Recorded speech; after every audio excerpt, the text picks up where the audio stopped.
us who is presenting from Equality Now. And maybe before we even jump in, Secretary, while you get the notes on the credentials of who our presenters are, any housekeeping, anything that we need to know this morning, I would hate to just jump into business. Good morning, honorable members. I want to hear your voices. Yeah, you slept well? Good. Anything we need to know before the meeting starts?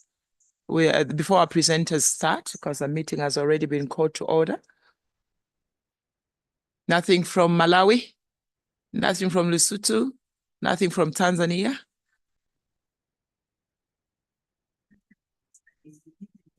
Okay. Your mic is off, honorable member. Your mic is off, honorable member. Happy Sunday. Okay. Praise the Lord. Okay. Anything from Secretariat? Nothing. All right. On that note, Secretary, please give us the credentials of those that are presenting this morning. Thank you, Honorable Chair. We are on the second day of our meeting, and we are proceeding to session 3, which is a presentation on evidence and domestication of the model law and on eradication of child marriage and protection of children already in marriage. The presentation, honorable members, will be done by a representative from Equality Now. I note we have online our presenter, that is Divya Sirish. Sorry, please excuse the pronunciation. But Divya from Equality Now, and I proceed to present her credentials. Divya is the global lead on ending harmful practices. Briefly, Divya Srinivasan works with Equality Now as an international NGO working on the protection and promotion of the rights of women and girls globally. Her current role in the global lead on ending harmful practices with a focus on female genital mutilation and child marriage. Divya is a human rights lawyer from India with a specialization in women and girls' rights, gender equality, and international law. I'll hand over to the chairperson to welcome the presenter to do her presentation. Thank you. Thank you, Secretary, and good morning, Divya, our presenter, and any other who may be joining you from your panel. Otherwise, please feel free to introduce yourself so that you articulate who you are more than we can. And with that, we would want also to inform the House that we will be actually breaking off for lunch at 11 hours. So Divya, you have us for almost about 2 hours from where I stand from. So this should give us ample time for you to present, to really interact with the members. You know, members, we are members because we are gifted in talking. So that'll be a good time for us to interact with you. Please proceed, introduce yourself in a more expanded manner, and then you can proceed with your presentation, after which the members will then bring their own intervention or seek for clarification and any other submission they would want. Your turn, and welcome. Thank you so much, Honorable Chair. Can I just check if you're able to hear me and also able to see my screen because I'm projecting my presentation? We are both able to see you and we are able to hear you. and also to see your projection. Yes. Okay, perfect. Thank you so much. So, thank you, Madam Secretary General, Honorable Chairperson, members of the committee, and members of the SADC PF Secretariat for inviting me to do this presentation today on behalf of Equality Now. We really appreciate the opportunity to present some of our work that we've done in terms of taking stock of the domestication and implementation of the SADC model law on ending child marriage. I think maybe I'll just start with a brief introduction about Equality Now, especially for those of you who may not have heard about the organization. So Equality Now is an international human rights organization. It was founded in 1992, so the last over 30 years, we've been working on the protection and promotion of the rights of women and girls worldwide. And we particularly use a combination of legal advocacy, regional partnership building, and working with grassroots civil society organizations to encourage governments to adopt, improve, and enforce laws that protect and promote the rights of women and girls around the world. And we have 4 main program areas: legal equality, ending sexual violence, ending harmful practices, and ending sexual exploitation. And we have a cross-cutting focus specifically on the unique needs of adolescent girls. As the Secretariat mentioned, I am the global lead of our Ending Harmful Practices program, and I'm actually here today in the place of our Southern Africa regional representative, Sally. She was not able to attend because she is currently in New York for the UN General Assembly. So I'm just taking her place for this presentation. So I think maybe I hope to spend around, like, I guess 45 minutes to 1 hour on my presentation so that we have a lot of time afterwards for the discussion and questions. Just to give a brief introduction about the issue that we're going to be dealing with today on child marriage. So as we all know, child marriage remains a problem in the Southern African region for a variety of factors, including poverty, gender equality, tradition, insecurity, particularly in times of conflict, and limited access to education for certain sections of the population, as well as a lack of adequate legal frameworks, which is what we're going to be discussing in more detail. So just to set the frame, in at least 6 countries in the SADC region, almost 30% of children are married before they're 18 years of age, and Mozambique and Madagascar are actually among the top 10 countries in the world in terms of the highest rates of child marriage.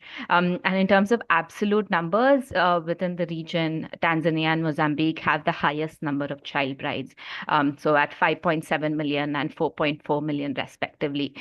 So this just, I think, really shows us how important it is for us to be dealing with the issue of child marriage and really accelerating our efforts towards ending child marriage.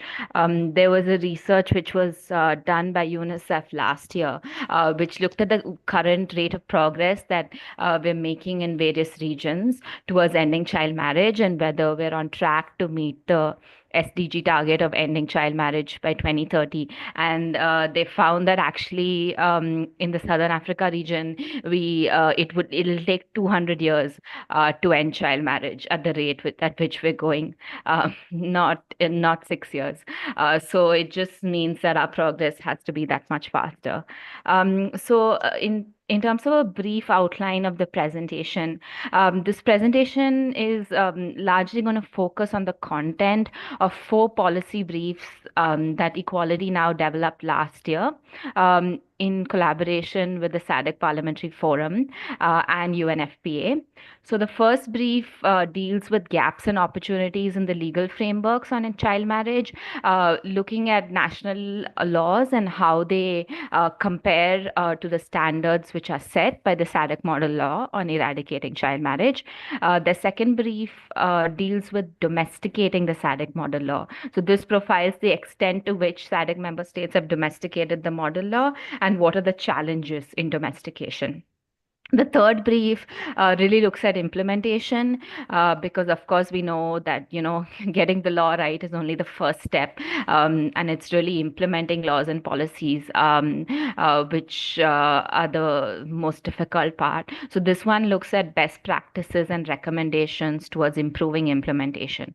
And then the fourth brief really deals with a multi-sectoral approach, defines what it is in the context of child marriage, highlighting best practices from various countries and providing recommendations in terms of how to implement the multi-sectoral approach towards ending child marriage. So to start with a brief overview of the SADC model law on eradicating child marriage and protecting children already in marriage. So, I mean, I think as was all, yeah, please. Sorry, can you hear me? Yes.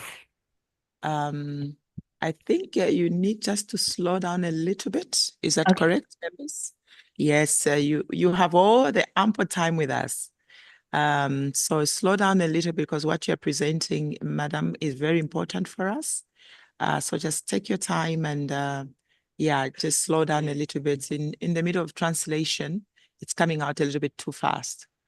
Yeah. Thank you so much. No, absolutely. I think I've always been told that I speak too fast, so I will do my best. But yeah, please let me know if I speed up again by mistake. So I just wanted to start with a brief overview of the provisions of the SADC model law on eradicating child marriage and protecting children already in marriage. So I think, as was already discussed a little bit yesterday in terms of the objectives of the model laws, the objective of the SADC model law in eradicating child marriage are to provide model provisions to assist member states to enact laws, to ensure that children already in marriage are protected, and to also prevent child marriages from taking place. And I think most importantly, to ensure that international and regional human rights instruments, which already set standards, binding standards on ending child marriage, such as those at the international level, like CEDAW, or those at the regional level, like the African Charter on the Rights and Welfare of the Child, are actually being domesticated within the sub-region. So I'm not going to go into all the provisions of the SADC model law, but I thought we could just look at the various parts of the model law to show what are the topics which are being addressed under it.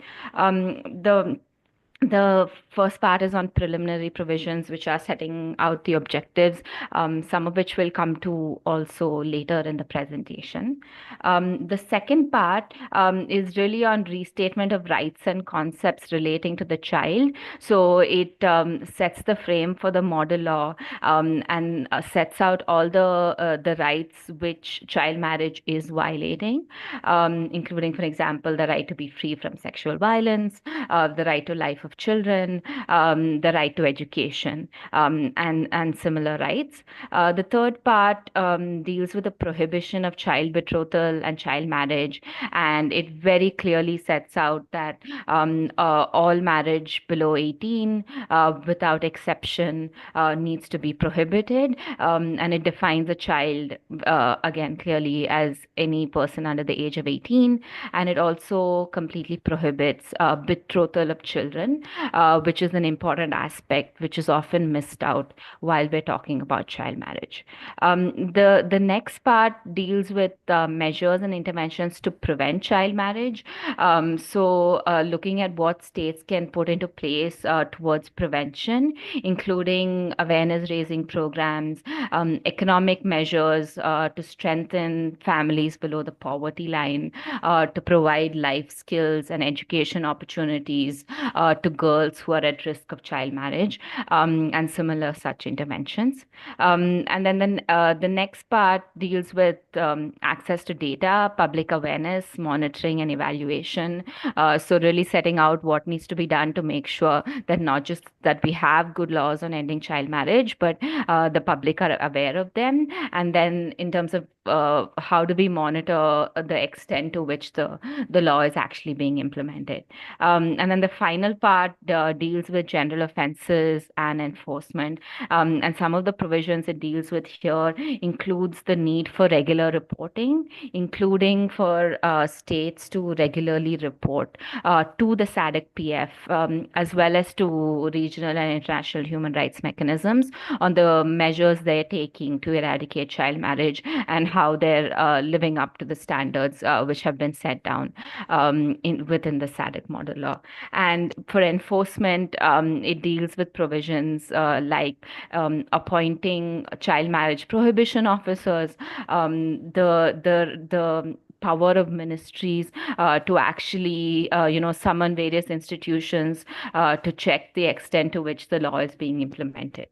So it really highlights the importance that we're looking at enforcement as well, and not just what is there within the law.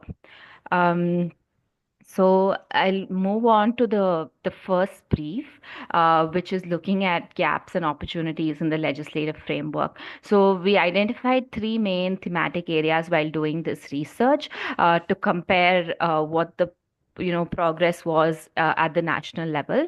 So the first one is, what is the minimum age of marriage under the law, and whether this is uniformly applied between boys and girls.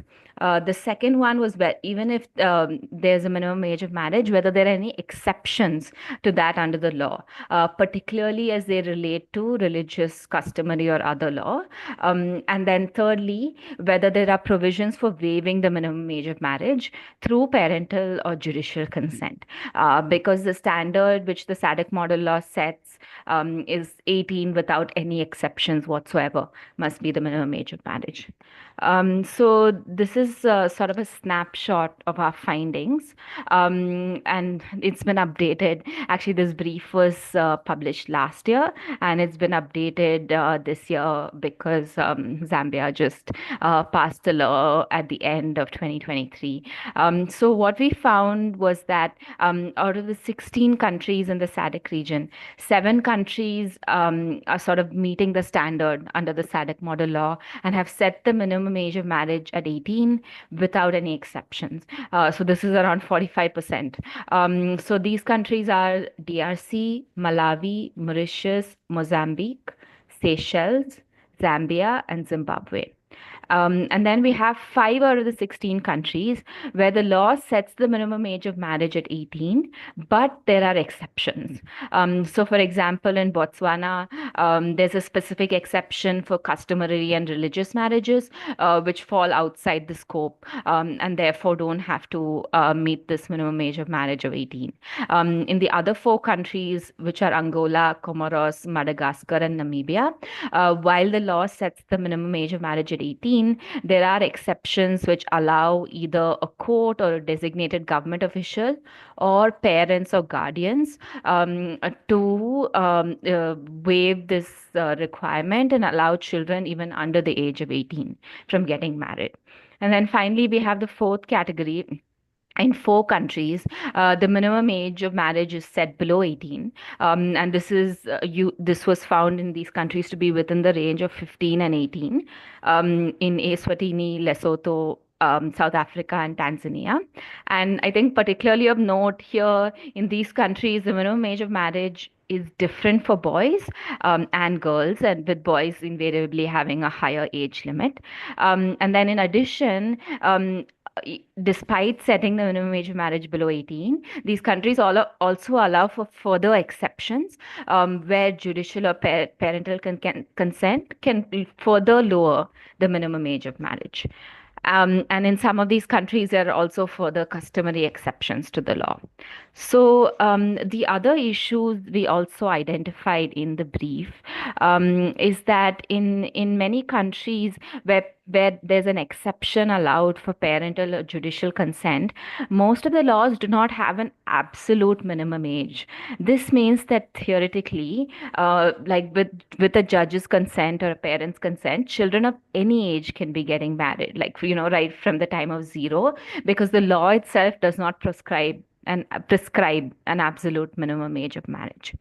And the second issue we found was the lack of harmony amongst laws, particularly between marriage law and children's protection laws. I think in many countries we've seen in recent years that new legislation has been passed, like a children's code or a children's act, which sets high standards for protecting children's rights. And often they, put prescribe child marriage as a criminal offense under the age of 18. But in many cases, the Marriage Act is not amended in the same way to ensure harmonization of all the laws, and this can create a big problem. So the recommendations coming out from this brief are that the remaining states need to unequivocally set the minimum age of marriage as 18 in accordance with international and regional human rights instruments, including CEDAW, the Maputo Protocol, and the African Charter on the Rights and Welfare of the Child. The second recommendation is really that there's a need to harmonize all laws within the country and make sure if one law sets out that the minimum age of marriage is 18 without exception, this should take precedence over other laws, even if they have contradictory provisions. And of course, to amend the other laws to make sure that the contradictions are removed. And then it also highlighted the need for more data collection and information generation to identify gaps and opportunities, which will help hasten the law reform process. And then also the need to include communities in policy formulation when the laws are being amended so that they have increased ownership over the new law and they're aware of its provisions even before it's being implemented. And finally, of course, the need to draw inspiration from the SADC model law while setting national standards on ending child marriage. So, I mean, I think the first brief deals a lot with the need for the law to sort of set the minimum age of marriage at 18 without exceptions. And this is really important in terms of setting the norm for the country and the base on which all child marriage programs and policies can be set. But I think the unique nature of the SADC model law on ending child marriage is really that it's a very holistic piece of legislation and it goes far beyond talking about only the minimum age of marriage, which while is important, is not sufficient in order for us to eradicate child marriage. So actually, I think the SADC model law is one of the most progressive pieces of legislation on child marriage that we have around the world. We did a scoping assessment in 2021, again in collaboration with UNFPA and the SADC Parliamentary Forum, to look at what has been the impact of the SADC model law on ending child marriage. And few of the findings that we found, after speaking to a number of stakeholders, including parliamentarians, members of the PF, CSOs and other stakeholders, excuse me. Some of the things that we found were firstly, it helped to set a common agenda for ending child marriage within the region and bring parliamentary champions together who were then able to go back to the national level and take this agenda there. It also inspired many countries to review their own laws and initiate law reform processes, some of which have been successful and some of which are still pending to meet the standards of the SADC model law. And I think it's been an inspiration in other parts of the world as well. I know even as Equality Now, one of the things we're trying to do is in the Latin America and Caribbean region is to encourage them to pass a model law which is, along the lines of the SADC model law on eradicating child marriage, because it's been a very successful model. And the reason I think it's so successful and progressive is because of the scope of the model law, which is really holistic. And I just set down the objectives of the model law here to show us what all issues it covers within its scope. So of course, it talks about prohibiting child marriage and child betrothals under the age of 18, but it also talks about, what happens if the child marriage is there. It says that they should be declared void if it happens after the law reform has taken place. But in the in cases of child marriage which were already existing at the time of the commencement of the law, then it has to be voidable at the option of the party of the marriage. It also talks about, in terms of prevention, the need to enable courts to issue restraining orders in order to prevent child marriage, the need for the state to provide legal aid to victims of child marriage. It looks at issues which often, I think, are not considered in terms of what is the impact of child marriage on the survivor and how do we protect girls who are already in marriages. So within that, it talks about, the need for these girls to have rights for custody and maintenance of offspring of the child marriage, to ensure that just because a child marriage is declared void, it doesn't mean that if children are born out of the marriage, then sort of girls automatically lose the custody over the child. It provides for the legitimacy of offspring of prohibited child marriages. It also provides for policy options for programming to develop strategies and incentives to delay marriage until the age of 18. It talks about the right to property of children, which might be property which was acquired during the subsistence of a child marriage, as well as property that a child has brought into the marriage.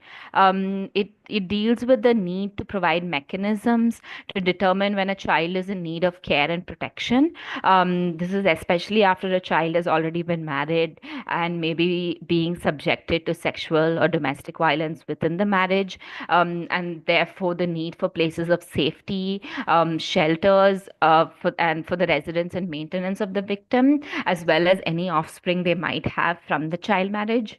It also talks about the need for training of key government officials and stakeholders to ensure that the law is actually being effectively implemented, monitoring and evaluation of laws, public awareness campaigns, and the establishment of an anti-child marriage fund or other financial support which is needed for effective implementation of the law. And I think this is really, really important because we all know that access to budget and financial resources is one of the main obstacles towards which really inhibit full implementation of laws on child marriage.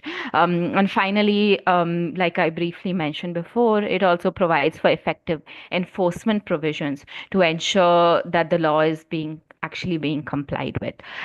So our second brief, which looks at domesticating the SADC model law on child marriage, therefore tries to go beyond this first step of setting the minimum age of marriage and looking at the extent to which states have put in place like these really comprehensive laws and holistic laws on ending child marriage to meet the standards which have been set out in the SADC model law. So here it's mostly we've provided some examples from a few countries from within the region, both those which have made progress and those which still are in the process of trying to amend their laws and policies, as well as some states where there are challenges towards full domestication. So I'm just going to maybe go through a few of the examples which from this brief here. So the first one is Mozambique.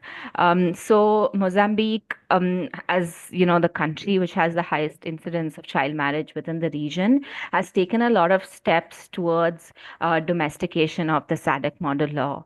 And this was done mainly through the enactment of the law on the prevention and combating of premature unions in 2019, which clearly states in its objective sections that it was inspired by the SADC model law, and it actually goes beyond that to say that where the SADC model law doesn't contradict with its constitutional provisions, the way that this law should be interpreted by courts should actually be in line with the objectives of the SADC model law. So this law contains a majority of provisions of the model law, and in fact, in a few provisions, it actually goes beyond the standards which are set out in the SADC model law. For instance, the SADC model law deals with the right to property of children, and one of the things that it says is that any property which has been acquired during the subsistence of a child marriage should be equally distributed, between the two two parties to the marriage. But the Mozambique law goes beyond this and says that property acquired during the subsistence of a marriage, 2/3 of it should go to the child, and only 1/3 should go to the adult who is a member of the marriage. And then at the same time, I think of passing this law, Mozambique also reformed its Family Law Act to prohibit marriage under 18. And in its national strategy for prevention and combating of child marriage, it really tried to understand the socio-economic factors which are promoting child marriage and put in place certain measures and strategies for addressing those socio-economic factors. So the next example is Malawi, which also amended its constitution in 2017, after which the laws in Malawi now set the minimum age of marriage at 18 without exception. However, it's now trying to go beyond that and move towards full domestication of the SADC model law of ending child marriage. Last year, the president of Malawi, after I think advocacy by activists and civil society organizations, did make a statement that the country would look into reviewing its laws to make sure that the SADC model law is being fully domesticated. And this year, the Law Commission started that review. And based on its initial review of national laws in Malawi, the Law Commission identified certain gaps. So they found that even though Malawi's law sets the minimum age of marriage at 18, there's still low prosecutions in that offenders were actually not being prosecuted. And then they found that the provisions of the model law which were not being reflected in national law was regarding protective measures in order to prevent child marriage, and also the measures and interventions to mitigate the effect of child marriage. So those were the main gaps that they found in domestic law, and based on that, they've actually recommended introducing a standalone law on child marriage, which can be comprehensive and address all these issues. And I believe they're setting up a committee to look into recommending the provisions of this law. So hopefully they're on the path towards full domestication of the SADC model law. The next example is South Africa. So South Africa is one of the countries which still has a minimum age of marriage below 18.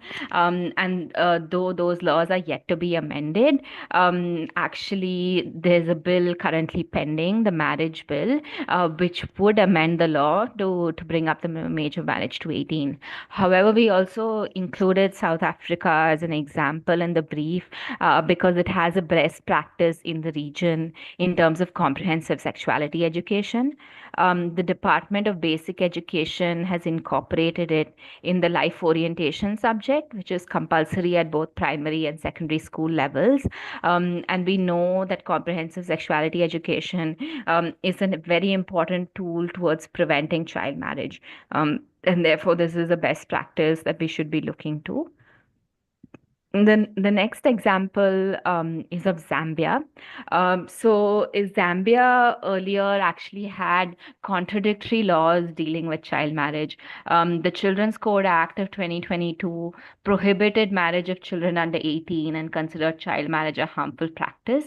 But there was a contradiction because the Marriage Act earlier had exceptions which allowed marriage under 18, and crucially, it left out customary marriages from the scope of the Marriage Act. But now those have actually been removed. The Marriage Act was passed at the end of 2023, which prohibits marriage under 18 without exceptions, including for customary marriages. And Zambia is also in the process of updating its national strategy on ending child marriage, which ended in 2021, and putting in place a new strategy. The other important development, which is currently ongoing in Zambia, is the Matrimonial Causes Bill 2024, which is currently pending before Parliament.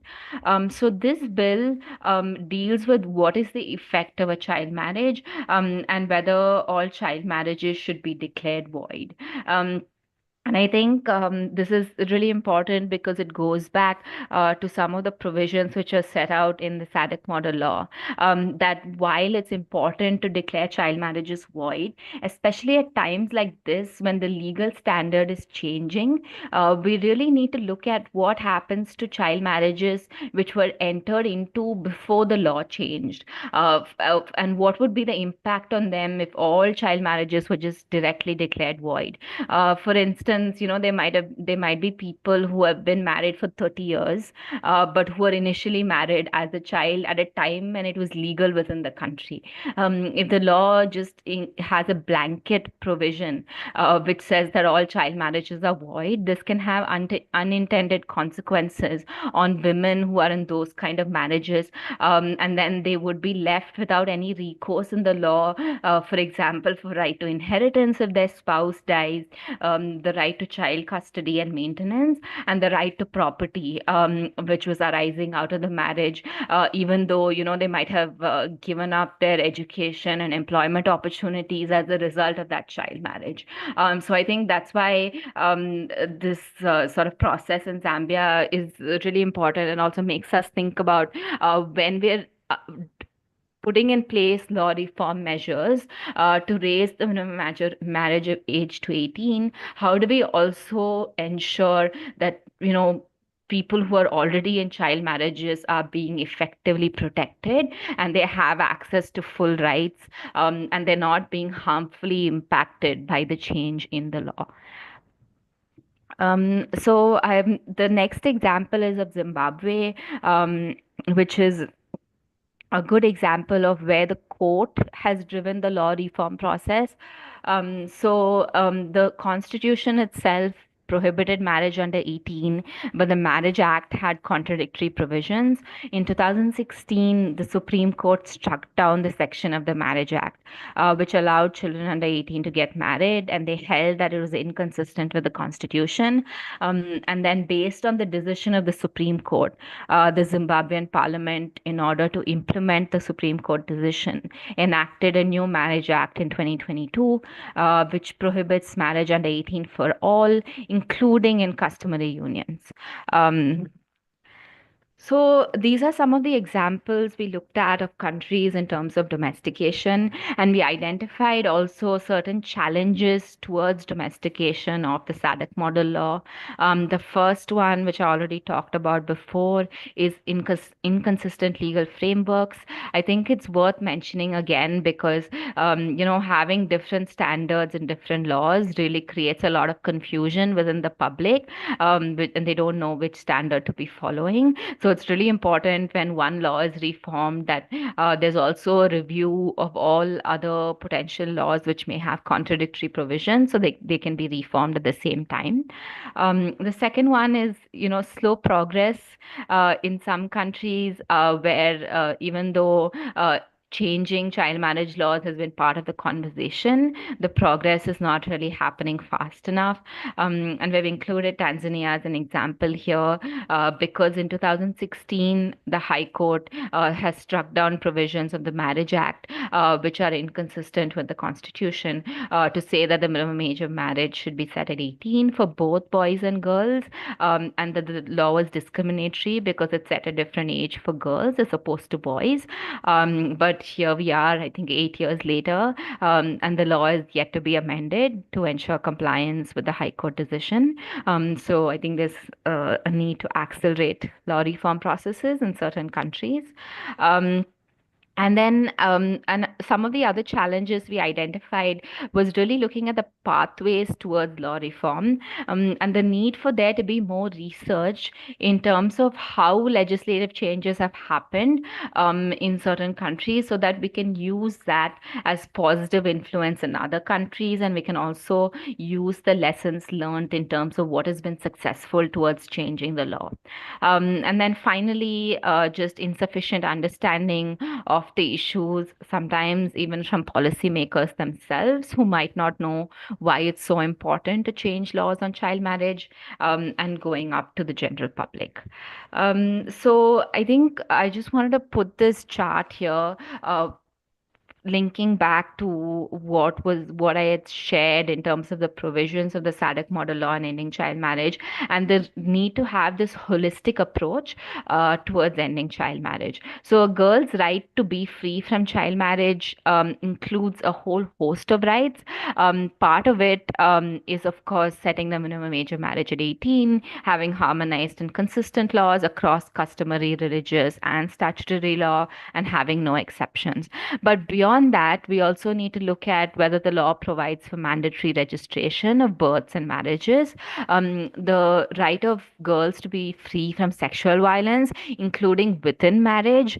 So therefore, we need to look at whether the laws are actually criminalizing marital rape or they're allowing rape within marriage to take place. To ensure in some countries, even though marital rape itself might be criminalized, statutory rape or defilement provisions might have an exception for marriage. And then we need to look at the right to access to education and make sure that's being upheld and implemented, including access to education for pregnant and married girls who often have a lot of challenges in accessing school. The sexual and reproductive health and rights of girls is guaranteed, and then that we have a comprehensive multi-sectoral legal and policy approach to address child marriage and its drivers. And then finally, also looking at the issue of age of consent to sex, just to say that it's not necessarily, it doesn't need to be the same as the minimum age of marriage, because international human rights standards, do set out that if it's consensual, non-coercive sexual activity between adolescents, that it should not be criminalized, even though we might be prohibiting marriage entirely below the age of 18. So the recommendations, I think, based on this brief, is that firstly, of course, to prioritize harmonization of laws, to ensure that the legal reform process is inclusive and there's sufficient budgetary allocation at the time that the law is being reformed. We also need to optimize knowledge sharing in platforms like the SADC Parliamentary Forum to share experiences of law reform processes that have been successful, what worked, what have been the challenges, and hopefully have that south-south knowledge sharing and learning process, and then really to use both a human rights-based and multi-sectoral approach to legal reform. And we've also talked about some successful factors in the legal reform process, including the role of the media in disseminating information, the role of community champions in really promoting the need for change in the law and working with the public to raise their awareness and their voice to push for law reform, and also putting in place programs for this. So I think moving forward, the third brief deals with challenges in implementation. So for this brief, we looked specifically at case studies of certain countries, which included Malawi, Zambia, and Uganda from East Africa. But what I'm going to present today, I think, is just some more general key factors that impede implementation of the law, which I think are applicable across the board in almost all countries within the region. So some of the challenges we identified in implementing the SADC model law and domestic laws on ending child marriage are firstly birth registration. So as we all know, registration of births is a really important factor in age verification and in helping marriage registrars and other government institutions towards ensuring that child marriages are not actually being registered. But while this is actually, it is a priority in most of the countries within the region, many of them are still facing challenges towards ensuring universal birth registration. So this remains an ongoing challenge. Linked to that is the low registration of marriages themselves. In many cases, particularly religious marriages and customary marriages are not registered. And there are challenges towards ensuring that they are. In many countries, there's also a challenge of informal unions. For example, in Angola, 83% of child marriages are actually in the form of informal unions and not formally registered marriages.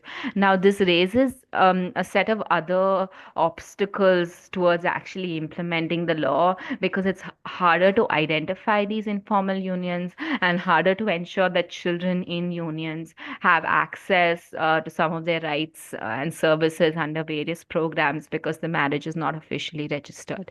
Um, then, of course, we have poverty and natural disasters as one of the major drivers of child marriage, given sort of a weakening economic situation in many countries, which leads to high poverty, and which is therefore leads to increased child marriage. And this is really exacerbated by natural disasters, whether they're cyclones and floods, pandemics like the COVID-19 pandemic, and what we've seen in 2024 with the climate change and the increasing drought situation in many countries in the region.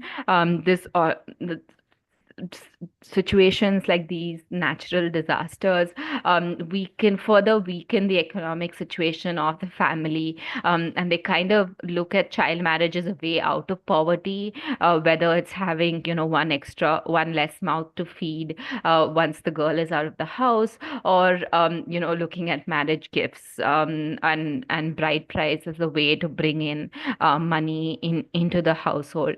So we really need to look at how our child marriage programs can establish that child marriage is not a solution to poverty, and it's actually perpetuating that cycle of poverty, because it's removing girls from education and employment opportunities, and it leads to a greater risk that her child will be brought up in poverty.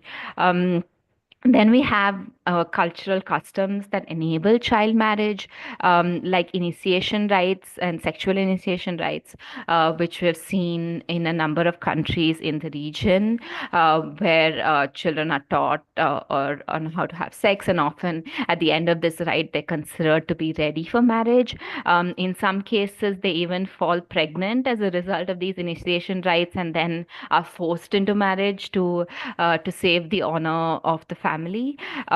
So I think, need to look at how are we addressing these cultural customs which may be promoting child marriage. Then another challenge in terms of implementation, like we already mentioned before, is inadequate knowledge levels amongst the public. In many cases, even when the law has been reformed, the public is not aware of the content of the law. The laws may not be available in the local languages, and they may not be aware of the mechanisms which are there, either to seek support through government programs or to seek help or file a criminal complaint in cases where child marriage have taken place. So that's a huge challenge. Another one is reintegration of children rescued from marriage. I think this is really difficult, because when we look at programs towards protecting those who are already in marriage, it's often very hard to make sure that there's long-term support in place. For example, Malawi, I think just last week, they were reporting to the International Committee on Economic and Social and Cultural Rights, and one of the things the government reported was that they've rescued 20,000 girls from child marriages, but 21% of those girls actually went back to the marriage even after being rescued, because the government wasn't able to provide them long-term support. They were able to provide short-term support in terms of shelter, access to medical services and training, but they had challenges in terms of reintegrating them back within the family, because often it's the family who has arranged the child marriage and they don't want to take the girls back, in which case they're often left with no choice but to go back into the child marriage because they have no way of supporting themselves. And I think this really links to the issue of insufficient budget allocations, because I mean, it's really hard to find the kind of funding and resourcing which is necessary to provide that long-term support. And then there's an issue of low education levels. We know that access to education is one of the most effective strategies for preventing child marriage. And like poverty, this is sort of a self-perpetuating cycle. Low education levels lead to child marriage, but also once girls are in marriage, their access to education really reduces. There was a study in Madagascar which looked at 15 to 17-year-old girls and the extent to which they were in school. And they found that 97% of 15 to 17-year-olds who were married were out of school. And this is compared to 49% of girls who are not married. So we can see that, girls who are in marriage are really cut off from access to education. And then there's inadequate awareness by stakeholders. So we need to look at awareness programs, not just for the general public, but all stakeholders who have the responsibility of implementing laws and policies on addressing child marriage, including the police, the justice system, the education sector, when it comes to issues like comprehensive sexuality education or ensuring policies that allow readmission of learners, and not just allow readmission of learners, but actually promote their readmission, and to ensure that even practical barriers, like shame, stigma, economic barriers towards married girls or pregnant girls accessing education are being effectively addressed. Then, of course, we have community resistance. In many cases, child marriage has been practiced for a very long time, and it's considered part of the customary traditions, and there's often community resistance towards implementing programs towards ending child marriage. And then there's also an issue of deprioritization of child marriage.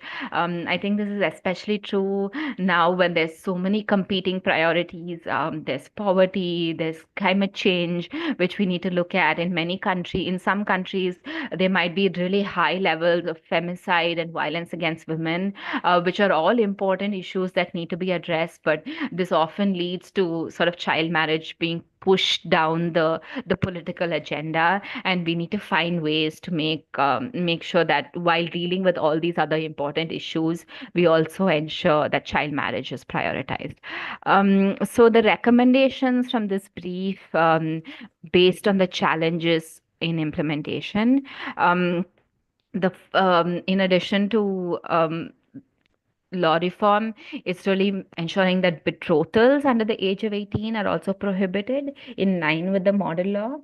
To ensure that laws of inheritance protect children born out of wedlock and girl children, and ensure that they have a right to property coming out of the marriage, and ensure that there's sustainable funding and budget allocation towards programs for ending child marriage, but also funding for poverty alleviation and social protection programs like cash transfer schemes, which have shown to be effective in preventing child marriage, but also ensure that there's budget for promoting civil registration of births and marriages so that we can reach universal registration.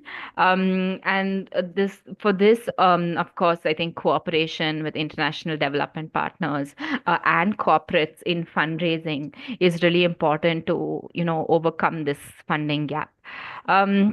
And then in terms of implementation itself, some of the recommendations are the need for community support groups for children who are at risk of child marriage or who are already in marriage. Capacity building, of course, both for community and for stakeholders like teachers and school authorities, for them to be able to educate children on the law on ending child marriage, as well as the impact of child marriage. Having toll-free helplines for children to be able to access support when they need it, safe shelters and homes, information dissemination when new laws or amendments are made, and making sure that this dissemination is done through laws which are translated in the local language so they're actually accessible to the population. And of course, working with stakeholders, including CSOs and parliamentarians, for this community engagement and information dissemination. So I think this sort of takes me really to the final policy brief, which deals with a multi-sectoral approach towards ending child marriage. I think we spend a lot of time looking at what the challenges are in terms of both domestication and implementation of both the SADC model law and national laws on ending child marriage. So this brief is more forward-looking. It's looking at, what has been effective in addressing child marriage. And that we found was really using a multi-sectoral approach. So this brief kind of explains what a multi-sectoral approach is and how we can implement it. So the underpinning principle of a multi-sectoral approach is really having intentional, coordinated collaboration between relevant partners and sectors to deliver on states' commitments to women and girls' rights. So the main idea underlying this is that ending child marriage or addressing violence against women and children is not just the problem of the gender ministry or the Ministry of Women and Children in a particular country.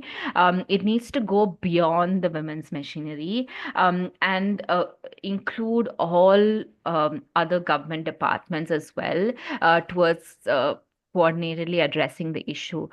This might include, for example, the Ministry of Education when it comes to improving access to education and preventing child marriage or having comprehensive sexuality education, the Ministry of Health, because we know that child marriage has so many negative health consequences and it can lead to early pregnancies.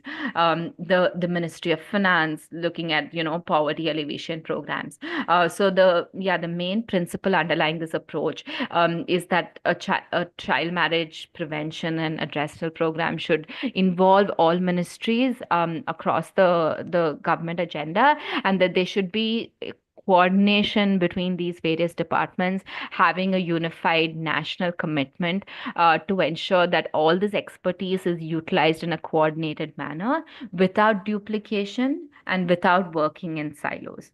And of course, the relevant stakeholders involved in a multi-sectoral approach go beyond just government institutions, but also include international agencies, donors, civil society organizations, religious institutions, community leaders, and gatekeepers. So there are really 5 pillars for implementing the multi-sectoral approach, which I'll just go over briefly, but there's a lot more detail within the policy brief, which I can share around after this to ensure that everybody has access to all the 4 policy briefs.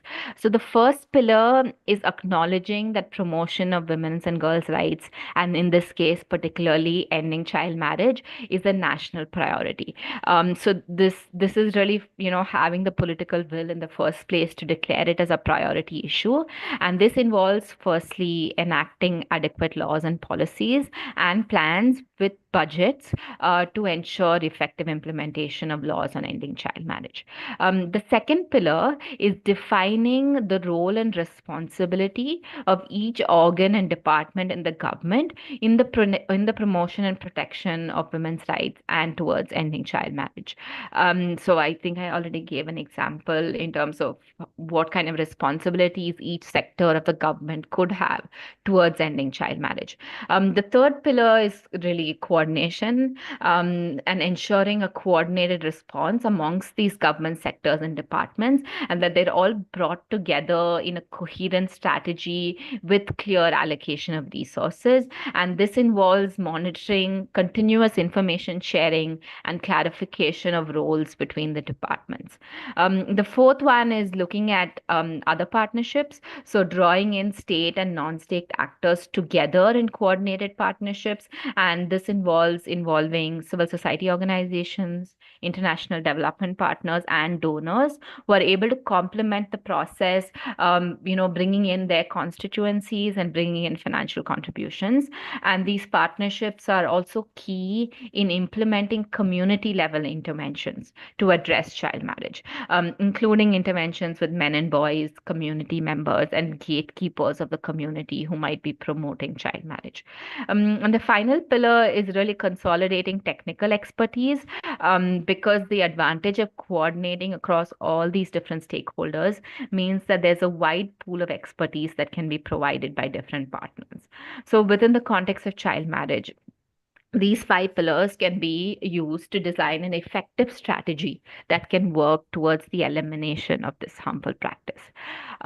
So, while several stakeholders have been identified in the multi-sectoral approach, our brief particularly focuses on the role of parliamentarians and how they can contribute to the success of the multi-sectoral approach. So, as I mentioned before, to make sure that elimination of child marriage is a national priority, political will is the first and most important step. And national parliaments can support and sustain this political will, and add an important layer of support for the success of the multi-sectoral approach.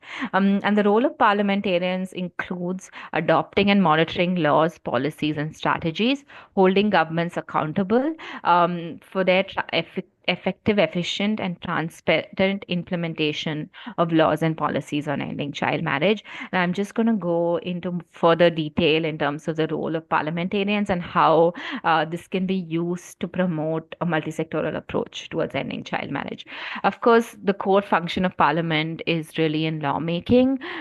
So under that, parliamentarians have the duty to review and ensure that the entire marriage law regime, including laws on inheritance, divorce, property, does not have loopholes that expose children to child marriage. And this includes harmonizing all laws within the country and removing any exceptions that allow children to get married, and ensuring that these laws are in line with the country's international and regional human rights obligations.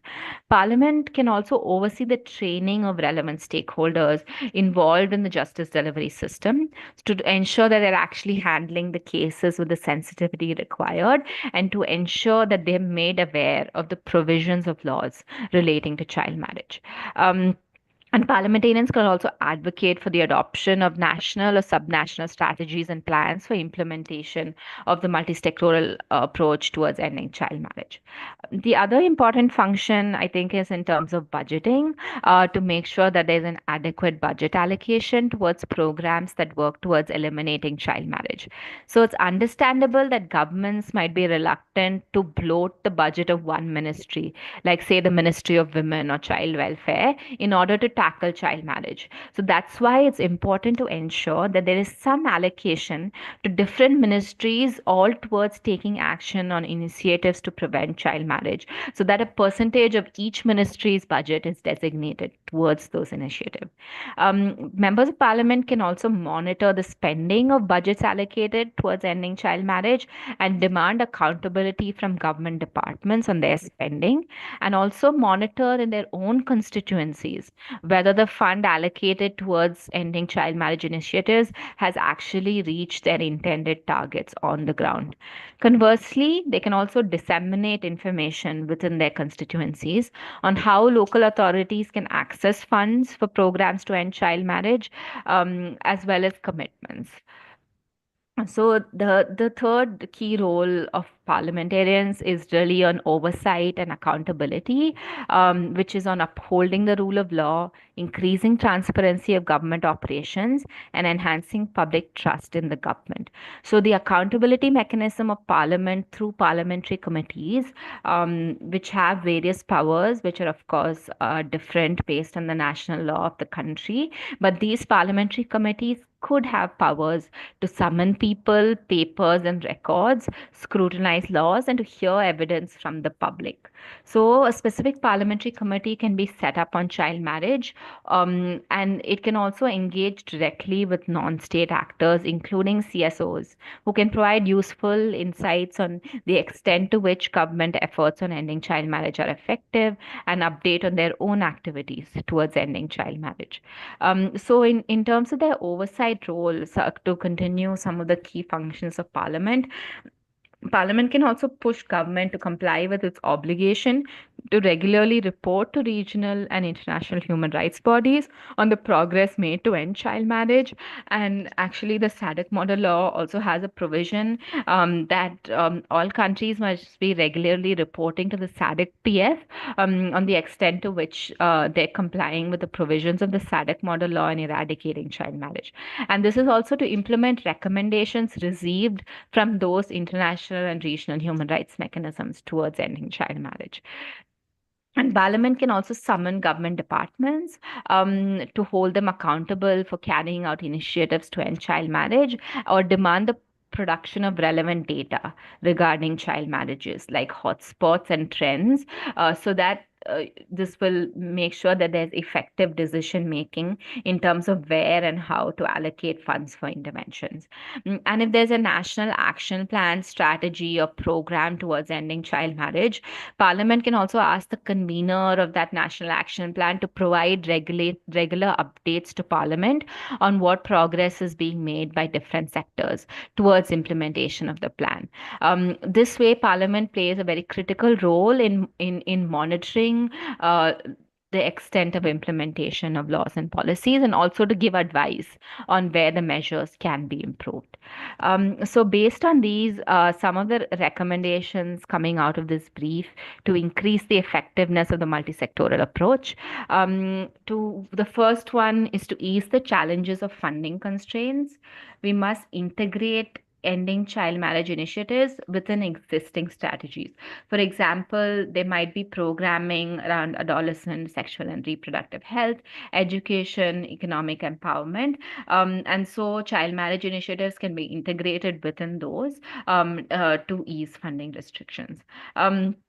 The monitoring mechanisms for national and subnational plans need to be strengthened.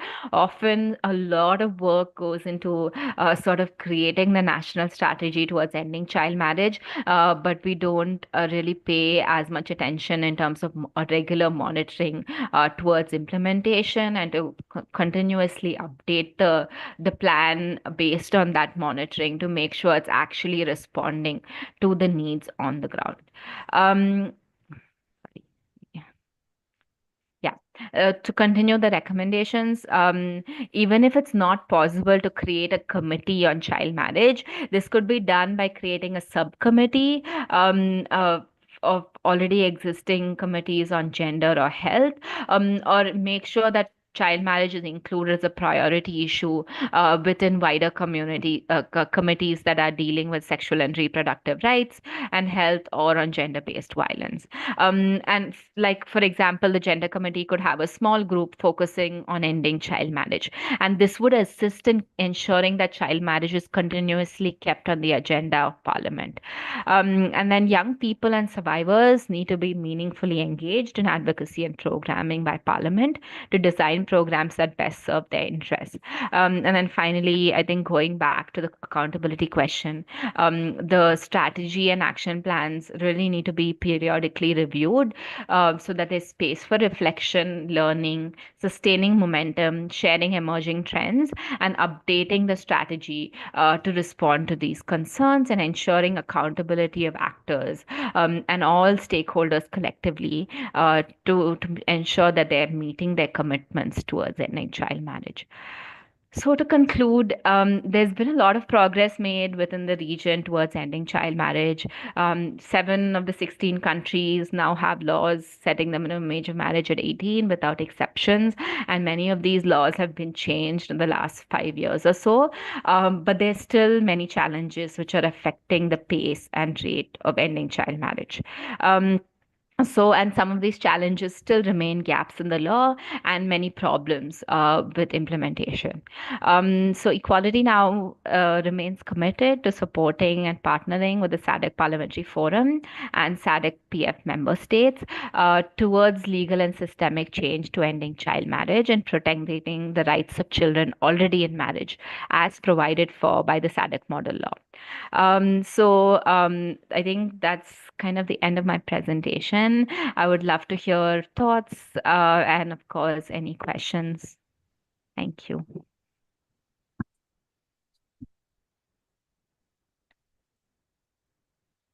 Wow. Oh my goodness. I am sitting here, honorable members, like, wow, how I wish every parliamentarian would have access to this presentation. Amazing, amazing indeed. Divya, you have done an excellent job, and I think we have been comforted also by the fact that we will have access to your presentation. I think that was made clear, secretariats and to all my colleagues. Also to acknowledge that we do have our members of parliament online. And I think we have our honorable member. There's another one from Tanzania, you said?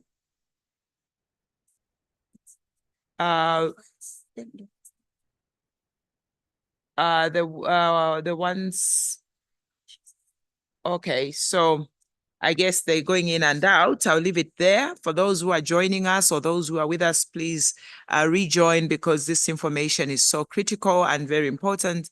And our own Secretary General has been with us since we started in the morning. Without further delay, honorable members, I can only imagine how many questions you have, and you do have ample time. So let's dive in and bring our submissions or questions or clarifications. And I'm sure our able presenter will be able to respond to us. We have very much ample time, almost 50 minutes, honorable members. Honorable member from Lesotho is leading the pack. Go ahead with your contribution. Thank you very much, Madam Chair. First of all, I would like to really express appreciation from our resource person for such a detailed presentation, indeed, full of valuable information. And really, I think at this point in time, we are really not in a situation where we have to debate the model law. The model law has been worked on, has been taken to countries for domestication. We can already see the progress in many countries that are beginning to adopt and implement the model law. So that by itself says there is really no contention on the need and importance of this particular model law. I just want to give a bit of update regarding the progress of Lesotho. I did see in the presentation there was some information extracted about Lesotho regarding this particular model law. Indeed, Lesotho is one of the countries that have been severely affected by non-regulation of child marriages. We have had roaring statistics of young girls being married at a very tender age, and like rightfully, like any other place, this is not supposed to be let to happen anymore. Looking at the consequences that come with it, especially for young girls, we know we are talking about child marriage here, and a child is a boy and a girl. But young girls have been disproportionately been affected by this issue more. Because I guess it's the matter of nature where, men tend to marry down the age ladder versus women who would prefer to marry up the age ladder. Maybe it's a natural thing, perhaps. So we have been seeing more of young girls being married by older counterparts versus young boys under the age of 18 being married within that age bracket, especially by people who are older than them. So it is right really to say we need to be protecting girl children a lot more, but not forgetting about the fact that this can happen to young boys as well. So in terms of Lesotho, Lesotho has taken a very proactive approach to this issue. The bill on eradicating child marriage and protecting children who are already in marriage has been passed in Parliament this year in May 2024. And the bill received an anonymous support, both from members of Parliament, actually both houses of Parliament, being the Senate and the National Assembly. The bill has gotten a lot of support, tremendous support from civil society organizations and the public as a whole, because this has been an issue that the citizens, the public did not know how to handle, but they knew that it's happening in our grounds, and we don't know how do we protect these children against this practice. So Lesotho is committed in harmonizing all the laws in line with the international gender equity protocols. So it has been going through all its laws that have anything to do with gender equality and making sure that amendments are being made. So I think I just wanted to put that out there, that Lesotho has done a tremendous job, and they are continuing to make sure that this law, after adoption, implementation is actually done, because we know that challenges will continue to persist. So there is need for further education in the communities, because this law by itself, we are challenging some of the societal and cultural norms and stereotypes that we have had for a very long time. So it is not just enough to have this law passed, without really doing a lot more work on sensitization of people that are going to be affected by this law, by people who will feel the status quo of their norms, cultural norms, religious, or any kind of institutional norms are being challenged. So we need to do a lot more work in educating people for them to really understand what the spirit of this law is. And the spirit of this law at the core of it is protecting the child. It is not about trying to break the cultures or trying to challenge the religious beliefs, but more on protecting the child. And it is in our best interest to make sure that all stakeholders, all people who are involved in this, really understand where the law is trying to head to. So that being said, really, I just want to highlight some of the few challenges that we will foresee as we are moving on with the implementation. As much as adoption, domestication has happened, the bill passed in Parliament, there are some practical issues that we are yet to deal with in making sure that this law actually delivers the impact we are looking for. There is an issue here that is called age of consent, age of sexual consent, to be specific, which in a way, we should not separate it with the issue of age of child marriage. Because we know that our teenagers, children between age of 15 and 18, honorable members, are having sex. We know that.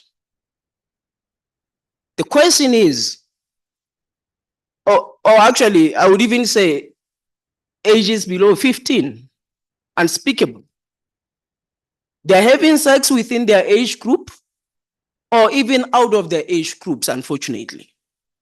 So the question that we need to be asking ourselves as we are talking about eradicating child marriage is, should our laws be silent about the issue of age of sexual consent, when we know very well that the consequences of sex is unintended teenage pregnancy?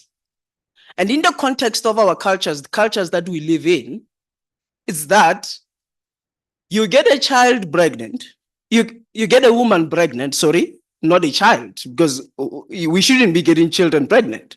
You get a woman pregnant, you need to take responsibility. And in most cultures, taking responsibility equates to getting married to that particular person. So we need to be speaking about these things simultaneously to say, okay, we are going to say child marriage should start at the age of 18. We are not saying anything about age of consensual sex, meaning we are leaving it open for children under age of 18 to be having sex. Let's say two young people under the age of 18, both a boy and a girl are in a relationship, get into sexual consensual sex, and then they get pregnant. They are both children. They are both children. And we are saying we cannot continue to allow child marriages anymore. What do we do with these children? They want to be together. They have had sex. They are pregnant. So these are issues that we cannot just ignore. It should be a conversation that really goes simultaneously. We have a boy that is 22 years old. She gets a girl who's 17 years old pregnant. That definitely with this law means it's going to be illegal. There will be consequences for this young boy for impregnating a child, rightfully so. But then the question that also will come after that will be, what are we saying about this 22-year-old young boy who got into a consensual sex? Because if we don't define the age of consent, then the argument is always going to be, we are in a relationship, we had consensual sex, I did not force this particular person into sexual intercourse. But then if we are not defining the age of consent, then are we saying a child can consent to sex? Because anybody under the age of 18 is a child. So if we don't say anything about this, or automatically do we mean we are not going to even be specific about consent to sex, just because by virtue of being a child, you cannot consent to anything. So these are some of the things really that need to be spoken about, and make sure that we don't find ourselves trying to address the symptoms of the problems, but the root causes of problems that get young girls into marriages or end up into unintended pregnancies are being left out there, and no conversation is actually happening about them. Because really, once there is a pregnancy, we know that lives of 3 people get consent. That is a life of this girl, a life of a child, the unborn child, and the life of the boy who was involved in the entire process. So what are we doing as we are implementing these laws? What are we doing to make sure that we are coming up with solutions that are constructive and in the best interest of the lives that are concerned here? The child that is unborn, if we just have the law traditionally the way it is, we are likely to put ourselves in a situation where we are going to deprive this child an ability to grow in a complete family that has a mother and the father. Because definitely the father will be in prison. Doesn't matter whether he's 19, he's 21, he has slept with a child. And the consequences of that will likely send him to prison. And then the child is born, they don't have their father is in prison because he slept with a child. So this by itself is going to challenge the entire institution of marriage by itself. We are going to end up, it's going to come though, if we are not careful enough about these other things, it's going to come though we are promoting single mother households, or perhaps, yeah, we're going to end up having a lot more single mother households, because we are not addressing an issue that actually led to a girl child finding herself in a situation where either they were supposed to be married or they had an unintended pregnancy, because we did not talk about the issue of when can we have sex.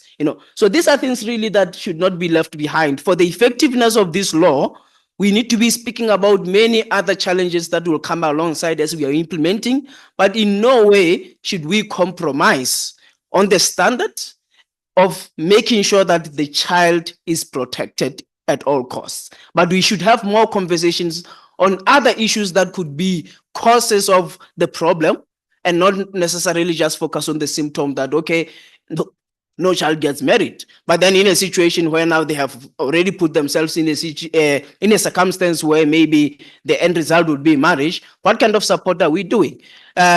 This girl child who is now pregnant, after sending the father to prison, are we doing enough to reintegrate her again, maybe into the education system, to make sure that she goes back to school, because this is a child? Are we doing enough on those areas as well in supporting those who have actually fallen victim to this entire issue that we are trying to eradicate? So we need to be thinking much broader and deeper, and not be comfortable with the fact that we have passed the laws before parliaments, we have domesticated.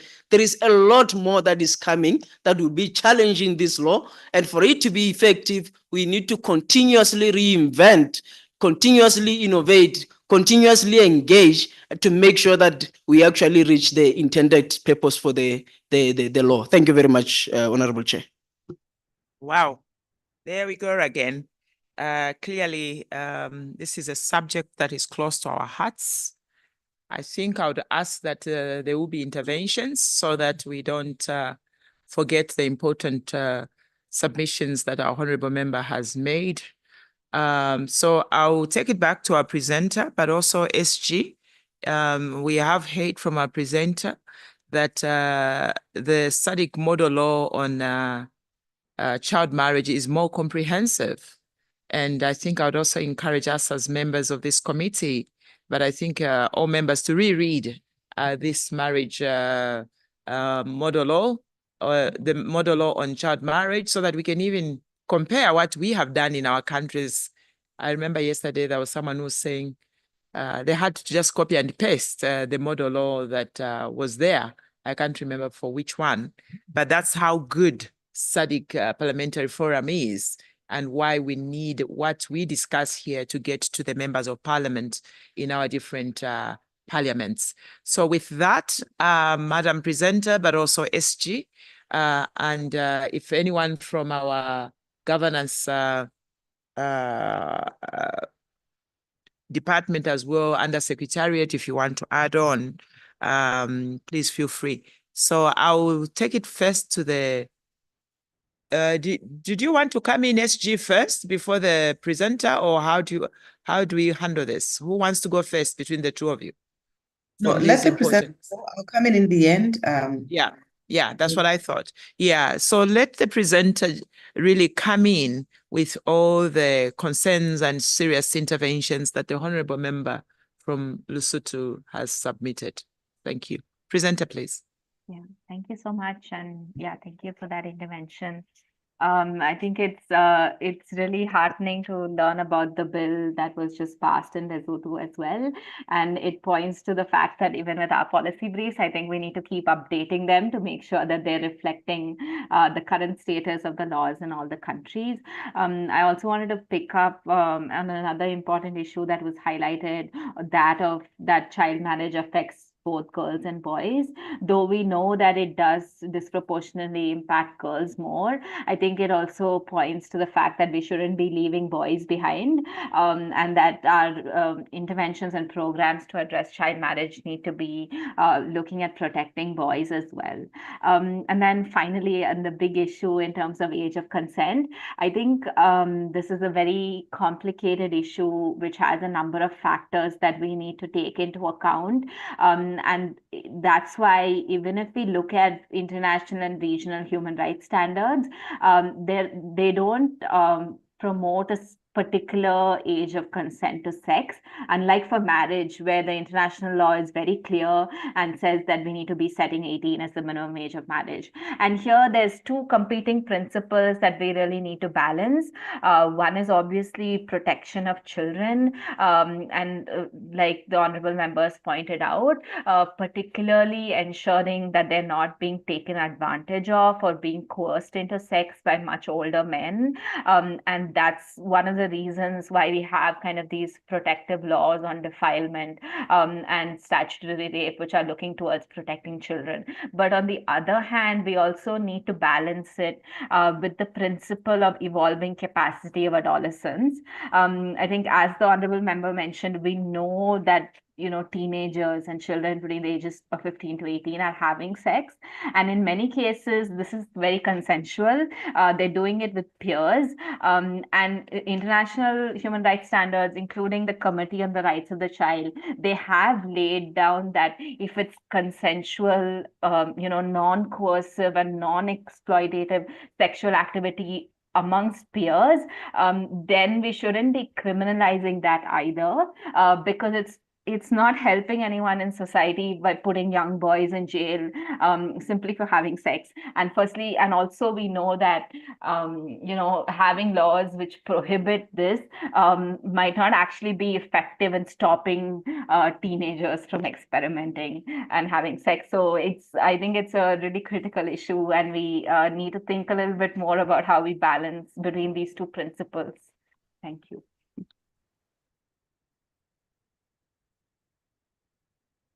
Maybe before Madam SG comes in, the honorable member, this is an issue that in Zambia we really have to dive in. We had to dive in. And I think those conversations, if my memory serves me right, are still there. Like I shared yesterday that one of the things that I've seen, which has really encouraged me, who is a second termer in Parliament. So I'm in my, 8th year now? Because it's 5 years. So we have done 3 years in this term.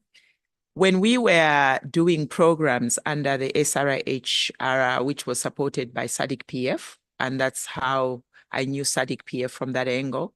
I was part of the technical committee, but also part of the champions who were advocating for comprehensive sexual reproductive health education, HIV and AIDS, and advocating against teenage marriage, teenage pregnancy, and early child marriage, as we would call it.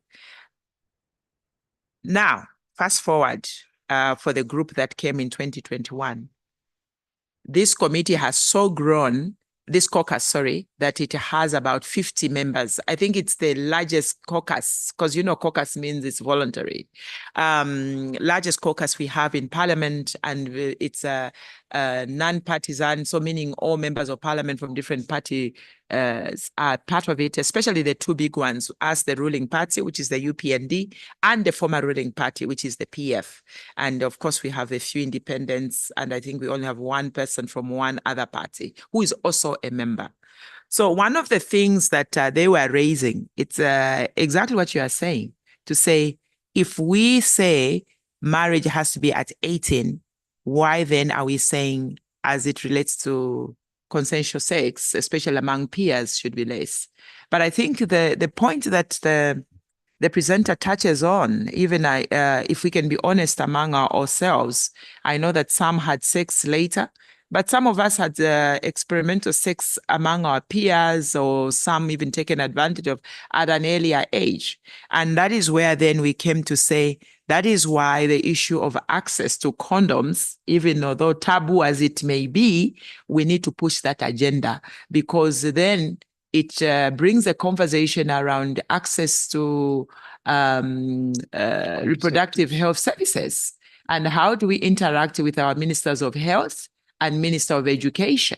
Because Minister of Health will say, well, I can't do that because my mandate is that they get educated, but this is more like me encouraging them to have sex. And our argument is, no, they're already having sex. How do you protect them? And their biological development, how do we ensure that that is also catered for, though preventing them from, first of all, getting sexually transmitted diseases, becoming teenage mothers, and lastly, delaying them from becoming parents. I think we have kind of progressed. I wish I had it on top of my head. Maybe Claire, you can help me if you have been in touch with Zambia, where we are. I can't remember, but I think we were able to separate those two. So I don't know what other countries are doing, but it's a very, very important observation. So how do you allow biology and our young people, and knowing all our experiments, even us who are sitting here, and yet prevent them from becoming, from going into marriage while being young people, especially those in school? Education deter that. But what about even those who are not in school? And hence this consolidation of laws, the customary law and the statutory law. I thought I add Zambia's conversation, but I will get to you now, SG. Okay, thank you very much, Chairperson. Allow me to switch off my video because it looks like my internet keeps blacking out. Maybe it's the bandwidth. Are you able to hear me though? You are loud and clear? Okay, thank you so much. Let me start off by thanking Equality Now for being an honest partner in terms of executing the MOU that we have with them, showing up on a weekend and making sure that they share this information with honorable members. And also to thank you, Chair, because this presentation really has cut out the work of the committee and the manner in which they can request for reports from the plenary assembly. because of the work that has been done. So the report is not minutes, and I hope the reports can draw, because I've already shared the policy briefs with everyone. If we were in doubt in terms of what this committee can do or report on, I think it has been set out much, much more clearer in this presentation. I also want to recognize the fact that, yeah, we try to make progress. The little progress that has been done, we celebrate it loudly. But we also recognize that we're very far in terms of really arriving at what we've set out for ourselves as a SADC Parliamentary Forum. And honorable members, let me just go back a little bit to say, when this model law was canvassed and where we really debated setting the minimum age of 18 as the foundation of democracy, it took a lot because of exactly what Divya said. We have a dualist system in our countries. There are all these other traditional factors that come into play. But I think we must really think about it very carefully, because if indeed ultimately members gave in because they understood that, maybe the minimum age of marriage at 18 will really mark the foundation of a democracy. Because they said at the end of the day, it means that, children and people enjoy fundamental rights and freedoms, and that children are to be protected until they're of age, and until they can themselves become adults who are capable of protecting the democratic principles. So a lot of times these issues, we don't link them to rights, we don't link them to democracy, but I think it's very, very important for us to remind ourselves that despite our moral persuasion, despite our religious persuasion, despite the norms and cultures that we have known and grew up in, maybe in view of the fact that we are members of parliament, we took oath, looking at our constitutions, maybe this could be one of the reasons that members can hold on to and begin to argue or persuade others for this thing. It was also very clear that, like Divya said, the minimum age of 18 is really justified because children complete secondary education on a full-time curriculum. And, at the end of the day, we are looking at issues of poverty.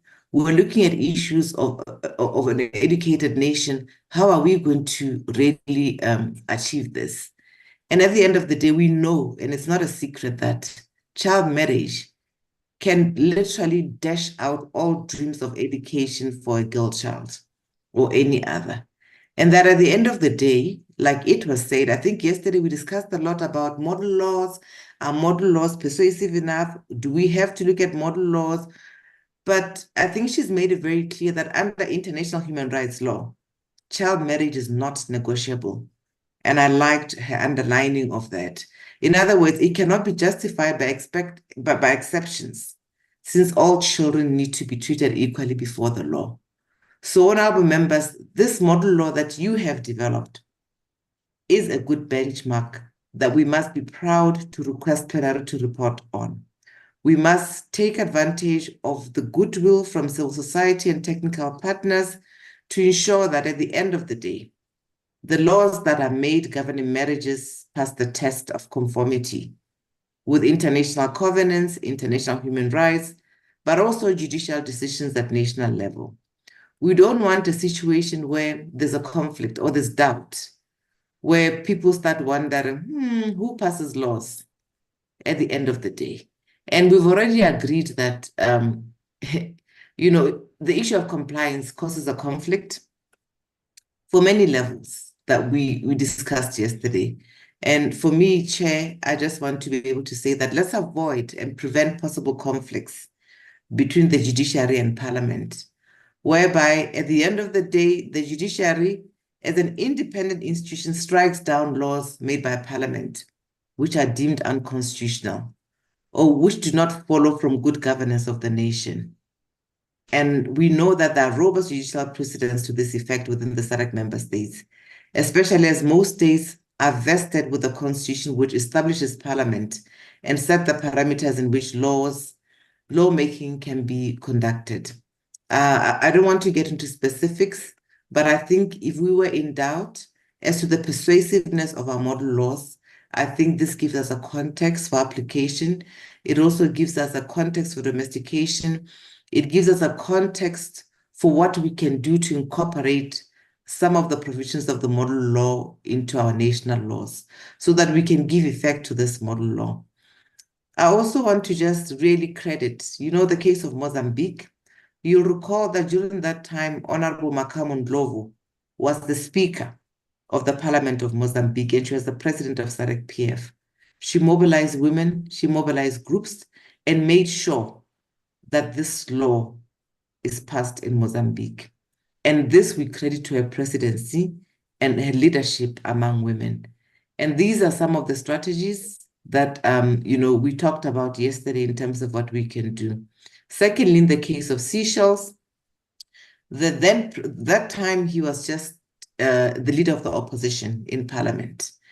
He came to a meeting. We were discussing the whole issue of child marriage. Evidence was provided to him in terms of what could be enhanced in Seychelles.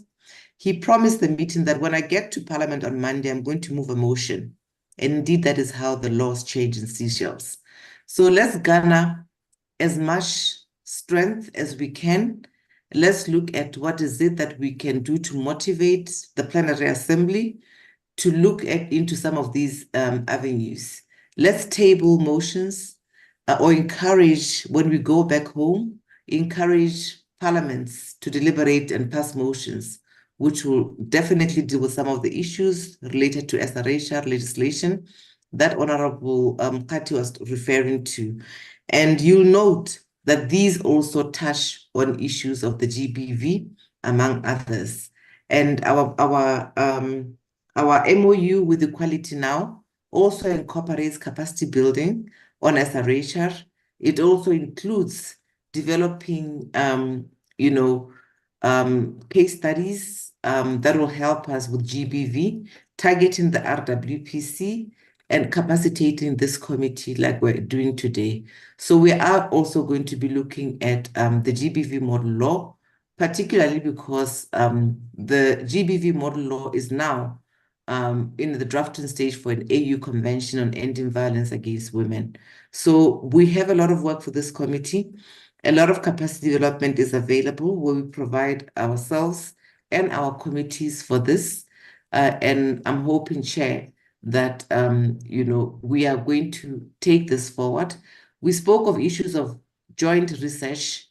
We talked about technical support, and we believe that today we have our work cut out, and that the committee has embraced this presentation, and the report to plenary assembly will really reflect the work of the committee and the data that is required, the motivation that is required for us to move on. So thank you, Divya, and we appreciate the fact that you came through for us. I don't know what time it is, midnight where you are, or you're in the region. And thank you, Chair, for embracing this presentation and the mechanism to us protecting children ultimately. Thank you. Well put, SG. We still have about 20 minutes. So, honorable members, I know that you're all eager to contribute or to make clarifications. Malawi, come through. Thank you very much, Honorable Chair, SG, and the resource person. I'm very much comforted with the presentation and also with the way where Malawi stands today. As stated, Malawi, 47% of young girls go into marriage below the age of 18. It has been a problem for quite some time. We have been fighting this problem for a long time. One outstanding fight was by our traditional leader, Chief Kwataine, who managed to narrowing 300 marriages by herself. And in her place, it's no longer an issue where it's no longer a thing for a girl child to go in marriage below 18, because you cannot do that. Definitely, Today you go there to your mileage, tomorrow you are taken out and you are forced to go back to school. So it's how these things are working in our area.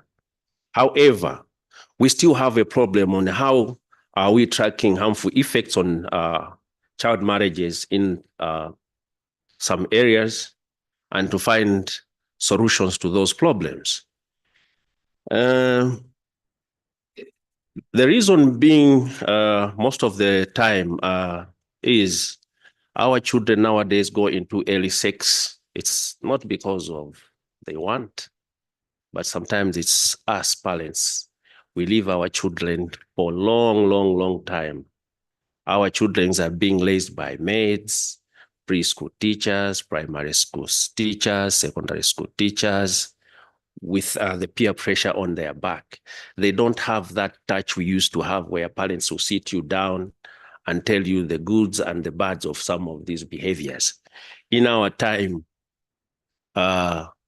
we never thought of sex, even at the age of 20, because our parents used to tell us that when you sleep with a woman, your man would burn.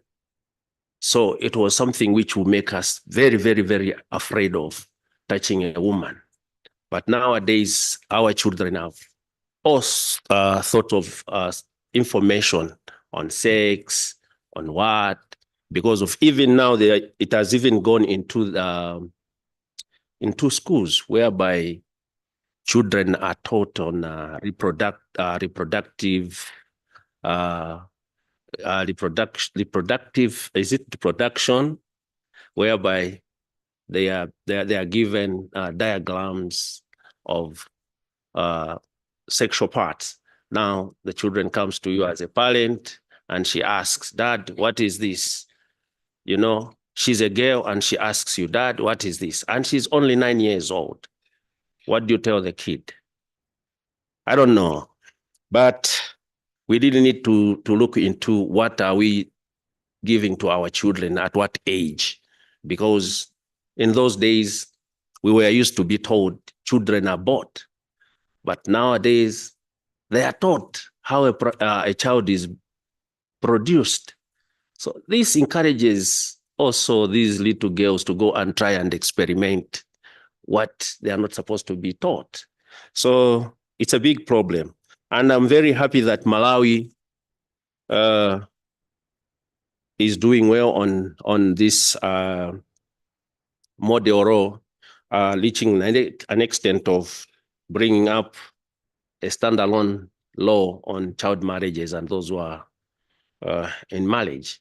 So we are really fighting and we hope one day we'll win this fight.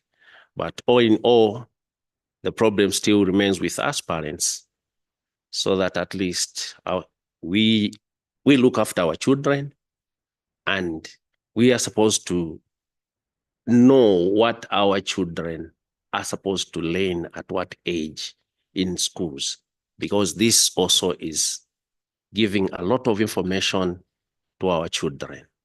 Thank you very much. I was talking to the secretary here. I say, how old is the member of parliament? Because I'm born in 76. And by the time we were teenagers, we knew that your fingers will not grow long. So, so that is the reality. I'm 51. Okay, so what? A difference of 5 years and things had already changed. We knew that the fingers or the other area will not bend. So those are the realities, Honorable Member. And the issues you raise of parenting our children is critical, especially us members of parliament. We are forever on the road. How do we even handle that? So to that also, I wanted to add, it's a lighter note, but it speaks to what you are saying before our presenter come in. So my son is 9, so he'll be turning 10 this year. So he said this, I think, either 2 years ago. So he would have been what? 6, 7, I think about. So he said, oh, the animals are mating or meeting because of the geographical, you know, that channel, geographical, is it called geographical channel? Sorry? Or Discovery or geographical something. So I said, oh, what does that mean? He said, Mom, that is the same like you and Dad. Don't you, you met, that's what you do, no? And then prior to that year, he told the grandmother, Grandmother, could we go in the room and make babies? That is how vast they are. And he was taking that translation from the watching the animals. We forget that chickens do it in front of us, dogs do it in front of us, and children watch. So to what extent does that also inform them what mommy and daddy are doing? And then in the world of social media, and also at what extent, at what age are children having access to what? To phones and internet. Yes, they may be using it for education, but things pop up as they are using it for education. We are still fighting that he shouldn't have a phone, but I may do that. Another parent has given their child the phone, the point of parenting, and how can we balance the two? Because knowing that they already have access. So for parents like me, who are maybe in the modern sense of things, I then tell them about what it means, but according to the stage that I feel they can comprehend the information. Yes, I still dodge the issue of is the child born or pushed, because they'll take you there, but while making sure that they know that they can even be raped or taken advantage of, whether girl or boy. And I think the other issue that I want the presenter to speak to is the Member of Parliament, I don't know whether it was a slip of a tongue or not, said this will push the girls. If you remember, Honorable Member, this will push the girls to get to experiment. It brings back the question of if a woman is wearing a mini skirt, for example, and or the woman is raped, do we blame it on the woman? Or is it more of a responsibility for all the genders? Just because I'm wearing something that may be too short for you, does that give you permission to rape me or to do something? Do we blame it on the girls or the women, or it is a equal responsibility? The questions that the Honorable Member from Malawi raised are critical, and we want your intervention, Divya, and hopefully maybe SG as well. Your turn. Yeah, thank you so much. I see Madam SG has a hand up, so would you like to go first? You want to go Okay, first? thank you. Sure. No, thank you very much, Chair. I think just to appreciate the interventions from Honorable, in terms of the benefit, well, the sex education and exposure of children to sex education, or seeing what you are referring to, and whether or not this indeed does encourage children to have sex at all. And just want to say that, there have been many studies that have been done, more than hundreds by now, on some of these issues. I think evidence is important. Maybe Divya could speak to that. And we find that making this correlation has to be evidence-based, because in fact, the conclusion was that it helps children delay, it helps children, actually have sex less frequently they intended to. The children know much more protective factors around these and things like that. And while this was a popular view, that CSE, Comprehensive Sexuality Education in primary schools, is designed to encourage some of these things, we might, as a committee, want to maybe delve into it in our next session and be able to get much more guidance in this regard, because it is a source of conflict in terms of information that we share on the pros and cons around the same subject matters we're looking at. Thank you, Chair. Divya? Yeah, thank you so much. I mean, I just agree, I think, with what Madam SG said in terms of what the evidence shows us on the impact of sex education. But I also maybe want to bring up that especially now, I think with access to internet and from their peers in schools, children are already learning about sex and from a very young age. And it's, I think, the best way to ensure that they have the right information, they have knowledge on how to prevent sexual violence or to protect themselves or complain if they're exposed to rape or sexual violence, like the Honorable Chair said, as well as to ensure that they're having safe sex, is to make sure that, you know, we can control what kind of information is being shared with them and that it's accurate. And, you know, this is best done through sex education in schools, because if we kind of remove it from the curriculum, they're still learning it just from other places and through bad information instead of good. Thank you.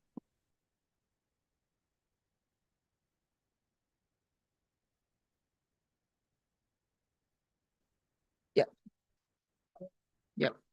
So we will allow another intervention. I'm sure Tanzania, you wouldn't miss this opportunity, given that this is an issue that has also been close to your heart, and you're just coming out as the chairperson for Gay-Wide, where you chaired ably, and these are issues that are muchly widely spoken into, and now you as the chairperson for RWPC, which is our regional assembly for all the women caucuses in our regions. Honorable. Thank you very much, Madam Chair. And may I say good morning to SG from wherever she is. And thank Divya for the presentation, for a very good presentation.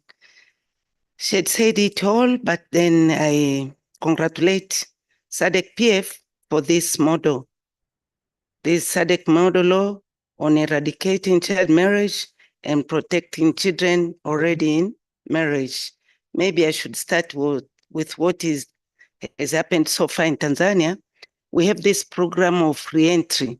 For those who got accident, I may call it social accident maybe, during school, and then they got married, they are given the chance to go back to school after bringing up the child to maybe for 2 years or even less, depending if one has an assistant. But Madam Chair, I want to share with you one thing which maybe is left behind, because I joined Honorable Leonard Malwanda from Malawi and Honorable Mope Kati from Lesotho for all their observations and their recommendations to add on to what Divya just said. And I should start with what Mope said. All this is done not maybe, but this is done to protect children who have not yet finished school or who are already in school for not getting into marriage. Now my question is, are these children whom we are intending to protect ready to be protected? And how can we assist them to know their rights, that they are children and that they should go to school and graduate and that they are young? Having asked that to myself, I came up with two things. First of all, children of today are not the same, are not brought up or even are not eating what children of the past used to eat. And here I'm talking of organic food versus processed food and even these carbonated drinks. During our era, one will mature, we say, get her menstruation at the age of 15. Now children are seeing those things at the age of 9. And then they said she's mature enough to get married and the laws are not in place. That is not fair. And that's why we should all keep on shouting and enacting laws to protect them, and really from government to the public and even to the children themselves to know who they are, to accept that they are children and that they need to go to school, graduate, and become women. If they don't understand so, they are bringing this region of ours, SADC, to continue being poor and poor. At the tender age, if one is married, she should know that what she's going for, to take care of a house, to take care of a man, to take care of a family, when she's still a child. And yet you said you are married. You are not even going to get employment. You are not even ready to go for farm work. You are a child. So you are going to be a dependent mother of a child. So yourself as a child, you are going to depend on your parents, and your baby is going to depend on the grandparents. So I'm speaking here to request all those children whom we are protecting so much. We've pointed fingers to the government. We've pointed fingers to ourselves as parents. Just you ended up saying that maybe the parents are not doing their job. But we should also encourage these children to know their position. I am requesting these youngsters, these children whom we put in school. Most of governments, say my government really, is giving free education from class 1 to form 6. Please, children, follow what you are supposed to do. Do what you are supposed to do as a child. Go to school, graduate well, and get employment. Then go for your marriage. It's just fair. Where you fail, for those who cannot follow, government is also ready to enact those laws. Parliamentarians are ready to assist you, maybe to do re-entry program. But one thing I insist, please, children, know your rights, know your position. Otherwise, we'll end up having a poor region, a poor Africa, and a poor family. Nobody wants to be poor. We all want now at this era, everyone to know that he has good health, economically sound, maybe morally, and even in those religions. No religion insists that one should sin. In the 6th commandment of the Christians, they say, do not do those things. Why should you? Having said that, having requested the youngsters whom we are now whom we are discussing to prevent them, I join hands with Divya, who said that maybe there are no sufficient budget for child protection. So our governments, we should argue that we get enough budgets as parliamentarians on that vote. And also we should have programs of capacity building to both the parents and the youngsters so that they should understand their rights.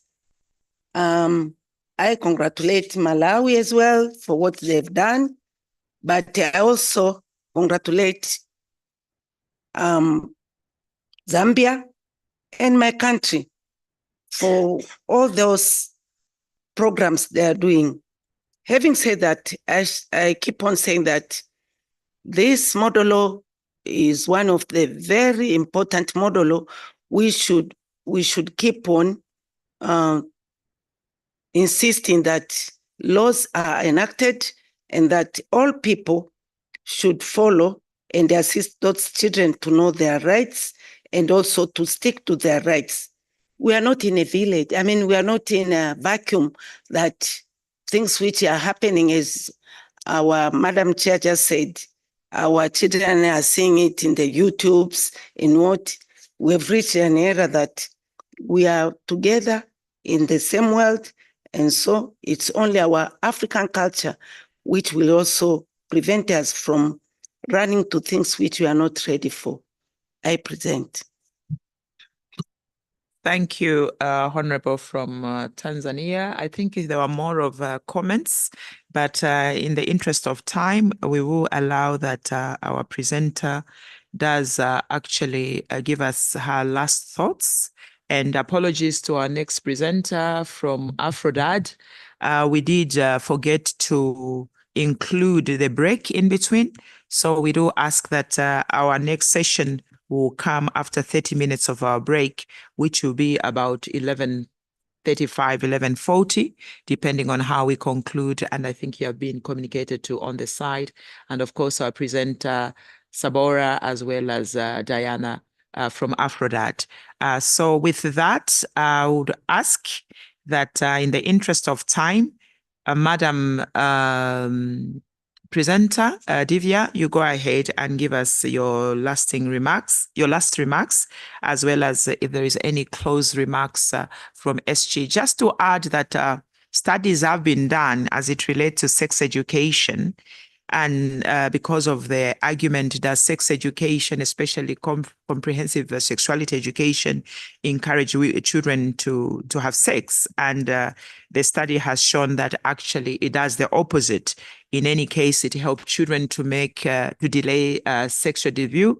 And also it gives them more power to make decisions away from being engaged in sex prematurely, as well as without much information. That is why you see that also the statistics of children who fall off due to early marriage are those more under junior high.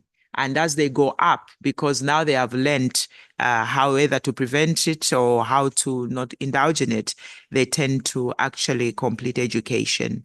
And this study can be found on the United Nations Education and Scientific and Cultural Organization, UNESCO, and was reviewed 87. They reviewed 87 separate studies on the pros and cons of sexual education. So those are issues that we have to continue interrogating and being contextual to the countries that we live in. But clearly, Honorable, from Tanzania, the issue of free education is a good intervention from our governments. Zambia has done the same, free education all the way until you complete your school. And we're finding other ways of even supporting children to go to tertiary education. But also, how do we encourage those children who are already in marriage? How do we protect them? I think Divya really did help us a lot so that we do not create even more problems when we nullify the marriages of those who are already in marriage. And Zambia actually hosted the launch of also ending marriage, but also protecting children who are already in marriage, I think a month ago. And I was privileged to be one of the speakers, and our SG was there. So on that note, Divya, your last remarks, as well as SG, will come in to close us for this session before we go for a break. Divya, please. Thank you so much, Honorable Chair, and thank you to all the members for their interventions, and really, I think, for actively engaging with the material of the presentation and reflecting how it looks in the national context. And I also want to thank the SADC Parliamentary Forum for really the continued partnership.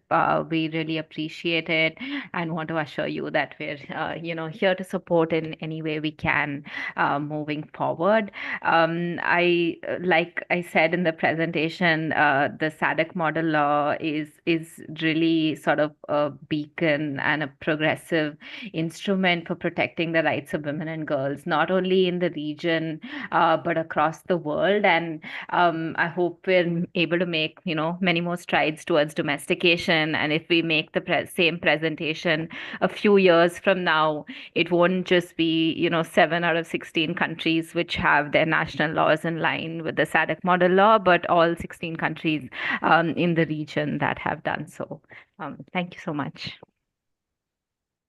Thank you very much. We look forward for more interactions in our different committees. You are indeed a great resource. SG, any comments before we take a break? No, just to thank you, Chair, for your leadership and the interventions that have been made by members of the committee, where we feel encouraged, and to congratulate you, honorable members, for producing such a model law, which has influenced people's lives and which, is really something that you all endeavor to implement and domesticate. So thank you, Chair.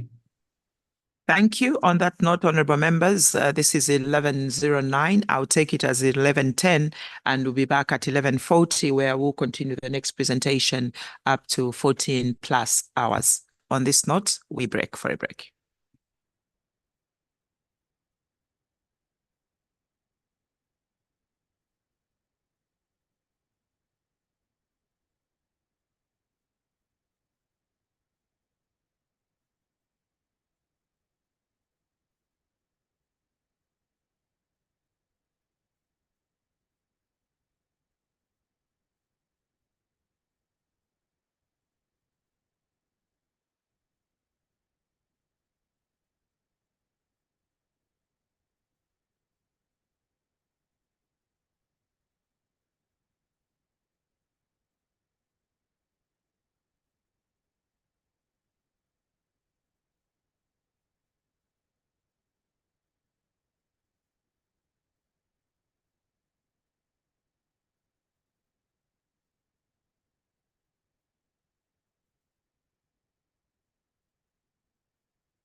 Okay, honorable members, right on the dot at 11:40, I call back the meeting to order, and we have our next presenter, and that is Aphrodite.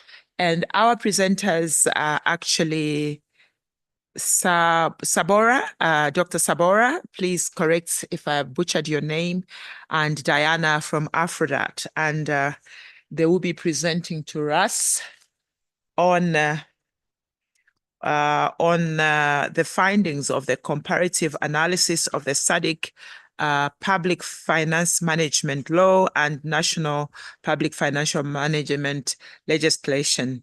So the presentation is on how the national PFM legislation in Zambia, Zimbabwe, and Malawi compare to the SADC model law on public financial management. And I know that Zambia had its PFM passed in 2018. 2018, I think, but they will be in a better position, and also the findings and how that compares to our model law. So welcome back, members, and our presenters, are you ready? Thank you, Madam Chair. I'm ready. My name is James Sabora. I do not know whether Aphrodite wants to say something before I come in. Okay, thank you, Dr. Sabora. And what about Diana? Are you co-presenting with Diana? Good morning, honorables, and thank you so much. My name is Diana Mochoge from Aphrodite. Dr. Sabora will be doing the presentation on our behalf, and it's a pleasure to be here. Thank you, Diana, and thank you for all that Aphrodite does. Before Dr. Sabora comes in, I just want to correct myself that I said up to 14 hours, but it will be up to 13 hours. And now we are starting at 11:40, so it will be up to 13:40, somewhere about. But again, it may end up being 14 hours. We really want more information than to rush out of here. We came ready and festive for as much information as possible. And let's be mindful that we may have other members online, but also Secretary General is really very active with us online. Secretariat, any other people we see online right now? Any other members away from us who are in here? Okay. On that note, Dr. Sabora, it's all yours. Please take us through. Thank you, Madam Chair. Greetings to all honorables who are members of the SADC PF and also the administrative members. This is my first time to present before the SADC PF Secretariat, so I want to acknowledge this opportunity. I would like also to thank, of course, Aphrodite who made this happen, but it is my honor and privilege to be here to present on Public Finance Management Act, the SADC model law on public finance management. So I would request to hoist the PowerPoint that I'm going to use to make this presentation by sharing my screen.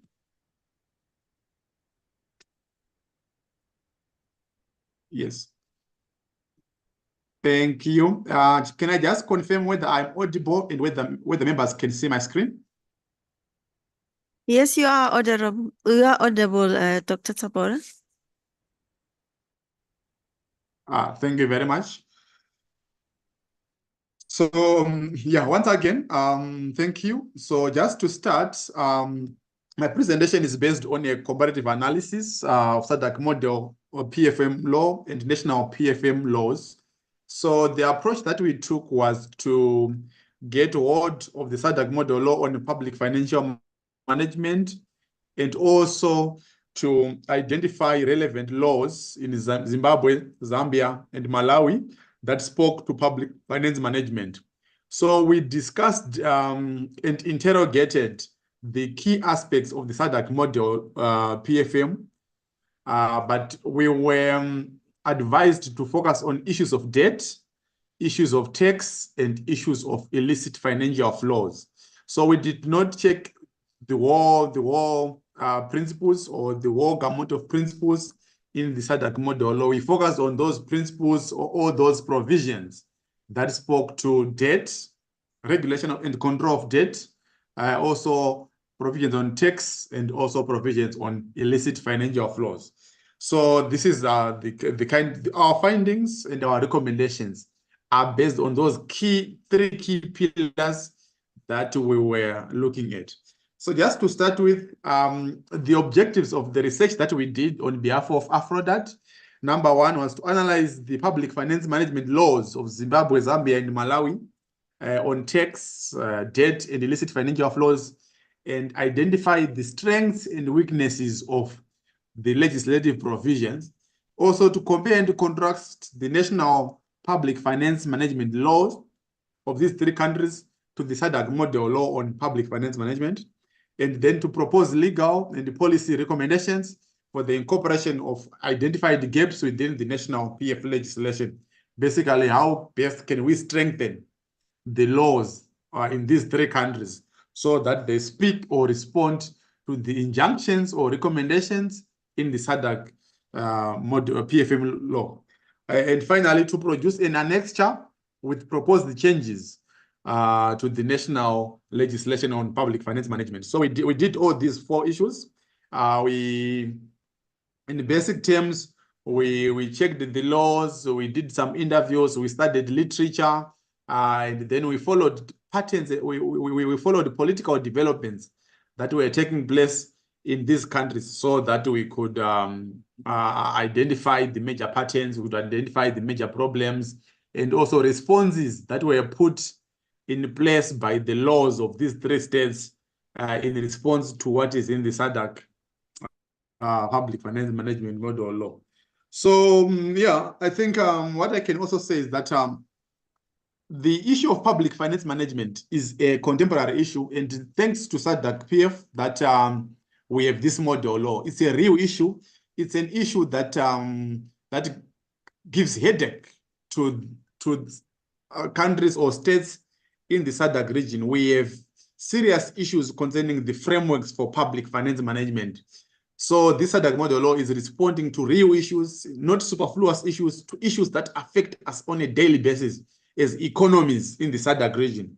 So most of these of states in Africa basically have designed the public finance management systems because they want to make these weapons against economic and financial maladministration in their own governance. Several countries in Africa and also in SADC, of course, like what Madam Chair has been saying, have embarked on public finance management reforms, most primarily by passing laws, acts of parliament, so as to cover gaps that were so huge in their frameworks. The major issues that these public finance management reforms were targeting, the issue of debt burdens, crippling debt burdens. So the three countries under study, Zimbabwe, Zambia, Malawi, and other countries in SADC as well, are suffering from a huge debt crisis, huge debt overhang that is compromising the performance of their economies. So what we identified was that several laws have been passed, several regulations have been passed to respond to the issue of crippling debt burden that faces SADC states. We also found that there was a low credibility of budgets that were enacted by states were not really credible. We're not speaking to the priorities that were there in national economies. We're not speaking to the real problems in public that faced public finance systems in SADC. Then also there were poor links between policy priorities and inputs that public resources actually funded. We found that it's also a problem in SADC member states. Then the issue of wastage of public resources and corruption, massive in SADC and massive also in the three states under study. So these are the main issues that we found is highlighting or is underpinning the reason for reforms in the SADC, in the public finance management frameworks of SADC states. So when we went to the SADC model, we realized that there are key issues that underpin the SADC model law. And some of them include the issue of the requirement for a robust budget planning process. So the SADC PF model law says states must have robust budget planning processes that must be inclusive, that must be consultative, that must be comprehensive and extensive to make sure that budgets are credible. Then the issue of balance the budget allocation, very, very, very critical also in the SADC model. The issue of national systems working like interagency cooperation or an inclusive approach to national systems working in the budget process or in the economic system as well. Then corrective budgeting approaches having to be implemented. Then the essential role of Parliament and other oversight institutions.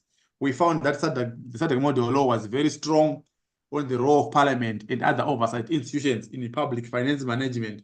All these institutions are critical in the issue of prevention of wastage, also the issue of fighting against corruption as well. Other issues also, there are other objectives that are in the SADC PFM model law, include the need to strengthen parliamentary oversight. So, of several laws that most states have, where Parliament has got a clear role, Public Finance Management Acts of several states has several extensive provisions that allow Parliament to exercise their oversight role directly. So SADC PFM model law is very strong on the need for parliamentary oversight in public finance management. The objective, of course, is to achieve transparency, ensure accountability, also ensure that we achieve efficiency and effective resource governance in member states. Then the issue of fiscal policies, of course, based on tax. So the SADC PFM model law is very huge on that. The issue of public debt or government borrowing. There are serious and extensive provisions on government borrowing. And also there are several provisions that are very important on management or addressing illicit financial flows. Several reports have been written about the role of illicit financial flows in economic underdevelopment. So the SADC PFM model law is serious on that. So we checked whether states are responding to these objectives. Then the issue of taxation frameworks, public debt management, and the connection that they have with illicit financial flows. These are also serious objectives in the SADC model law. We went out and checked whether states have incorporated or have responded in terms of their laws by incorporating these recommendations from the SADC PFM model law. I think I have said that I have said this before. Serious principles, very important principles in the SADC PFM on taxation. Basically, it urges states to establish robust, transparent, and sustainable tax systems as the cornerstone of sound public finance. So the issue of tax is quite important in SADC, in Africa as well. Countries struggle to mobilize resources, and taxation is the most formal way, the most reliable way of resource mobilization. So we found that there are serious issues with the taxation frameworks in SADC states. And there are certain norms and the principles that the SADC PFM model law is trying to encourage states to incorporate as they try to strengthen their resource mobilization through taxation frameworks.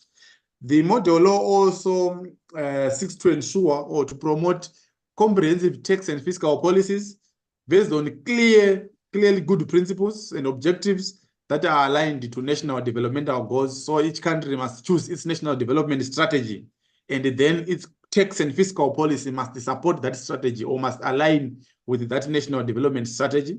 The model also encourages member states to adopt accurate tax revenue forecasting to ensure realistic budgeting and resource allocation, and to establish tax expenditure management systems to track and monitor tax exemptions, expenditures, incentives, and other revenue concessions.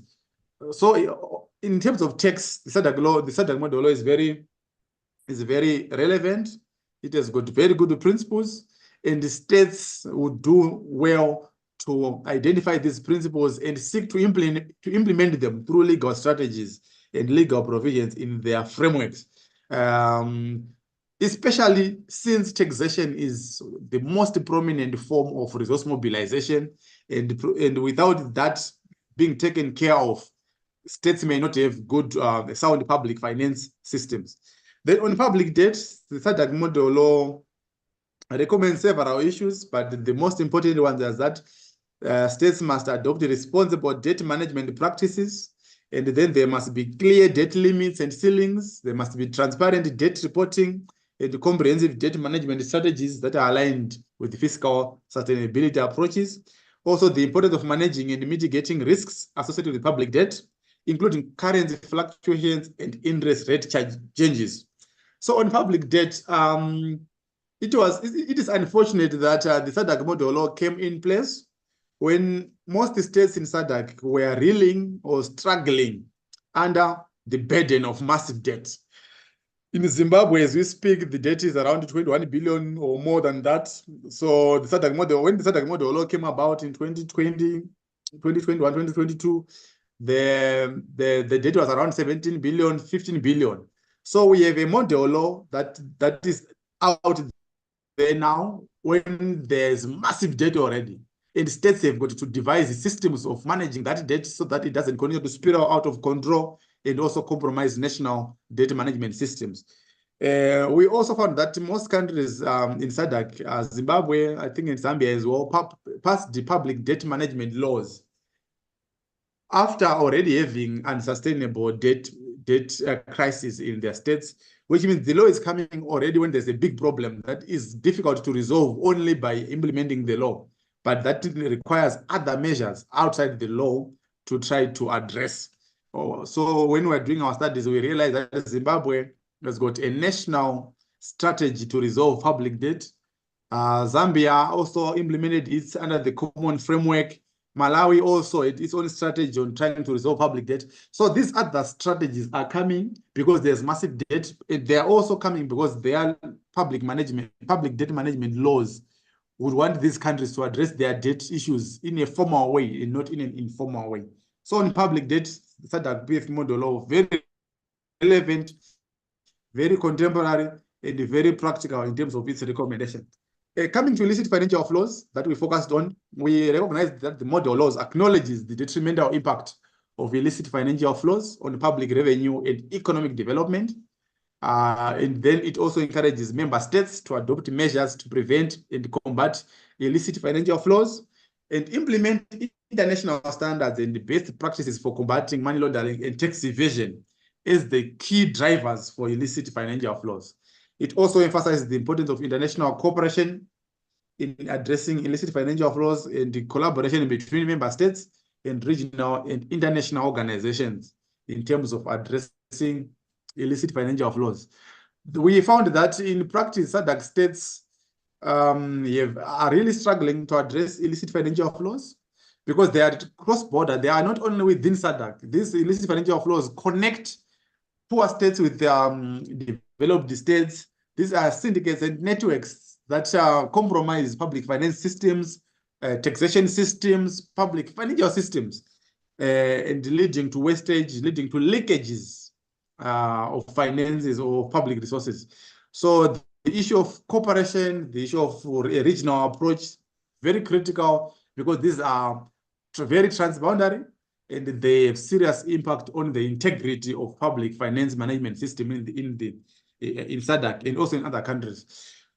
So just coming to the findings that we made after analyzing the SADC model law, after analyzing also the 3 states, the first key finding was that the 3 states that we focused on, Malawi, Zimbabwe, and Zambia, have a progressive legislation in public finance management that are informed by global best practices, and also progressive legislation in taxation and in public debt management. So I just want to quickly rush to this small table. So we focused on these. We discovered that these are the key legislative pieces or instruments to address public finance management in the 3 states. So Zimbabwe has got 3 different pieces of legislation: Public Finance Management Act, Public Debt Management Act, and the Audit Office Act. That is the law that regulates the activities of the Auditor General's office. Zambia, almost the same: Public Finance Management Act of 2018, Public Debt Management Act of 2022, then the Public Audit Act of 2016. Malawi, Public Finance Management Act, which is a huge part that addresses public debt management and also the Public Audit Act. What I did not include there, but it's also relevant somehow, is tax legislation and also public procurement legislation.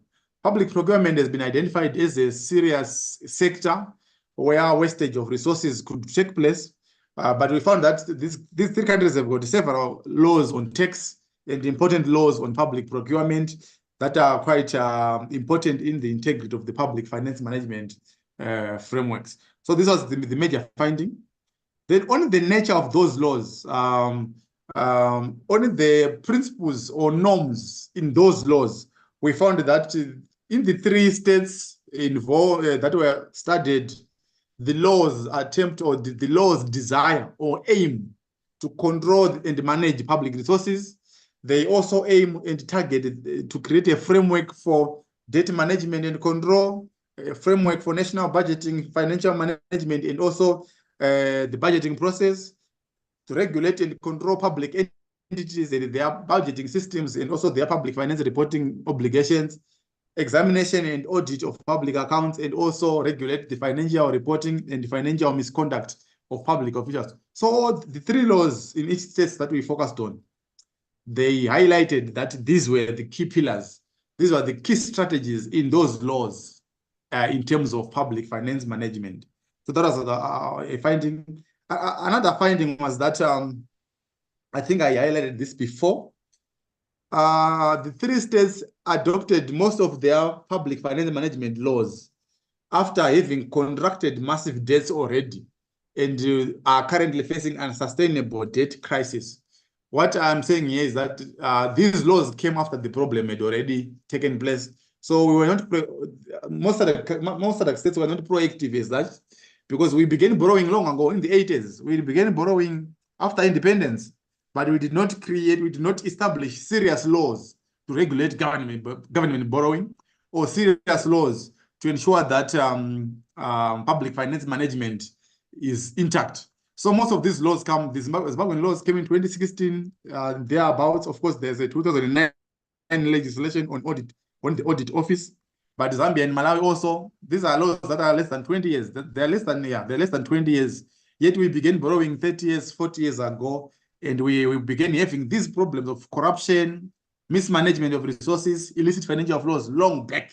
So it's an issue of a law coming in place when there are serious problems to deal with, which could make it so difficult to try to address the problem, because it would have serious roots. So the laws face this challenge. They cannot really expeditiously achieve good public finance management because they are coming when the problem is there. We cannot achieve expeditious management of public debt or effective revenue collection or control of illicit financial flows within a short term, because we already have a huge problem. That was a finding that we made.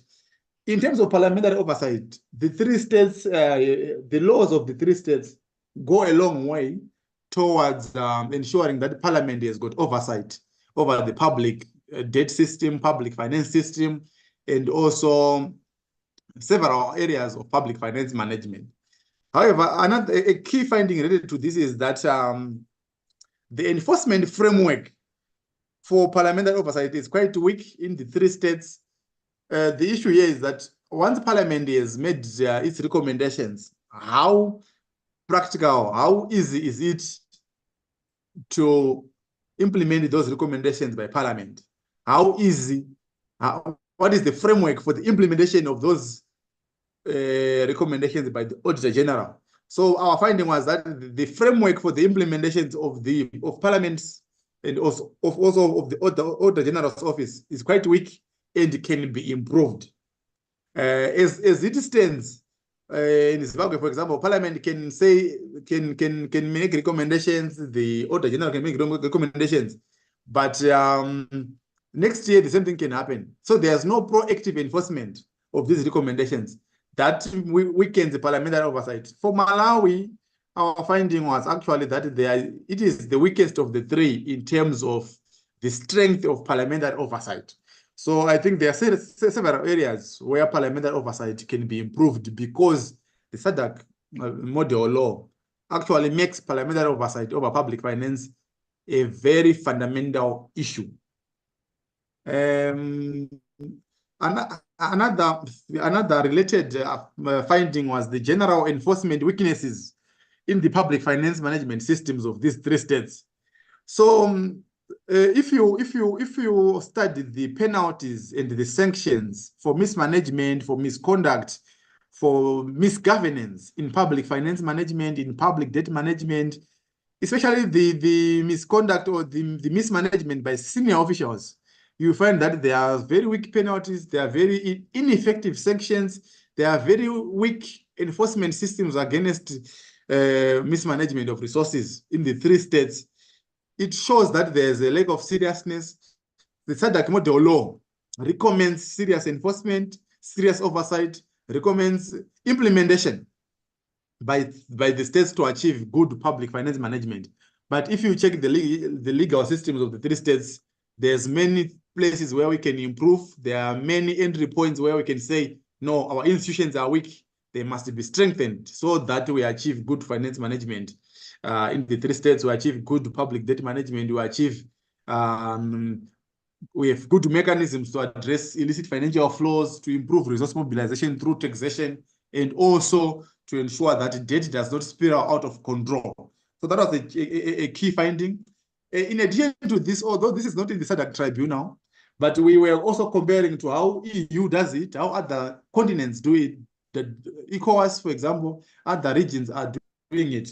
We thought that the lack of enforcement framework that is strong originate in the SADC system that we have.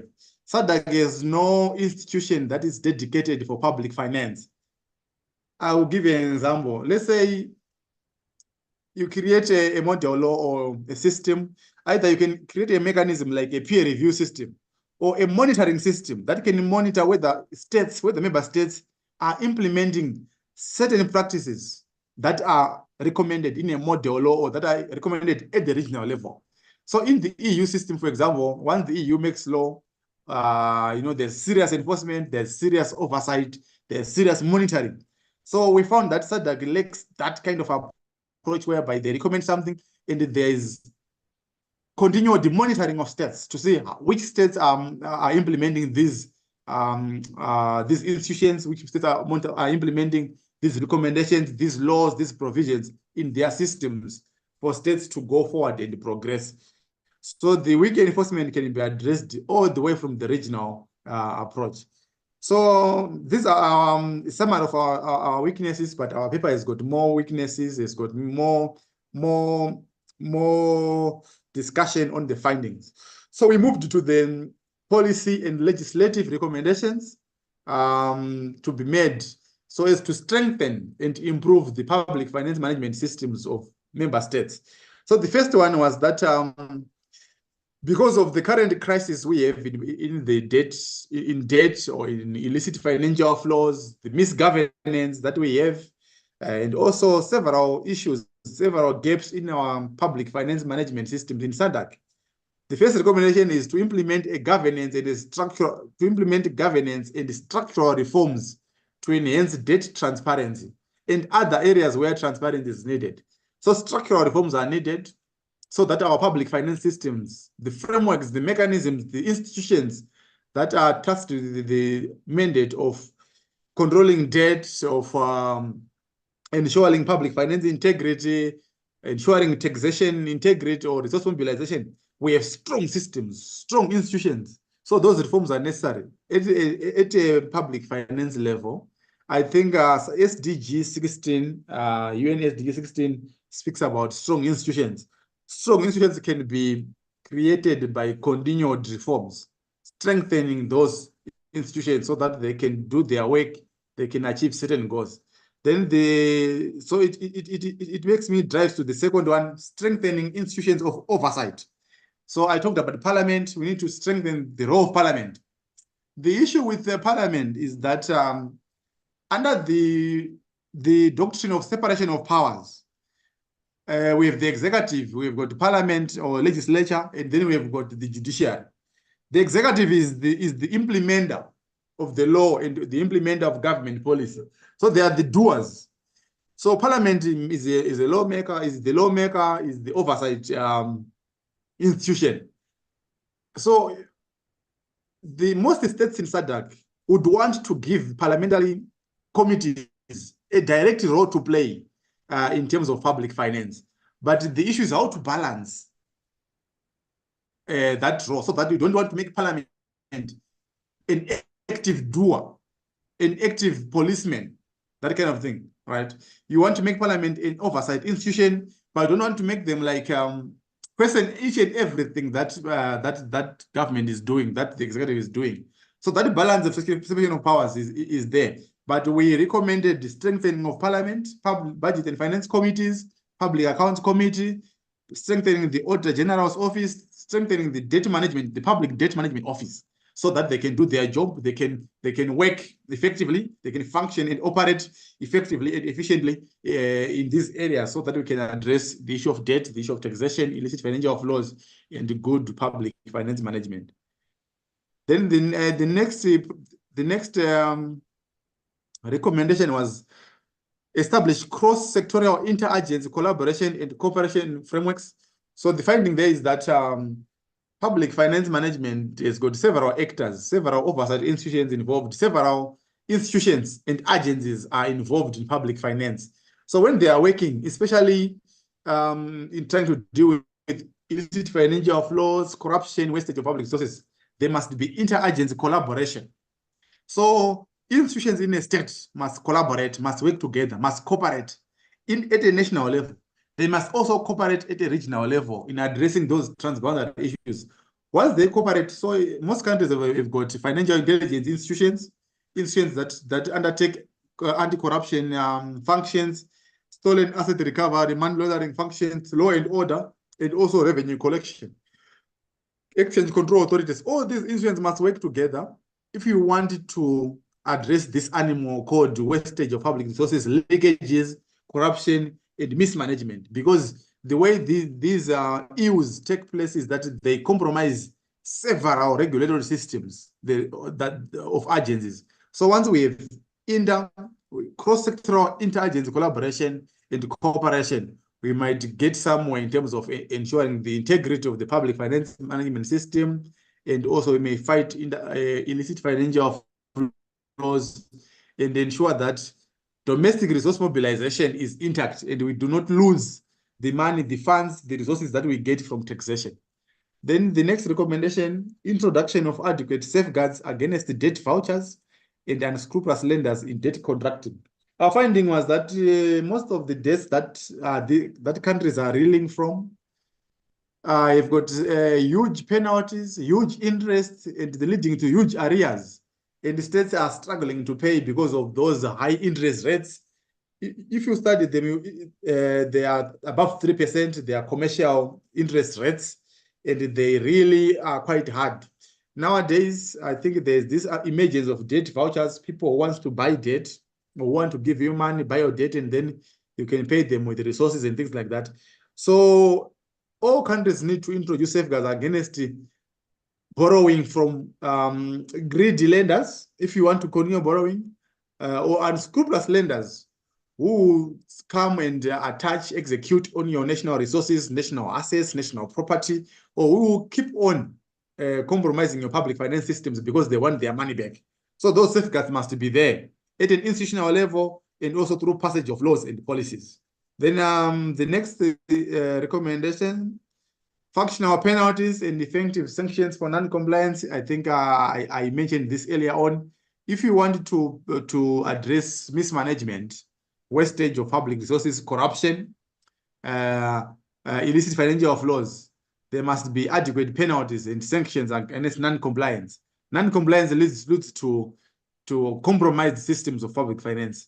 So compliance is very key, and these penalties must ensure that institutions are complying, staff complying, and procedures are undertaken in public procurement, for example, where there's massive corruption in most countries. Then on the data structuring, The three states we started, Zimbabwe, Zambia, and Malawi, they've adopted debt restructuring strategies to try to address their unsustainable debt. But some of the objectives or some of the strategies to implement debt restructuring are quite unrealistic and not inclusive, and that's not right. That's not correct. So the recommendation is that states, certain member states, must adopt realistic, inclusive debt restructuring strategies so as to address the debt overhang or debt crisis that they are facing. The SADC model law has got several provisions on debt management. So debt restructuring is a strategy to manage debt.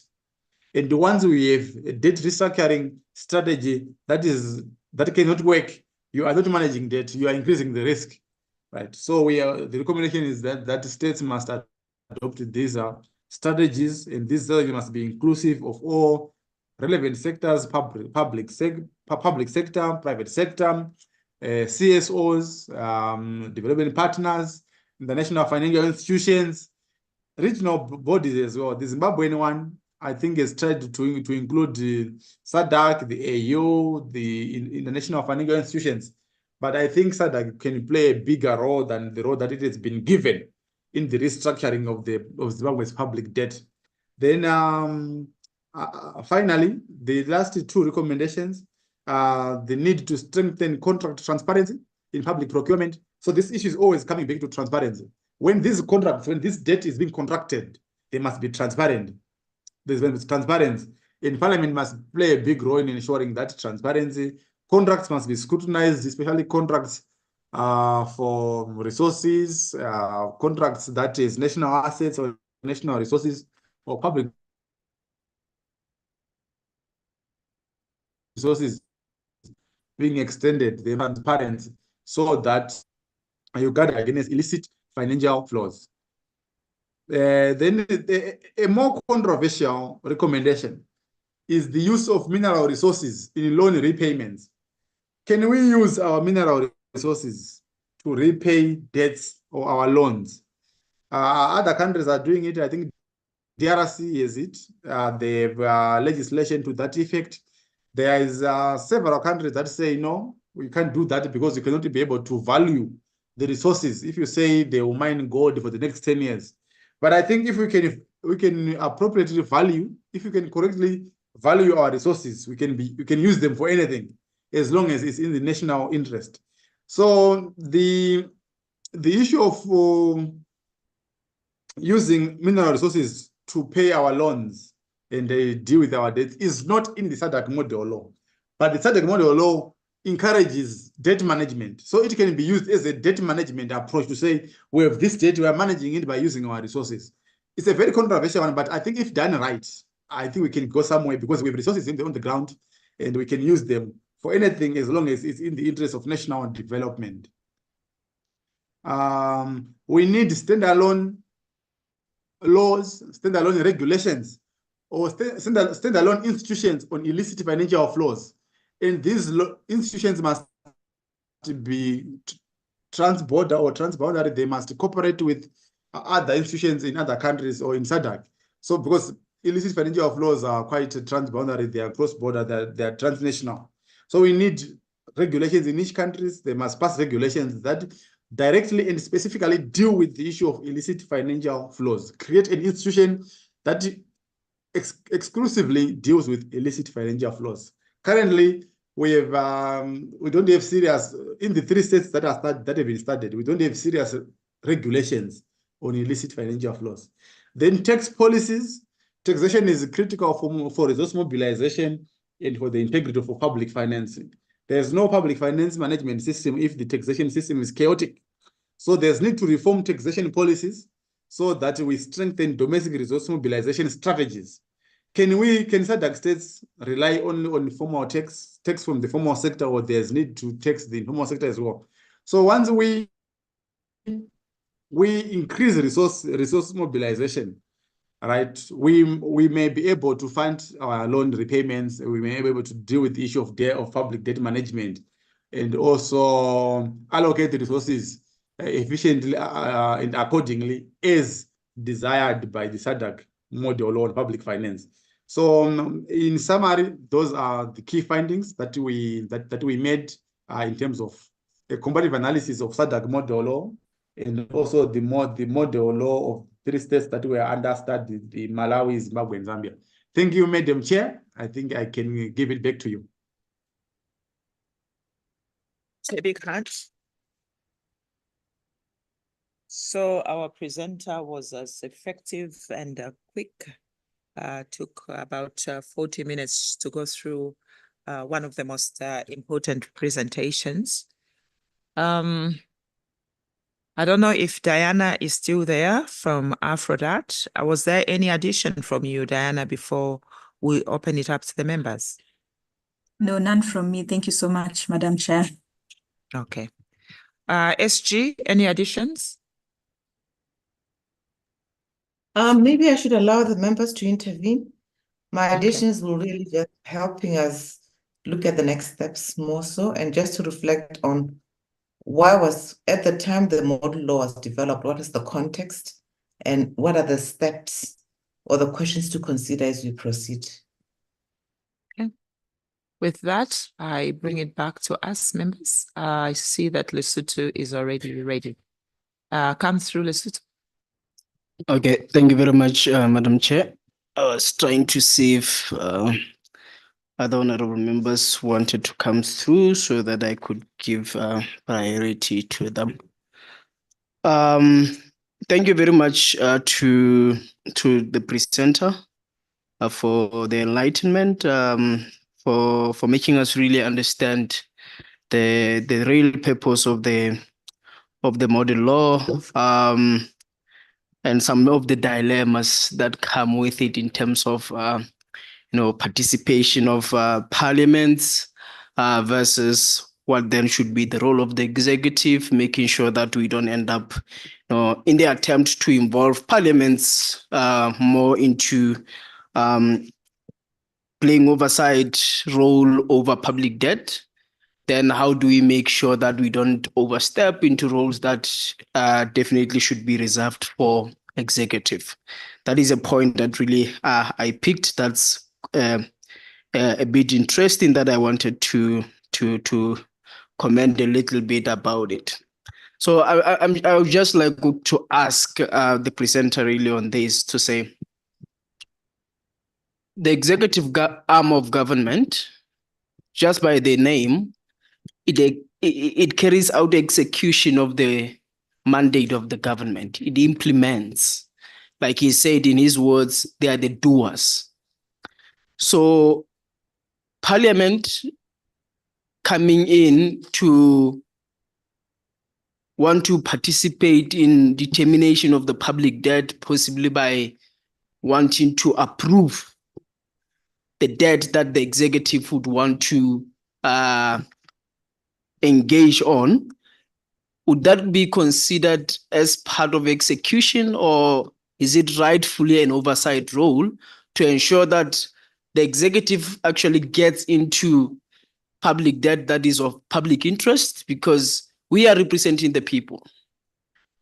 There have been occasions where ministers have signed contracts, either being contracts of debt or contracts of work to be done, which ended up leading to court cases for government, where government would be sued because a particular minister, without consulting Parliament, is signed a particular binding contract with a supplier, or maybe with a loan provider, and then that then came back to be the responsibility of the entire government, while Parliament did not have a role in either interrogating the motive for the contract that was to be signed. So I just want to know how far is too far for Parliament to be involved that would now be considered overstepping into the role of the executive.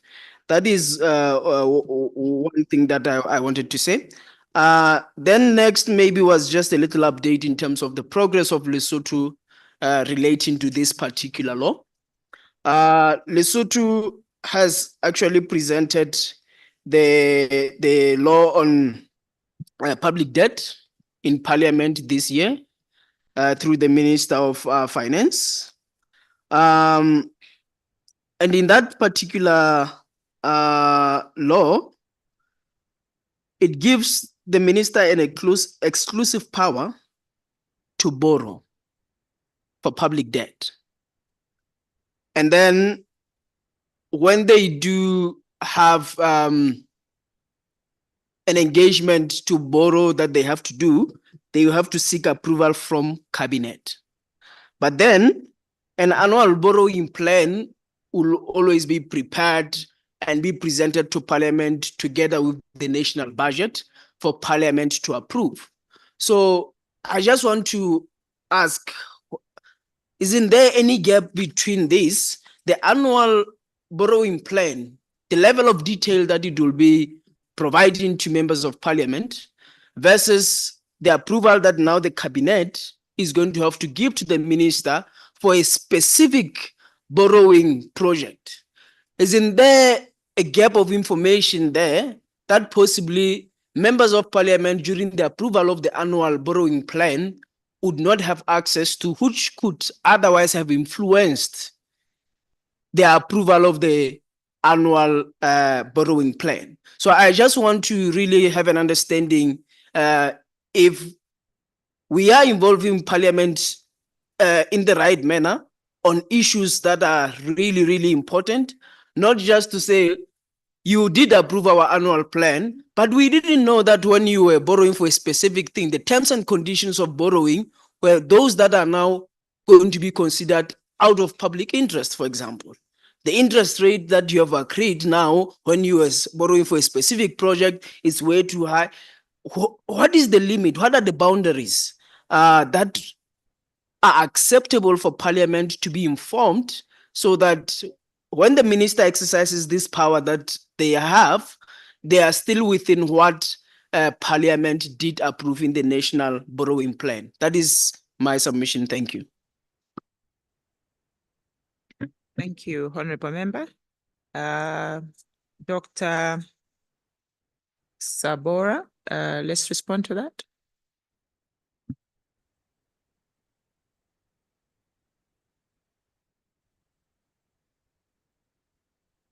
Thank you, Honorables.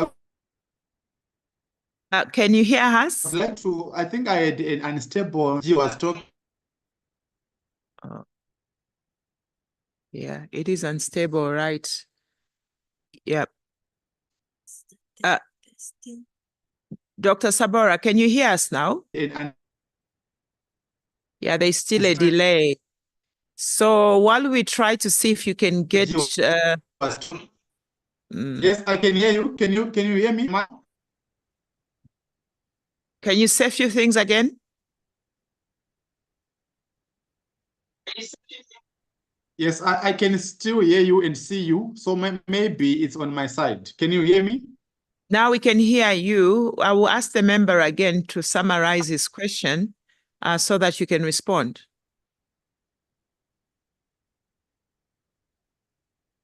I have heard the member about from Lesotho. Yes. So then go ahead with your response. Yes, I can respond. I think I... Thank go you very ahead, much, Madam please. Chair. Am I still audible? You are. Go ahead. We'll signal you if you are not. Thank you very much. So I heard the question from the Honorable from Lesotho on the issue of when can oversight be called overstepping, because it's oversight usually, it's not overstepping. So what I want to say on that question is that the executive seem not to want to be checked. These guys want to borrow and borrow. They don't want to be scrutinized too much by Parliament. So they don't really smile at oversight.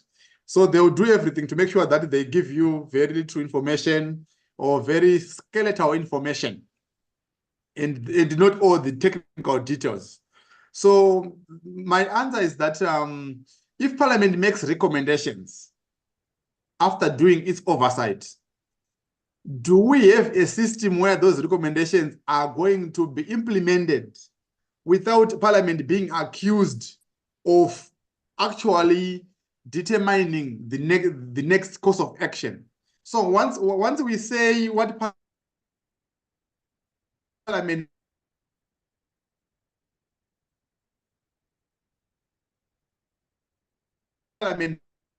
says takes place, and says no, don't do this. This we won't approve. This we approve. This won't approve. Parliament can be seen to be stepping too much in executive works, which they don't implement. So that kind of balance is always difficult. But for me, the major recommendation, the major finding that we made was that most states struggle to say, can they implement the recommendations of Parliament as they are, or they give the executive the right to choose which recommendations to implement and which to ignore. The same with the Auditor General's office. Most states have not really given the Auditor General or the Director of Audit the power to implement or the power to enforce the implementation of his recommendation. So we have these reports from the Auditor General's office. Are those reports going to be implemented one by one like Mozambique and in Zambia? They are very weak provisions. However, there are other countries like, for example, Ghana. It's in Africa. In Ghana, the recommendations are even to say, what have you done based on Parliament's findings? What have you done based on the recommendations of the Auditor General's office? So, to me, that was where I was coming from, to say, if we Parliament draw, but implementation, the execution of its oversight role, the executive always thinks can as possible. But my recommendation is let's continue to strengthen Parliament in issues of public debt, public finance management, taxation, and illicit financial flows. Even though some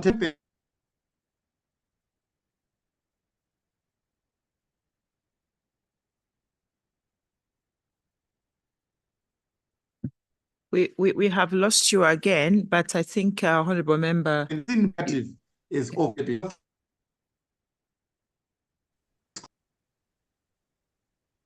So he keeps going in and out, but I think you have heard the gist of his response. Would you want to add, Honorable? No, Madam Chair, I think given the circumstance of the connection, where he has spoken, I've been able to hear, and I don't think he could have answered it any better. It's a complex matter that he may not have a specific answer really, more than just giving recommendations of what can be done, because the matter by itself has, many factors to consider. So I think I'm comfortable with what he has been able to say. Thank you, Madam Chair. Okay. Thank you. One of the things he spoke to was us as parliaments to keep pushing for more ways and means that we can hold the executive accountable, because otherwise the tendencies from what he has said is that would want to get away with as much borrowing, and yet we know that the ramifications will come on the entire nation and the people we serve, we as members of parliament, who are the voice of the people. Also, I think one of the issues that have come around that conversation in some circles is, does this then argue for why the executive should be separate from members of parliament? For example, a system in Zambia where I am a member of parliament, I'm also a minister. I think this has also taken us in those conversations. I personally feel ministers shouldn't be members of parliament. That's my personal view. And I hope that other people may feel that way. I know other systems have that. And some people argue that even there are still weaknesses. I don't know. But these are some of the conversations that I think we need to continue bringing to our countries, so that those checks and balances are stronger, and financial public management acts in our countries or legislation are actually implemented versus just be on the ground. With that, I'll ask any other member who wants to make their own intervention. I see Malawi coming through. Thank you very much, Honorable Chairperson. I think my intervention will not be very long, I mean. Sorry, Doctor, are you there? Yes, I can hear everything. I can hear Honorable from Malawi. Okay, we proceed. Yeah, thank you once again, Honorable Chair. I was saying my intervention will not be long because I got right from the presenter or what he said. I have one challenge which most of maybe countries doesn't take into consideration. And this is time management on how we handle our issues concerning public finance management. When you look at most of the losses we get through our transactions in our nations, it always comes with a time delay, the time we implement what we want.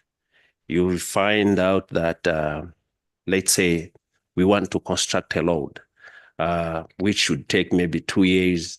You'll find out that it takes 5 years.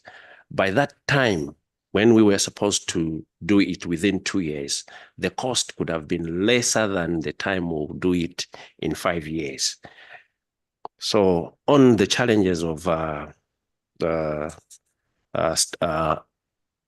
member states, I think time should be included as one of our challenges. I also wanted to ask the presenter. He mentioned that Malawi is the lowest in our oversight law. What should Malawi do to bolster its oversight so that we get a proper and realistic outcome of our finance, our public finance management? Because as we are now, it shows that we are failing in many ways because we are not doing one of our duties of oversight. Thank you, Honorable Chair. Okay. Any interventions from you, Doctor?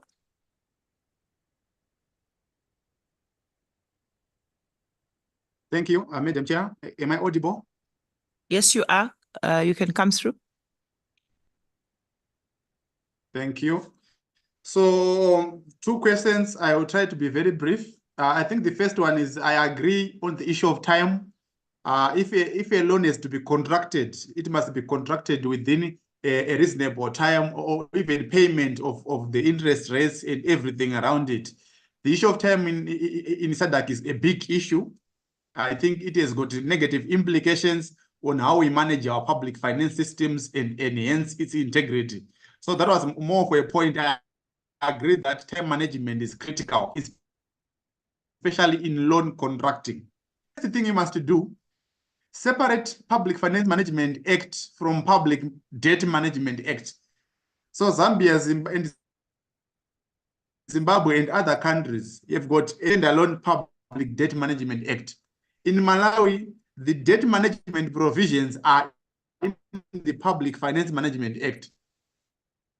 So to me, it confuses many issues, number one. Number two, the biggest issue with Malawi is the assembly. Limited involvement of parliament in oversight. So there are few entry points of parliament because the minister submits to cabinet, the borrowing plan and many things, they submits to cabinet mostly. But I think if you compare Malawi with other countries, I think Malawi parliament needs more entry points to exercise their oversight in public debt management, in public finance management, and then strengthen what happens with the recommendations of the parliament. If parliament makes recommendations on public finance, on public debt, on taxation, what kind of legal force must be given to those recommendations? How can they be implemented before they can be before government can execute? So those are the key weaknesses we found from Malawi. We understood that Malawi's laws are also quite new on public finance management. I think you repealed a law and replaced it with another law. But I think there's more need to involve parliament in several things. that are in the SADC model law. There is also need for a debt management SADC model law highlights in Malawi. Thank you very much. I think it may not just be Malawi. I think a lot of us can learn as different states, and I'm sure those which haven't been studied or who are not part of the this comparative analysis. I know that I used to sit as a vice chairperson in the committee on parastatal bodies in Zambia. And one of the challenges, Doc, you may want to know, and I'm sure you already know, is that the lack of enforcement on those that are found guilty. I think you did articulate to that. The implementation of it and the enforcement can be a challenge. We found that a lot of times those who are brought to book have already boarded, they have gone. And the report is coming through the Auditor General's report 3 years later. And also, I think you touched on the issue of this very Public Financial Management Act being in place, like for Zambia, it was 2018, but really the full utilization of that law and some other, whether it's statutory instruments and other laws to really complement so that the enforcement is really effective, we're still lacking. And we saw Zambia's government still borrowing. The issue of oversight for Parliament or Parliament to have a say, like Honorable from Malawi spoke to, was also another challenge that we saw that though Parliament was included, it was more like a rubber stamping kind of inclusion. So the issue of to what extent these parliaments are exposed to the borrowing of the executive. And I think this is what the Public Financial Management model law is trying to speak to, so that we can go and relook in some of the acts that we have in our own countries, especially in terms of implementation and enforcement. Also, we are the people's representative. To what extent can we hold the executive accountable? May I also just add, also from sitting from Zambia, the issue of safeguards, I think, is one that is really lacking in our countries. I also don't know, Doc, whether this is the place, but I think I will share it, honorable members. The lack of shame for those that are found wanting in terms of abuse of resources of the nation, I think there has been a tendency to look at those who amass wealth in a quicker way, like it's a normal thing, almost normalizing it, while those who may want to go after them are even seen to be the bad people. And some of it is under the name of immunity. There was former leaders and all that, and creating a very bad impression for people, and some people thinking coming to Parliament is an easy way to get rich, because they see how we start and how we end within 5 years, especially those of us who may have a leg into the executive. The difference is huge. And I think with that, we can add the issue of declaring assets and also the forfeiture aspect. When assets are forfeited to the state, where do they go back to, and how are they utilized, and the time frame in terms of recovery, but also once they're recovered, how do we make sure that some of those resources get back to the right owners who are the citizens of the nation? So I thought I add those few comments from my own end from Zambia. I wonder whether we still have another submission. Tanzania, we haven't heard you on this, no? I think also to add is that this should be a continuous, what do you call it, capacity building area. Finance is not an easy area for many of us, including myself. So sometimes even hearing conversations such as this one, it helps me get better, because a lot of members, I think, in our different countries, we don't come with that background. Very few come. So you find that the Minister of Finance, he's literally the knowledge, he's the one implementing, And so we don't have ways to question to the extent that we should. And I think we should encourage our parliaments to capacitate members of parliament in the area of budgeting, financing, oversight when it comes to finance. Other subjects are easy to, to learn on the job, but finance can be an interesting one. That's why the executives sometimes get away with murder, as the saying goes. On that note, we seems to have a lot of time. However, we will allow that maybe SG you come in at this point, just even speak to the importance of why this SADC model law was also actually brought to us and why we should advocate for the domestication or the implementation of some of the issues articulated. Well, then we'll get back to the doctor to give us his last remarks. And then, my dear colleagues, we will break for lunch. And our time shows that we should be back from lunch at 14 hours. I hope that we still have the 1 hour for lunch. SG, if you want to make interventions. No, thank you so much. Let me start by appreciating the presentation from the good doctor and Aphrodite and Diana for ensuring that this comes through. Kindly register appreciation with with my colleague for coming through. This is one of the institutions that also have an MOU with us, Honorable Chair. Let me start off from where you ended in terms of the complexities of the matter and just say that it is for this committee to look at 3 indicators in the model law, which they can help us with and allow us to request countries to keep reporting on. I will not speak to issues of what he spoke to around the capabilities of government, to optimize, revenue streams and, contain the expenditure among others. I think at the end of the day, what is being said here is that, for any economy to recover, we have to look at its performance.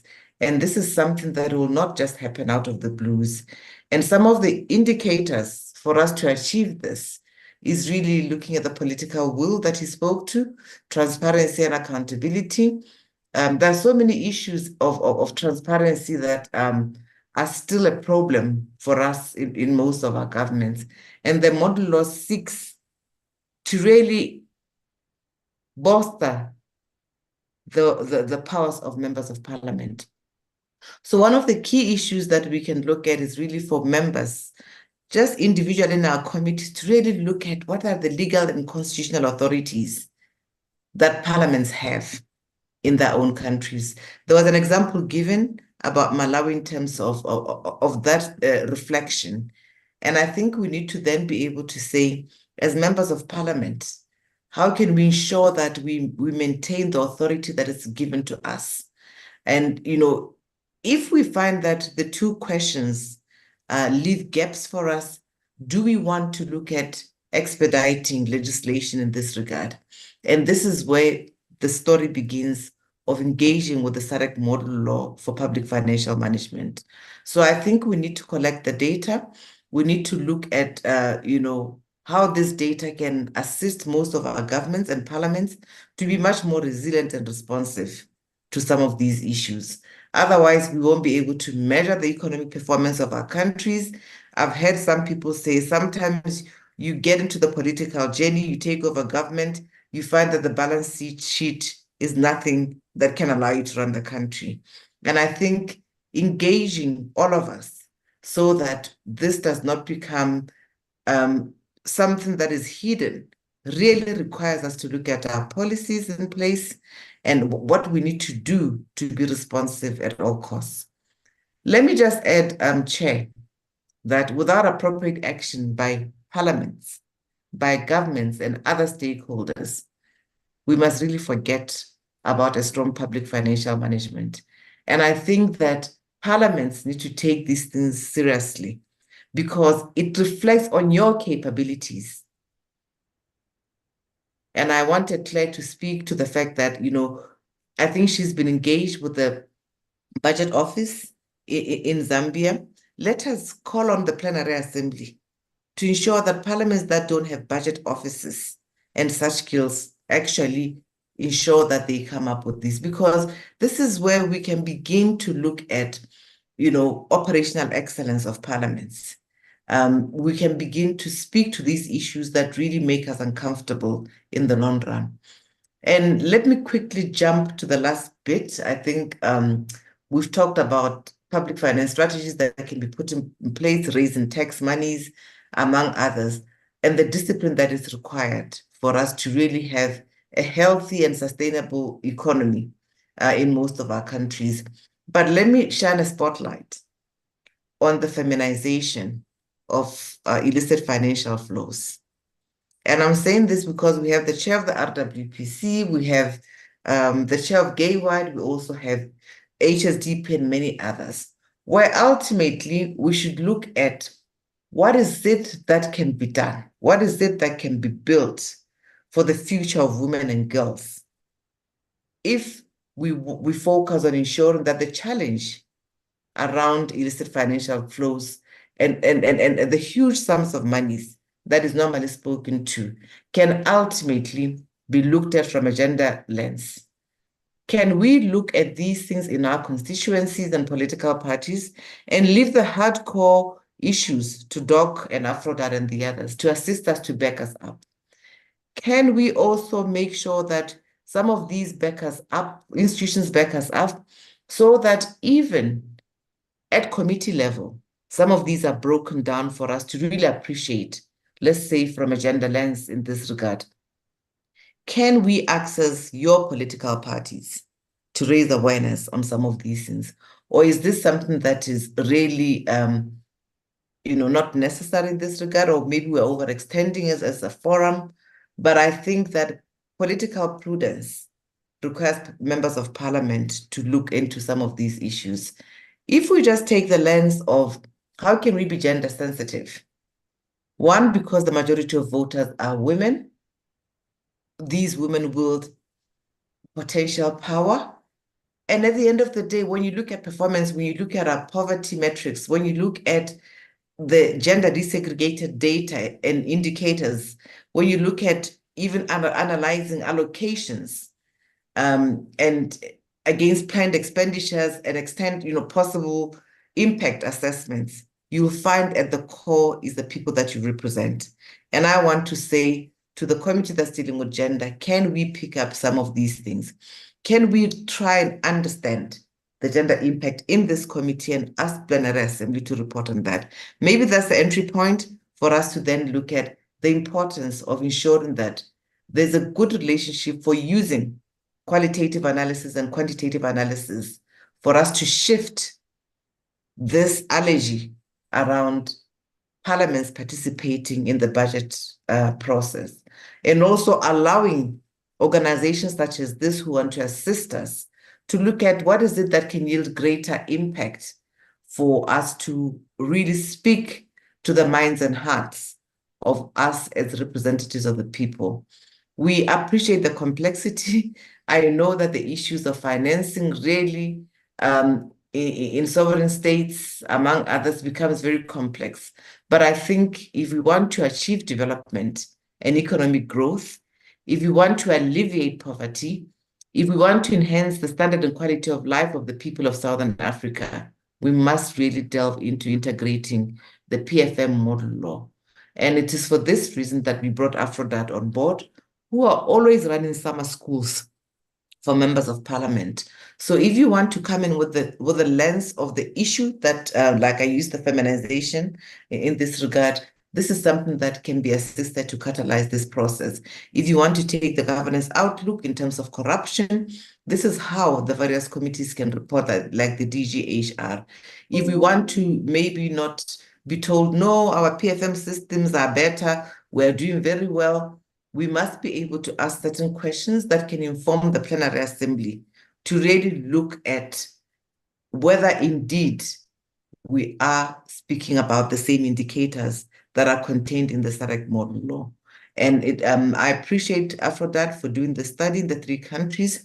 I think it goes further to say the scorecard will also be well received by our countries in this regard, making sure that at the end of the day, there's a recipe for winning empowering parliamentary committees like the Public Accounts Committee, ensuring that there's an appreciation from the Ministers of Finance in this regard, and ensuring that the whole issue of a disciplined and a healthy fiscal trajectory is not anything that is left to, they want to find out whether we can borrow loans or not. Is this the preserve of the executive, or is this something that Parliament should look at? So I'm trying to introduce another way of how we can really look at this issue from how vulnerable the people that we're speaking for are.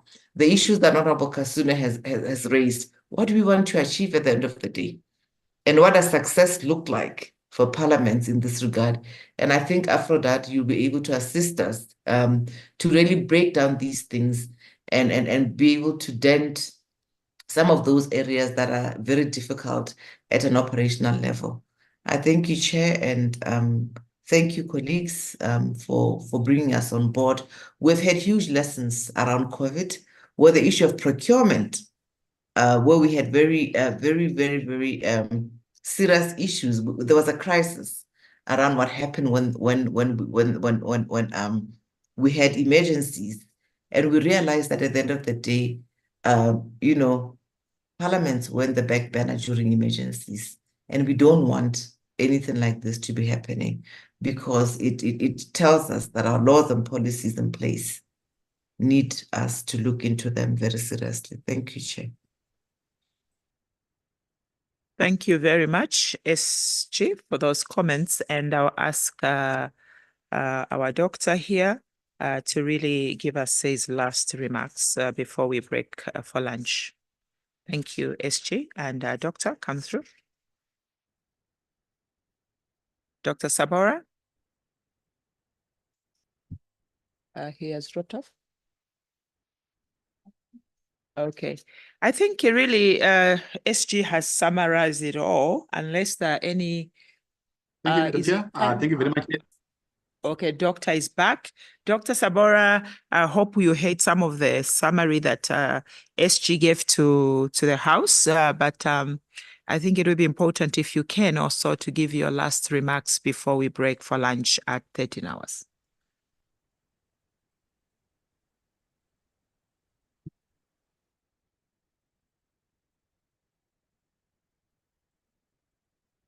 Honorable members, the internet seems to be back and forth. We do apologize, whether it's on our end, on your end, Dr. Sabora, as SG has already alluded to, that Aphrodite, you have done an amazing job, and it goes to Diana and team, and indeed for bringing a well-researched comparison. And we believe that it's not just for the 3 countries mentioned, but a lot of lessons can be learned for all the SADC region. And I think one of the things that also came out that, is it ECOWAS, I think it was, has more stronger mechanism of punishment and even deterring mechanisms. And I hope that we in the SADC region can emulate that and continue to work on our financial flows and mitigate some of the leaks that we continue to experience. I will, within my vested powers that you have given me, honorable members, as your chair for this committee, but also the chair for this segment, first of all, to just appreciate you, Honorable from Malawi, Honorable Leonard Mwalwanda.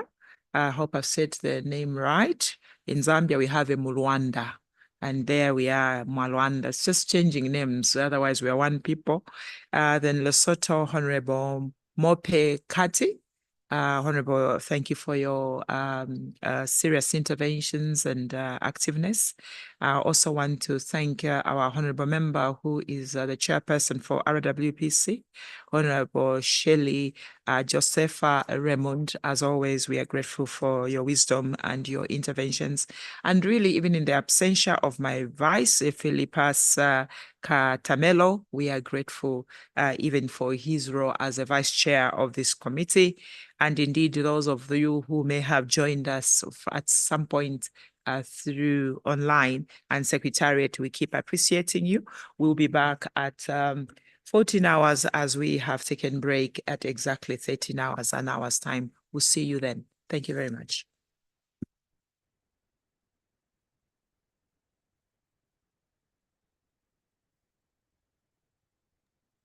Thank you. Ronald, kindly pause. Oh, great.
Honorable members, welcome.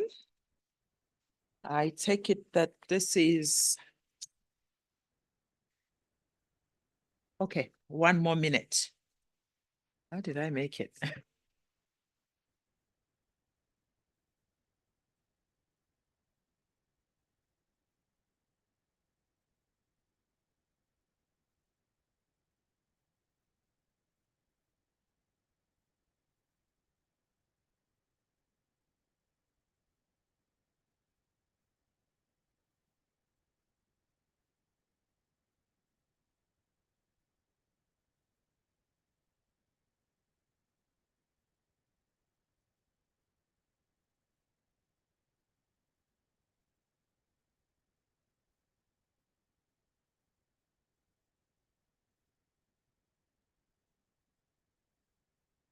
We are waiting for a quorum. We are waiting for a quorum.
The meeting is called to order at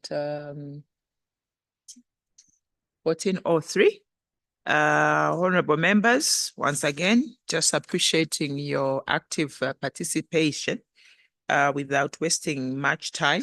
I think this is an opportunity for Toko Gumedzi to take us through the wrap-up of what we have discussed in the last two sessions that we had, after which the members, again, you have an opportunity to add in or wear in, if possible, and deliberate on the deliberations as well as the recommendation. I think this is where we're getting our recommendations. So that after that, we'll come to the end of this very important orientation session. I hope that Secretariat, this is not being added to our minimum 2 meetings, honorable members, isn't it? Because this is more of an orientation. We are just beginning, so hopefully Secretariat through the SG's office can not count this one, because this is more of an orientation for us. But we hope that some of the things will make it to the action plan that will be actually be part of what we do. On that note, Ms. Tokosile, and is SG online already? Okay, so we should I'm just right take here. it. She's right there. SG is online. We appreciate you, SG. Your commitment, your passion, your leadership is much appreciated. Madam Tokozile. Madam Toko. Thank you, Honorable Chair. Honorable members, you can bear witness with me that since yesterday we had quite a lot that we would be able to take forward in terms of coming up with the committee work plan for the next coming years, whilst the committee is in office for purposes of monitoring the domestication of the model laws that we considered yesterday and the ones that we considered today.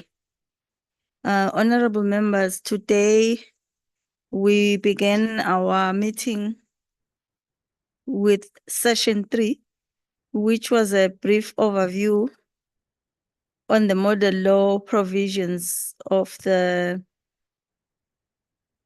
model law on child marriage, which in full is called the model law on the eradication of child marriage and protecting children already in marriage. The presentation by the esteemed presenter was first looking at the legal framework for the model law, and then it looked at the provisions. It went on to consider the gaps and opportunities in the legislative frameworks that we have in our respective countries. It also highlighted findings which highlighted the gaps that are obtained in the countries in terms of implementing or domesticating the provisions of the model law, in particular the minimum age of marriage. It also looked at the rights of children who are already in marriage and how those children can be protected, and also how to prevent child marriage at all, because it is something that is illegal. Also, this, in terms of the rights, the presenter highlighted the fact that there has to be protection in terms of protecting the property of the children and for caring of the children who are already in marriage. And the presenter went on to highlight the progress, because countries have made progress in the domestication of the model law. And also we noted that there are challenges nonetheless. You would bear witness with me, honorable members, that as she was doing the presentation, each member was doing a self-introspection, looking at how they fared in domesticating the model law in the countries. We've heard that other countries have legislation which is in place, but other countries also have exceptions to, for instance, the age of marriage. They allow children to marry under certain circumstances, including circumstances that are influenced by custom or religion. We also heard from the presenter that the challenges in domestication include the inconsistent legal frameworks, includes lack of structures that are supposed to be in place to ensure that domestication takes place. In this regard, the presenter suggested a number of recommendations that countries or this committee can take into consideration or can implement to ensure that the model law on the eradication of child marriage is implemented accordingly. The recommendations include the harmonization of laws. It includes inclusive legal reform. It includes knowledge sharing on these issues, and also includes the embracing of a human rights-based approach to these issues. Of course, there are challenges in implementation, but if these recommendations are taken on board, the presenter assured the committee that domestication of this model law can be realized.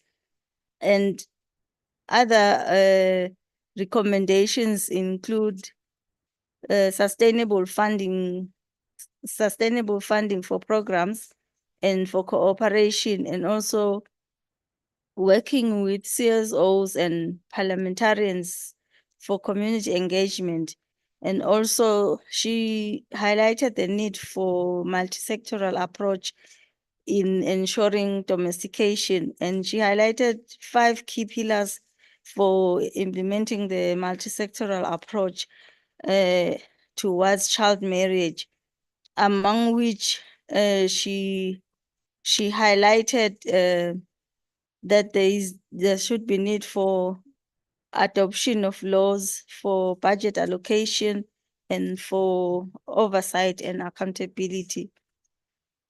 Honorable members, the members then made interventions after the presentation, and we heard from the members what obtains in their countries, including the challenges that they are facing in the domestication of the model law.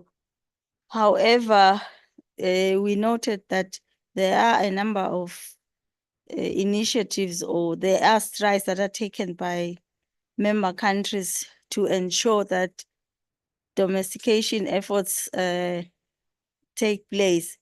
And also we noted that there are issues that member countries have to engage each other on, including the issue of adolescents adolescent kids engaging in sex among themselves or among their peers, and also looking at the age of consent to ensure that the countries take into cognizance the fact that times are changing, and in some instances you cannot run away from the issue of child marriage, because the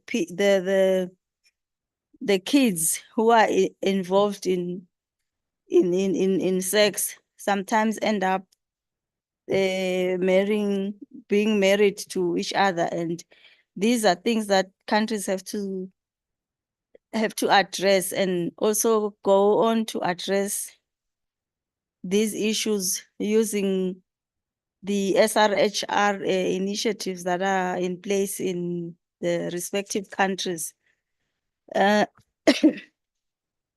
Honorable members, I'm not going to bore you with what we have had here. I'm going to go on to the next presentation, which was the session on public financial management, which highlighted 3 areas which countries have to really work on in terms of ensuring that our PMF laws are implemented according to ensure that our citizens are not disadvantaged by irresponsible use of public funds. The presenter, Dr. Sabora, talked about 3 important aspects of the PMF model law, that is debt, tax, and illicit financial flows. He highlighted that these 3 areas are supposed to be areas that are taken seriously by countries, and also that countries have to ensure through their parliaments that they put in place laws that address issues that include the crippling debt burden on our states, and also to ensure that sustainable tax systems are in place, as this is a cornerstone for sound public finance. Also, the issue of illicit financial flows, which tends to affect most of our countries, and you find that for instance, minerals that are in our countries do not benefit the citizens. Instead, they find a way out of our countries. And this is also aggravated by issues of money laundering and tax evasion. The presenter went on to present major findings from the 3 states that he was on which he was presenting the findings of the analysis of the PMF model law and the national laws. He also highlighted the fact that there are policy and legislative recommendations that have to be taken into account in order to address the issues that he raised around these 3 aspects of financial management, of public financial management. He highlighted the fact that there should be implementation of governance and structural reforms to enhance debt transparency. And also, he highlighted the fact that there should be strengthening of institutions of oversight on PMF, including the institution of parliament and public accounts committees and budget and finance committees. Also for this committee, which is one of the institutions that have to take forward the provisions of the model law in terms of monitoring its implementation in the respective countries. This committee also needs to be capacitated on how to ensure that PMF is attended to accordingly in the committee, and that the committee will be able to monitor the domestication of the provisions in the respective countries to ensure that the provisions of the model law not only remain in paper, but they are put into practice in the legislation that countries put in place and in the implementation of those provisions. lastly, the presenter also talked about how countries can ensure the regulation of illicit financial flows.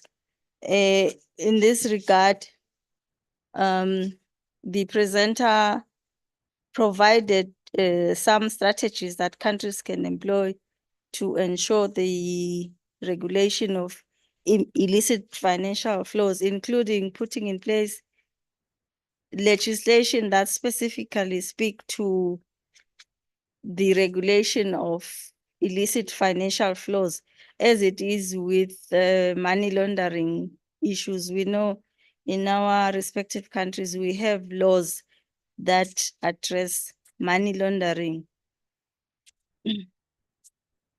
Honorable members, I'm going to proceed to the fact that when the orientation started, we highlighted that there were objectives that we wanted the committee to realize in terms of the outcomes of this orientation. Honorable members, we have heard the submissions by the presenters, and we have gathered most of the contributions, and these we hope to include in the envisaged work plan, as these have helped provide a basis for actions that will have to be taken by this committee to ensure domestication and intend to ensure reporting of the domestication in the member parliaments. As a way forward, therefore, we will welcome further input by the members, and we will go back to our respective offices, work or rework on the contributions that we have gathered here, and also put these in the report that will be submitted to plenary. And we are hoping that these points that will inform the work plan will be shared to the members for their consideration and for validation at some point, and also for ownership, as this committee would be guided by these steps that will be put in the work plan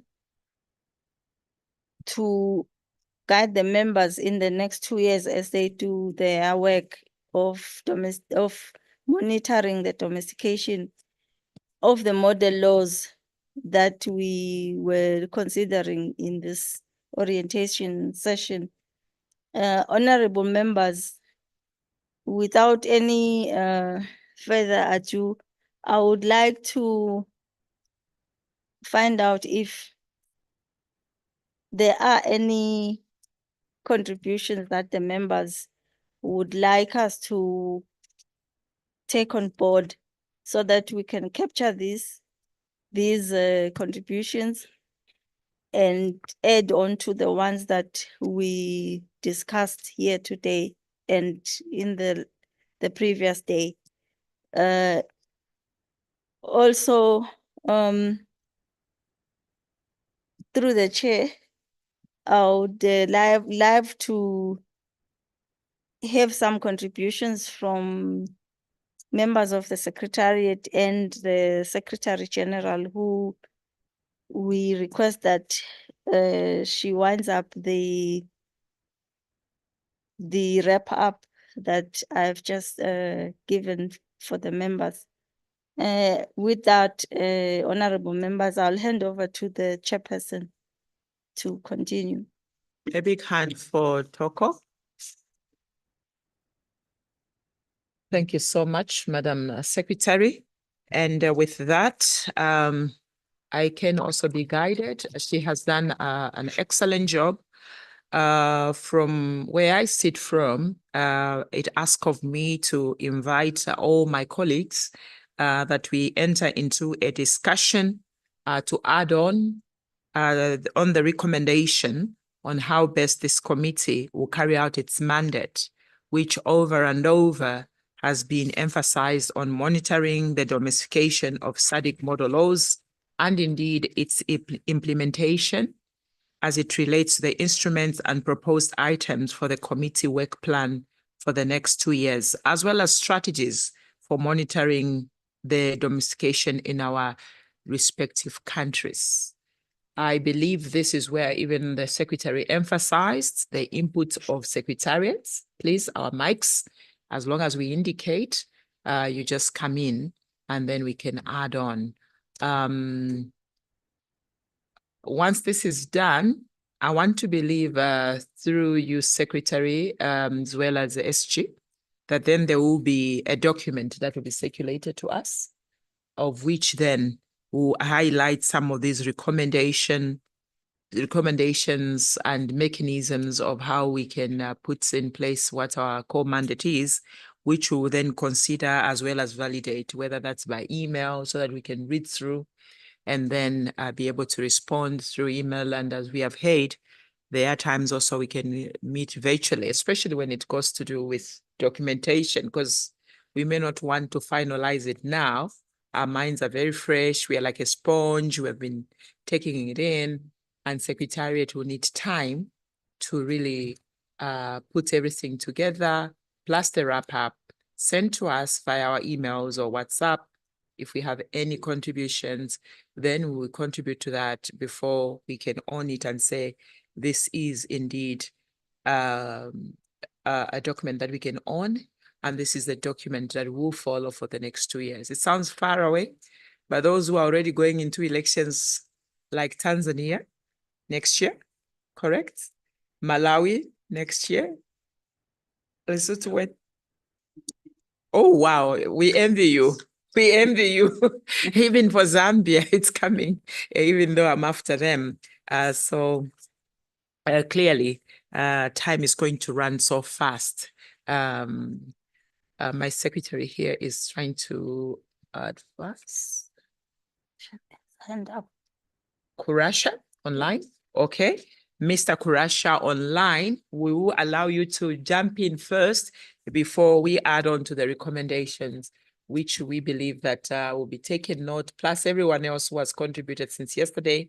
And then Secretariat, I think you can advise us on how this document will come to us and how we will then validate it before we own it. So Mr. Kurasha, could you come through, please? Thank you very much, Chair, and good afternoon, honorable members.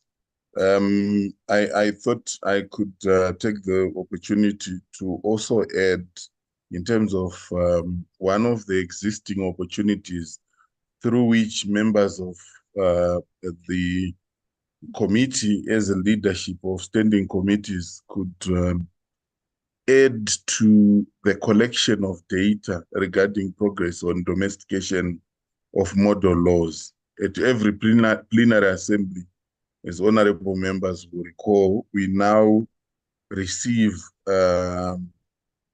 country reports from each member parliament. And sometimes what we have observed is that it's an issue of missed opportunity where country delegations could do more to be able to report on what Parliament, specifically Parliament, would have done in terms of advocating for domestication. Chair, through you, I don't know what the procedure in national parliaments is in terms of finalization of the reports that are presented to the plenary assembly. I would like to believe that there is an opportunity for yourselves as chairpersons of standing committees and members of the Regional Parliamentary Model Laws Oversight Committee to ensure that those country reports do contain information on updates regarding the application of model laws at national level. I submit, Chair. Excellent. I think that's a very good recommendation. I'll speak for Zambia. I think what usually happens is do you call them secretariat for our countries or focal points? They draft up our notes, and depending on what you have asked them to report on, I think they're usually subjects, and then or titles or thematic areas. Those are the ones they will capture, and then within ourselves would pick one person to present. So I'm wondering whether if that's the same for Tanzania, because usually only one person present on the country report. Tanzania is nodding to say yes, similar. So maybe what we may want to do, and this is a perennial assembly that will be taking place in Livingstone in the country of Zambia. You're welcome. From the 8th to the 15th of December, there in Livingstone, where the mighty Zambezi is and the Victoria Falls. So you want to come and watch that, although us and Zimbabwe think the best side is on each other's country, but I think it's on the Zambian side, since Zimbabwe is not here, so I can say that. Maybe what we would ask, and committee, let me hear your voices on this, because this is our mandate, but also it is really the core business of what we do as SADC PF. Maybe is to ask that SG's office, through the Secretariat, can actually put as one of the areas where we'll be reporting on. Did I make myself clear?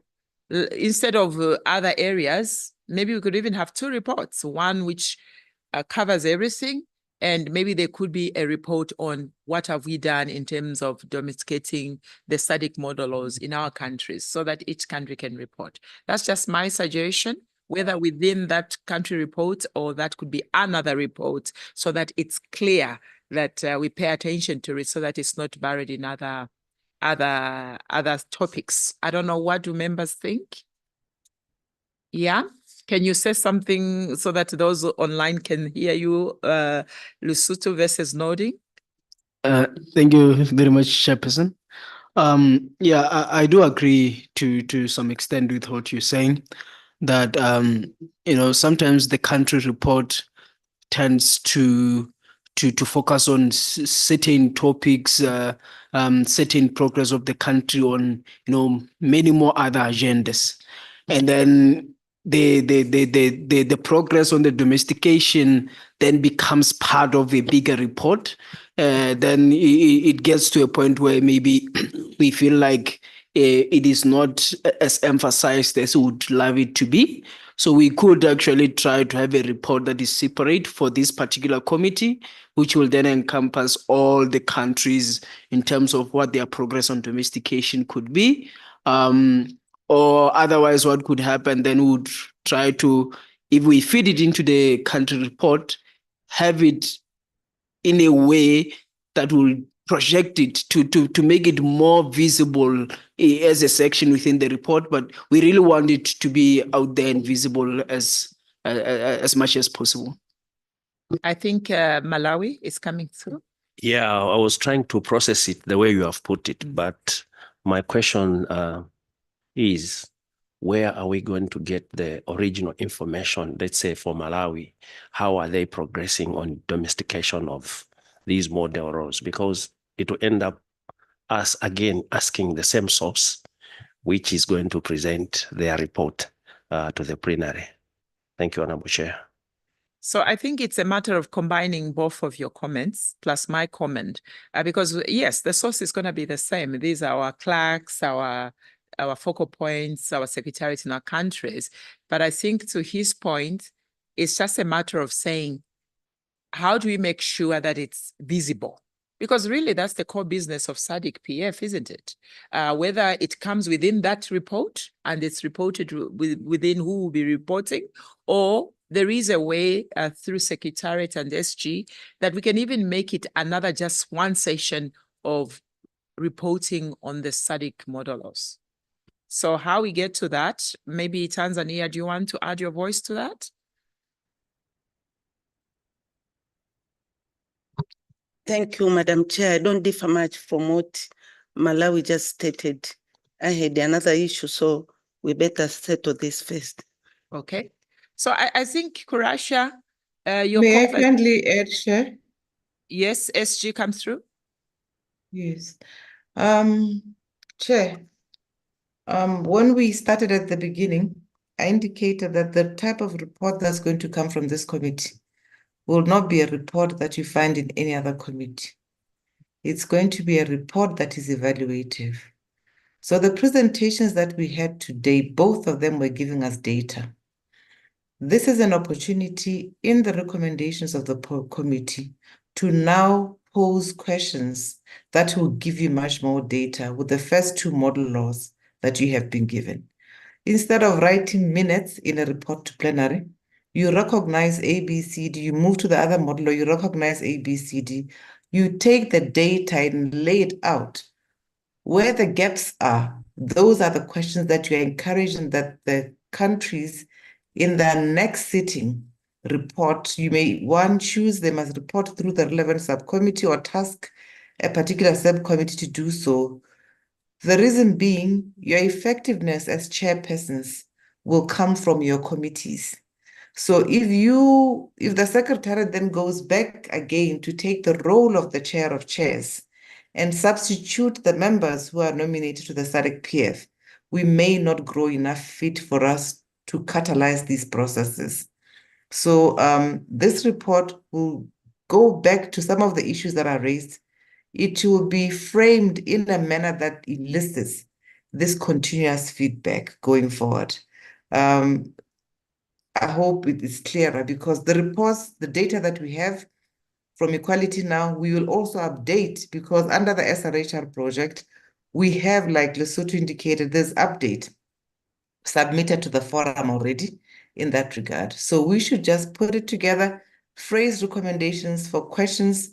It will then also bring countries to say, we have done this, we have done this. And then it has to be the responsibility of the plenary assembly as part of the report to say where data is not aligned to the reality, whatever the case may be, please deposit your report to the chairperson of the Rpmloc accordingly. So yeah, the essence is the same. It's just how we need to then begin to formulate the framework for reporting using data and beginning to help the assembly and the committees to report to this committee accordingly. Thank you.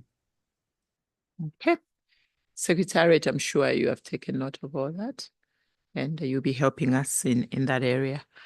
So now, Honorable Raymond, you want to make a contribution? Thank you very much, Madam Chair. I agree with what SG said, but I'm missing something. What am I missing? We being the chairpersons of all committees, I thought then we are supposed to have a session, if not full session, but if at all it happens, we are going to meet again with our committees, then such a document should be shared so that we speak the same language. It has taken 2 days for us to understand and speak one good language. And here you have said that others are going to exit, but others will remain. So it will also be an opportunity for us to share with those so that by the time we exit, maybe those people who are with us will know, instead of SADC PF Secretariat coming back again and start the same role of orientation and taking them through such issues. Because whatever we've been discussing since yesterday is so important and really powerful to see that we are doing the right thing at the right time. So I might be speaking the same thing somehow what SG said, but maybe I'm speaking it more in a layman language. I submit. Malawi now wants to, Lesotho wants to come back, and SG, if you have any contribution, if we have misunderstood you or any clarifications. I am just grateful that Secretariat is here. I think usually they tend to do the professional side of everything we are saying. because yeah. So Lesotho, come back. Okay, thank you very much, Madam Chair. I'm just trying to make a comment based on the wrap up that the Secretary made, just on 2 points that I want to clarify that were part of the discussion. One was an issue on the age of consent. I just want to highlight that the age of consent was addressed by saying that we recognize the fact that teenagers do engage in sexual activities, but we are not necessarily saying there should be a legislated age of consent. The efforts that should be taken to address the fact that they're already active are more on trying to ensure that we protect them by providing family planning resources, as well as maybe advocating for sexual education, which somehow the impact kind of reduces their their engagement in that particular activity.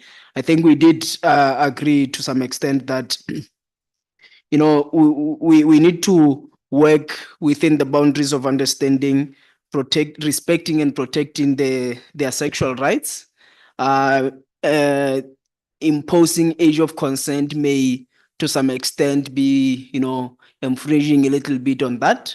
So I just wanted to point out that the resolution around the age of consent was it shouldn't be an issue of contention that we should legislate it or something of that sort, but we can address the fact that they are active by finding other ways to address that. That was the first issue that I wanted to make sure that it's clearly on record and clarified. The second one was on a situation where the active teenagers then get pregnant. I think what we said on that part was that child marriage is inevitable in the case, but we said marriage still doesn't remain an option. The fact that 2 teenagers have gotten themselves married is not a reason why we believe countries then should say they can go ahead and get married because they are children. We rather say there should be other support mechanisms that should be explored, which will still empower and enable these children to be able to continue their childhood development, such as going back to school and everything. So child marriage, the committee, I think the standpoint of the committee is that child marriage, under no circumstance do we consider it acceptable. So I just wanted to make sure that the stance of the committee is not that in a case where children then get each other pregnant, they can get married. Our stance is still that there should be other support mechanisms to support them, which is not getting them into marriage. And then if they wish, maybe after the age of 18, they can reconvene and be united with marriage. But under 18, it remains a point to be eradicated. I just wanted to make it clear on that part. My last intervention really is on the action plan, which is to be put together. I just have some few points that I believe the action plan should be addressing. One is, can we have a tracker of the model laws that are before the member states for domestication? In that way, creating that visibility of knowing that, okay, we have this number of model laws. I know the website, SADC PF has the website of the model laws, but could we also have a tracker that shows perhaps how many countries have already domesticated, how many are remaining, so that as the committee, between now and our next meeting, it's kind of clear of what our advocacy area around domestication is going to be on. And perhaps as progress happens in countries, maybe what is the reporting mechanism in between now and then, so that at least in the next sitting, we have up-to-date real-time records in terms of what has happened between now and the time this committee will meet. So a form of tracker and a form of interim reporting of information feeding within the space of the meetings. I think that would kind of work. I'm saying this because we have seen a little bit of some discrepancies in terms of the data that was presented in the presentations, where the presentations had data from quite some time back. And then there has been some developments, like for Lesotho, I was able to update what has happened with the eradication of child marriage, whereas the presentation had shown Lesotho as one of the countries that had not, yet progressed, something of that sort.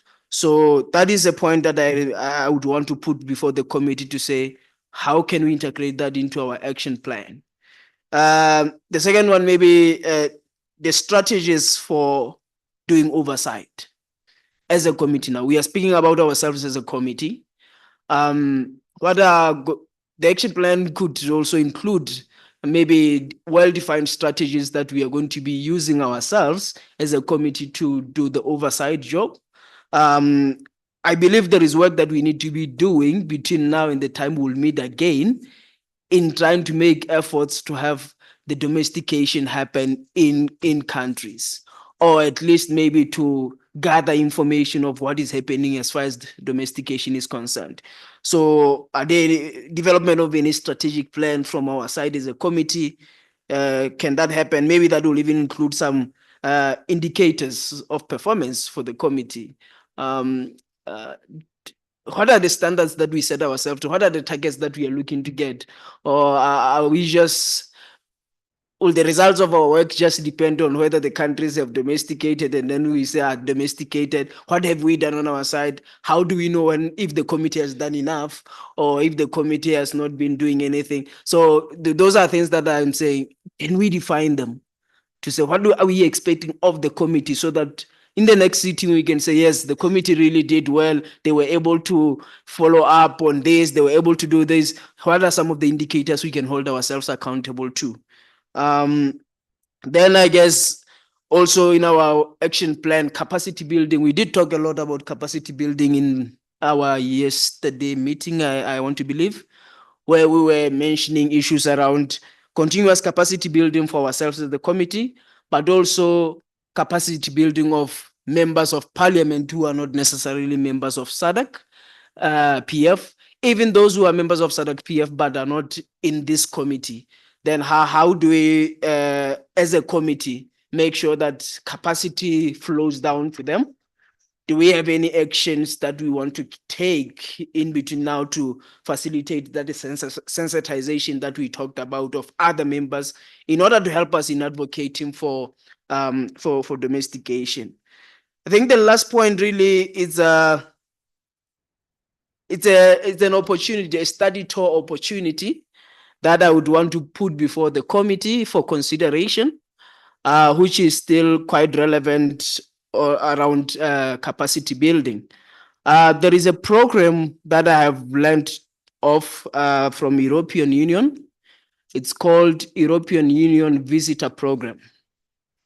The program tends to give an opportunity to individuals or groups to visit the European Union in Brussels, with the main purpose of helping those particular groups to go learn about the functioning of the European Union and its institutions. I see this as it's a fully funded opportunity, whereby the groups, if they have been accepted, because they have to do a proposal to really detail what they would want to go learn about the European Union. And then if they are accepted into the program, then they will be sponsored fully to go attend the flights, the accommodation, and some, bit of allowance. And then they get the opportunity to interact with all the institutions within the European Union, European Parliament, European Commission, European Council. And based on their purpose statements in terms of what they want to learn, then they can be able to meet other bodies within the European Union. And what was interesting about that was conversations around the function of the European Union in legislation making, laws making, and how those laws then are translated into member states was a very critical conversation that I believe this committee could learn from, to say how then domestication of laws that are made at an European level, how are countries adopting this, what are some of the challenges, what are some of the strategies that are being used to take down these laws to the domestic level at member states. What were some of the reservations that member states had on certain laws? Because I did learn during that visit that there were some areas that member states, like rightfully mentioned by, I think it's Madame SG sometime within our meetings here, that countries would like to preserve their sovereignty, countries would have a tendency of state protectionism on certain things. And that happened as well in the European Union. But then during COVID-19, for example, the health, countries in the European Union didn't want an intervention of European Union into the state level health policies and everything. But after COVID-19, that changed. Countries started realizing that, oh, there should be some laws or interventions that can be done at the European Union level, and then the countries domesticate those. So I think there are so much lessons to learn from such arrangements. Maybe European Union is operating at a much higher level than SADC, maybe at the AU level or Pan-African level. I am not sure. I don't really understand yet the functioning of AU PAP above what SADC is trying to be. But I still believe there are regional blocks. There are member states who have come together to try to have some form of integration and harmonization. So I believe this committee as well could be able to learn from that. So I'm just putting it out there for consideration, Madam Chair, just in case the committee may find it as an opportunity to explore. Thank you. Wow, well taken, well taken. Between what Malawi has contributed, between what Tanzania contributed earlier, I hope we were tracking. Secretariat, any addition before SG comes in? Any addition? Yes, ma'am. Thank you, Chair. My name is Masinato Malapo, the Committee Secretary for Trade for Trade, Industry, Finance and Investments.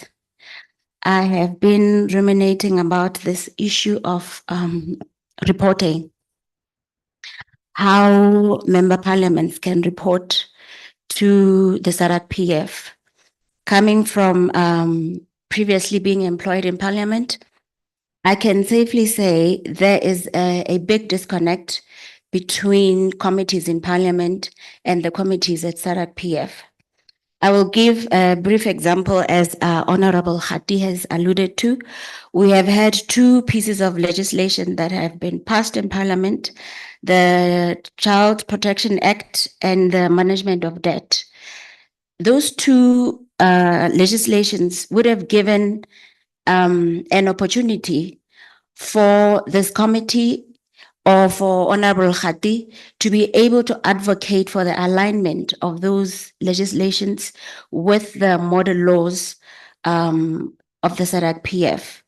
Even when countries are reluctant to domesticate the model laws, it could be one way of saying, if we track what pieces of legislation are coming into Parliament, if we track how parliaments are faring with different laws that come in that are not necessarily domesticated from the model laws, I think that is one way that the SADC Parliament Forum can work.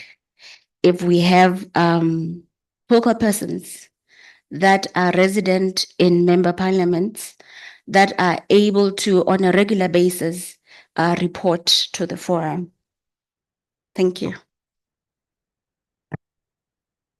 I think we do have them. It's just a matter of to what extent are they reporting to the forum. I think that's the issue. You raise a very important point, because even some of the reporting that even us members who are on SADC get, it's hard to to understand, or sometimes we're given at the last minute. And then there's this issue that no, SADC PF only got to them later. And so they have to run around, get the reports. I think we just need to improve in that area. Madam Shirley, do you want to add to this? Or why are you doing like this? You know, there are people online, so bring your voice, madam. Access the mic. There's so many questions, Chair. We're going to lose responding. There are about 10 questions already fielded. All right. Okay. So anyway, noted, madam. I think a lot of us members agree to your point. So SG, I believe you want to jump in. No, there are colleagues in the room. I don't know if Mr. Manzi is still there. Not really, but Madam Musonda is here, Paulina is here, and Kumaro is here. Okay. Mr. Kurasha is online from he's there. I've been corrected. Onaro and Mr. Kurasha. So, secretariats, please they respond to the issues before I come in, because they need to reflect on the capacity, resources, and their ability to carry out the issues that are put on the table.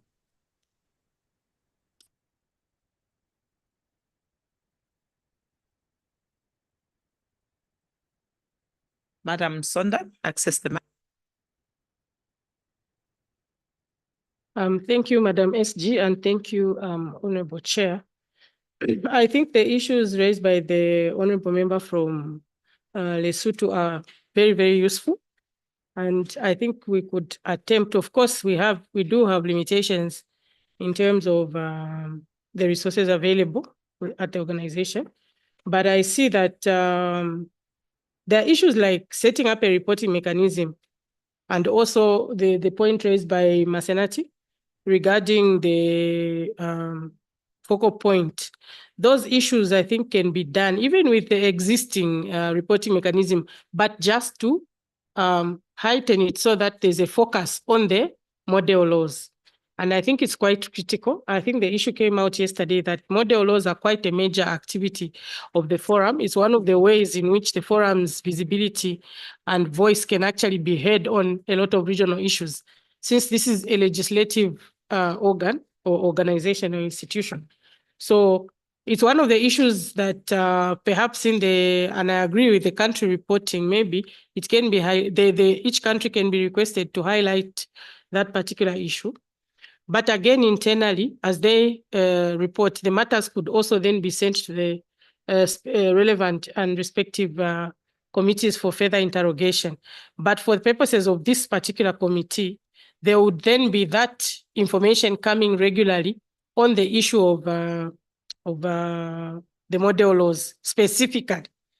Yes, the committee would then be getting from each country, from each parliament, what is the status and what activities is the parliament doing. So I'm thinking maybe to frame as we write to the parliaments for reporting purposes, we could actually frame some statement which will ensure that they highlight, or even just a page, an update, like a page, you know, I don't know what you can call it, just a brief on update on model laws. What activities are happening? For example, we've just heard that Lesotho, there's been some movement on 2 of the model laws, at least on some aspects. So those issues need to come out so that this committee is then able to keep a tab on that kind of opportunity. I think the other issues the member suggested can also be considered. Capacity building, I think the SG also spoke about this yesterday quite strongly. So I think those are opportunities that can probably be followed up to see where they take us. And it would be important for the members also to interact at those levels to understand what is the interaction between domestic legislation vis-a-vis regional. You know, there are always, as he indicated, during COVID, there was some resistance, you know, but it was discovered that it could actually be helpful to look at or adopt or consider regional legislation at domestic level. It might be helpful, it would be helpful. So I think that's not very different from our own situation where you get a bit of reluctance, but you keep pushing as legislators and the benefit can ultimately be seen. And once it's appreciated, I think there will be an easier acceptance and understanding of the situation. Thank you. I think that's what I would say for now. Secretariat before the SG comes in. I take it that those were the comments, SG. We move to you. We yield to you, SG. Thank you very much, Chairperson. Let me start off by thanking members for the ambitions that have been placed before us as a secretariat. But I'm one person who doesn't want to promise things that I know will not happen. We don't have the capacity. When we talk about developing a tracker, it is a software, it is resources, it is a person who will be there to be able to know what type of data needs to be put in there, among other issues. What are you tracking? What are, we can track on Excel, that one is easy. But developing a tracker in the manner that I understand would be useful for this committee may not be that easy. However, in the interim, we have an MOU with Aphrodite. One of the objectives is to develop a tracker for the PFM. This exercise has long been coming.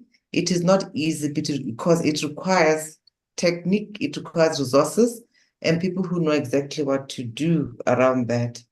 Secondly, we have agreed with Plan International, with Girls Not Bride, I don't know who else the other one is, where we are also developing a tracker and an M&E framework to track progress on the child marriage model law. Honorable members, I'm saying this because I've put this on the screen for you to see. The forum has always been trying to get information. I'm yet to be convinced that we have a framework in parliaments at the SADC PF that can allow us to bring out these issues. We have sent out a snapshot survey several times. One, to pick up on election observation mission. We've hired consultants who were paid for over an year, no response from our parliaments. Whatever came through, the consultants wrote to us and said they could not use it. We did another snapshot survey on the model law for child marriages. The same happened, only a few countries responded.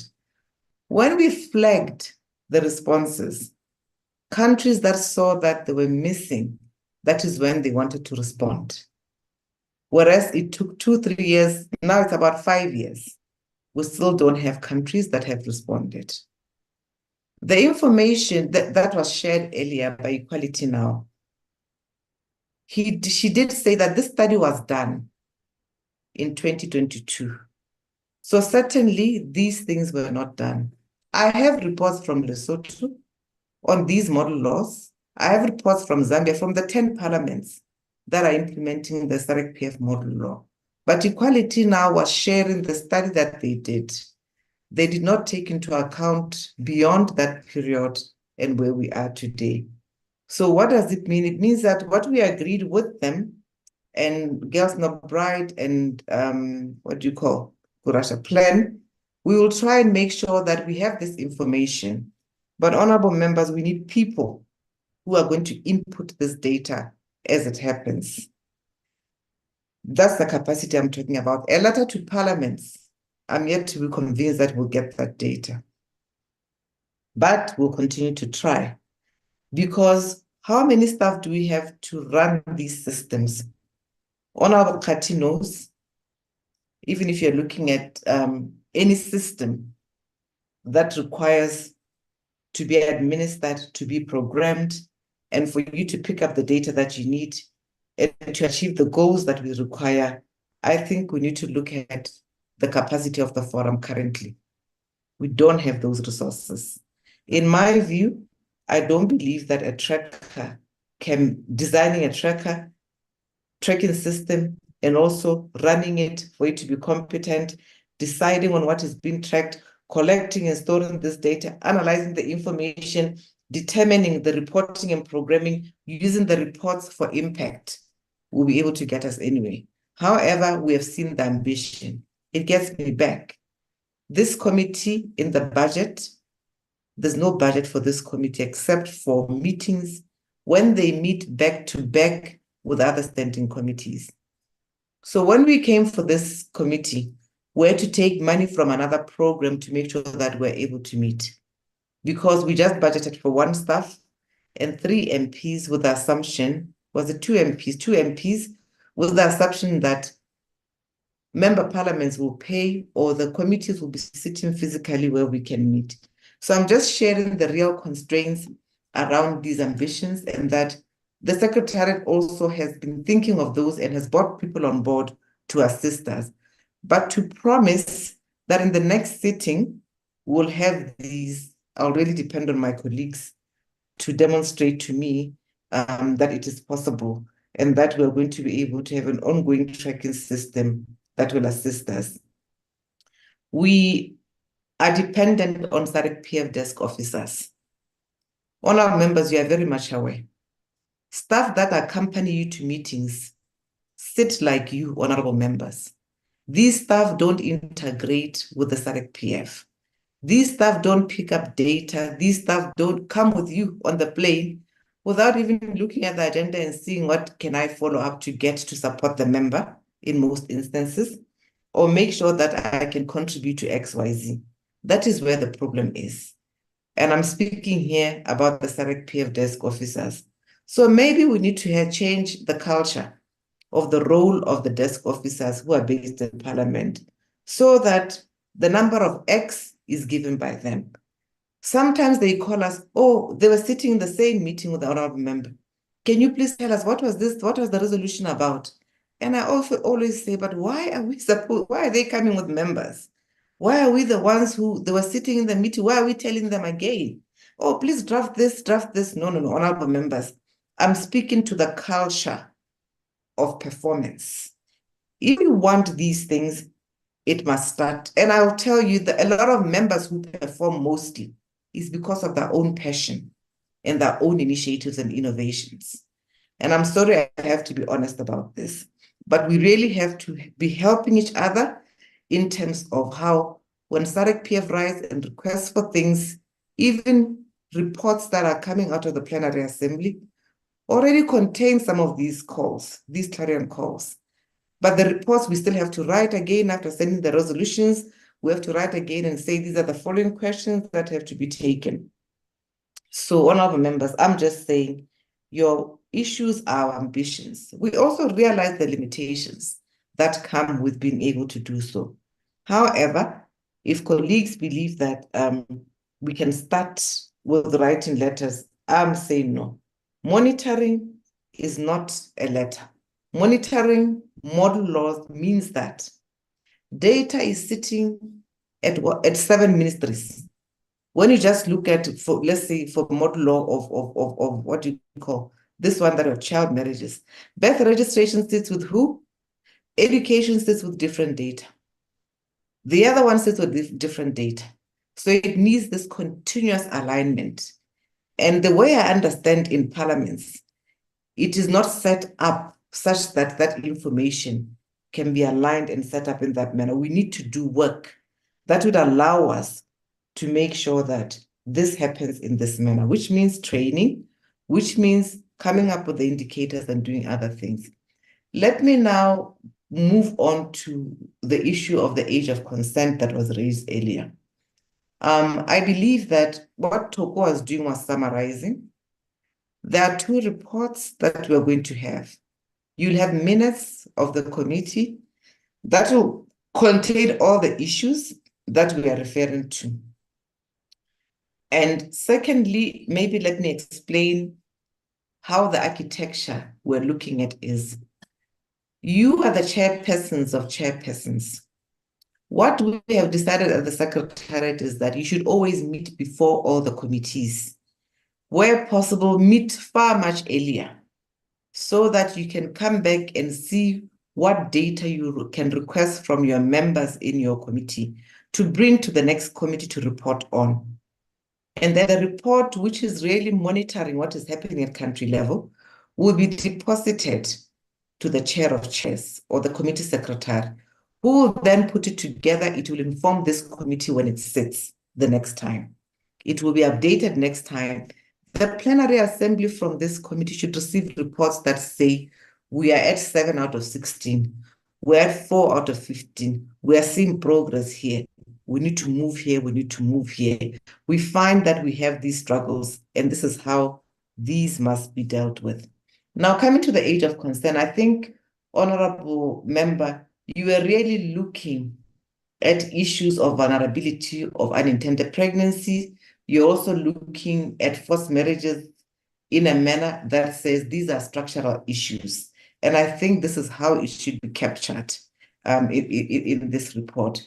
You were also looking at clear guidance that must be given on the provisions surrounding the age of consent, which you did indicate that the minimum age at which young people are considered legally competent to consent to sexual activity differs in most of our countries, vis-a-vis what we're talking about in terms of child marriage.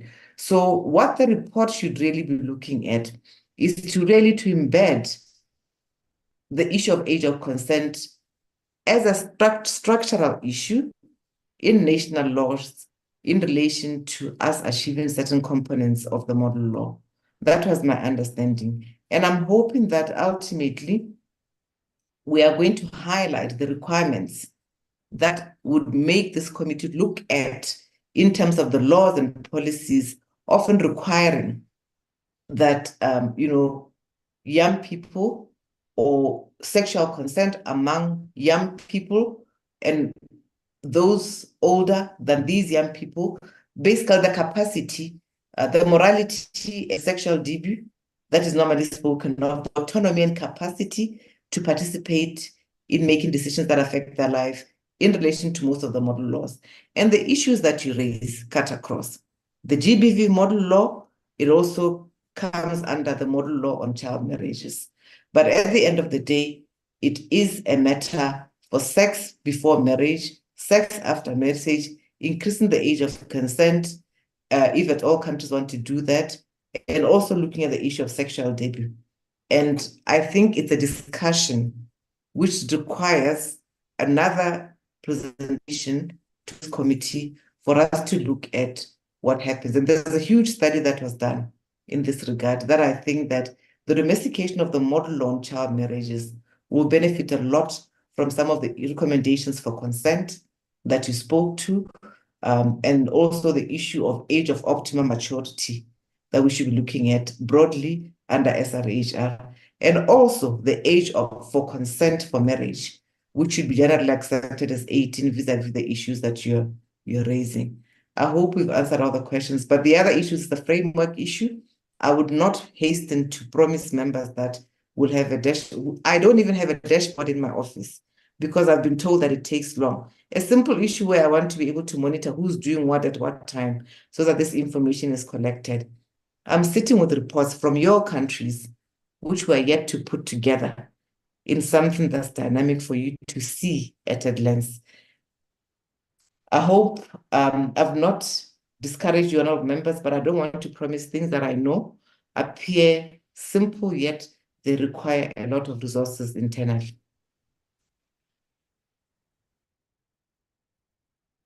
There we have it. We have heard the passion, the cry, and honest feedback.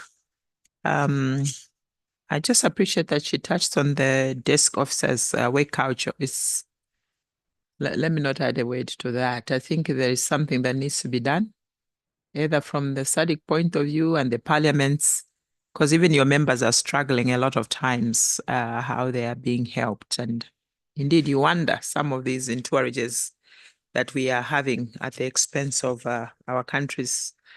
Is there anything else to add? Because what I gather, honorable members, is that what we want to come up with in terms of our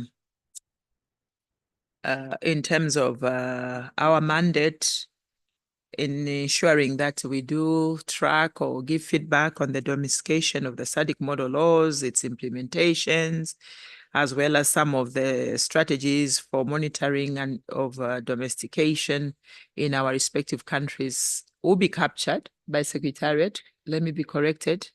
And then they'll send to us so that everything we have discussed here plus the good job that Toko did, and some of the interventions and the SGs, all that in a document which we will validate and on.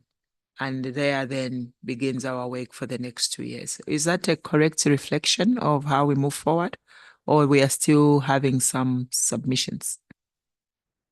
Chair, what Honourable we'll do, members. your report will have the architecture. We should really be able to help the plenary assembly know how they relate with this committee. Your report will also structure some form of reporting mechanism, which we already have in the surveys that we've sent out to countries.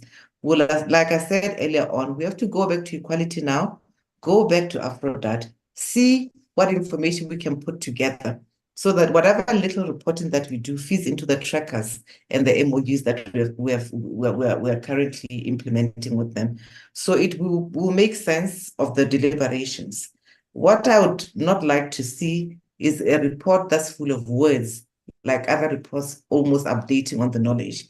This was training for you. You need to now start leading in terms of how you would want other committees to respond to you. The minutes, Honorable Shelley, will be shared, and it can be shared with other members of the committee for them to know what you discussed. All the fact sheets, all the resources that we've shared, we'll also share with all the members so that at least they can look at them at any rate. And now that I have the floor, Honorable Kati, just to assure you, here you are, here's the report for Lesotho, which has the updates that you have. It's just that this is not what you put in a tracker. This is a report for us to follow through and then be able to know, okay, the Counter Domestic Violence Act of 2022 addressed child marriage. There's a whole explanation. So we actually have to go and find this particular provision and be able to align accordingly in terms of what has happened. I just want to demonstrate that although we have the write-up in terms of what has been done, it means that from here, what you can see, you've dealt with the issue of the age. Well, what else have you dealt with? You dealt with the issue of coercion. You've dealt with some of the traditional components of the law, and you've also gone further to do other things that we must be able to deal with, which is progressive in terms of implementing international law. Okay, thank you, Madam SG. Could I ask the members to stretch just a little bit, just where you are? Let's stand. We are going to go into another, I don't know, who knows that YMC, like why, who knows how to do that? I don't remember it.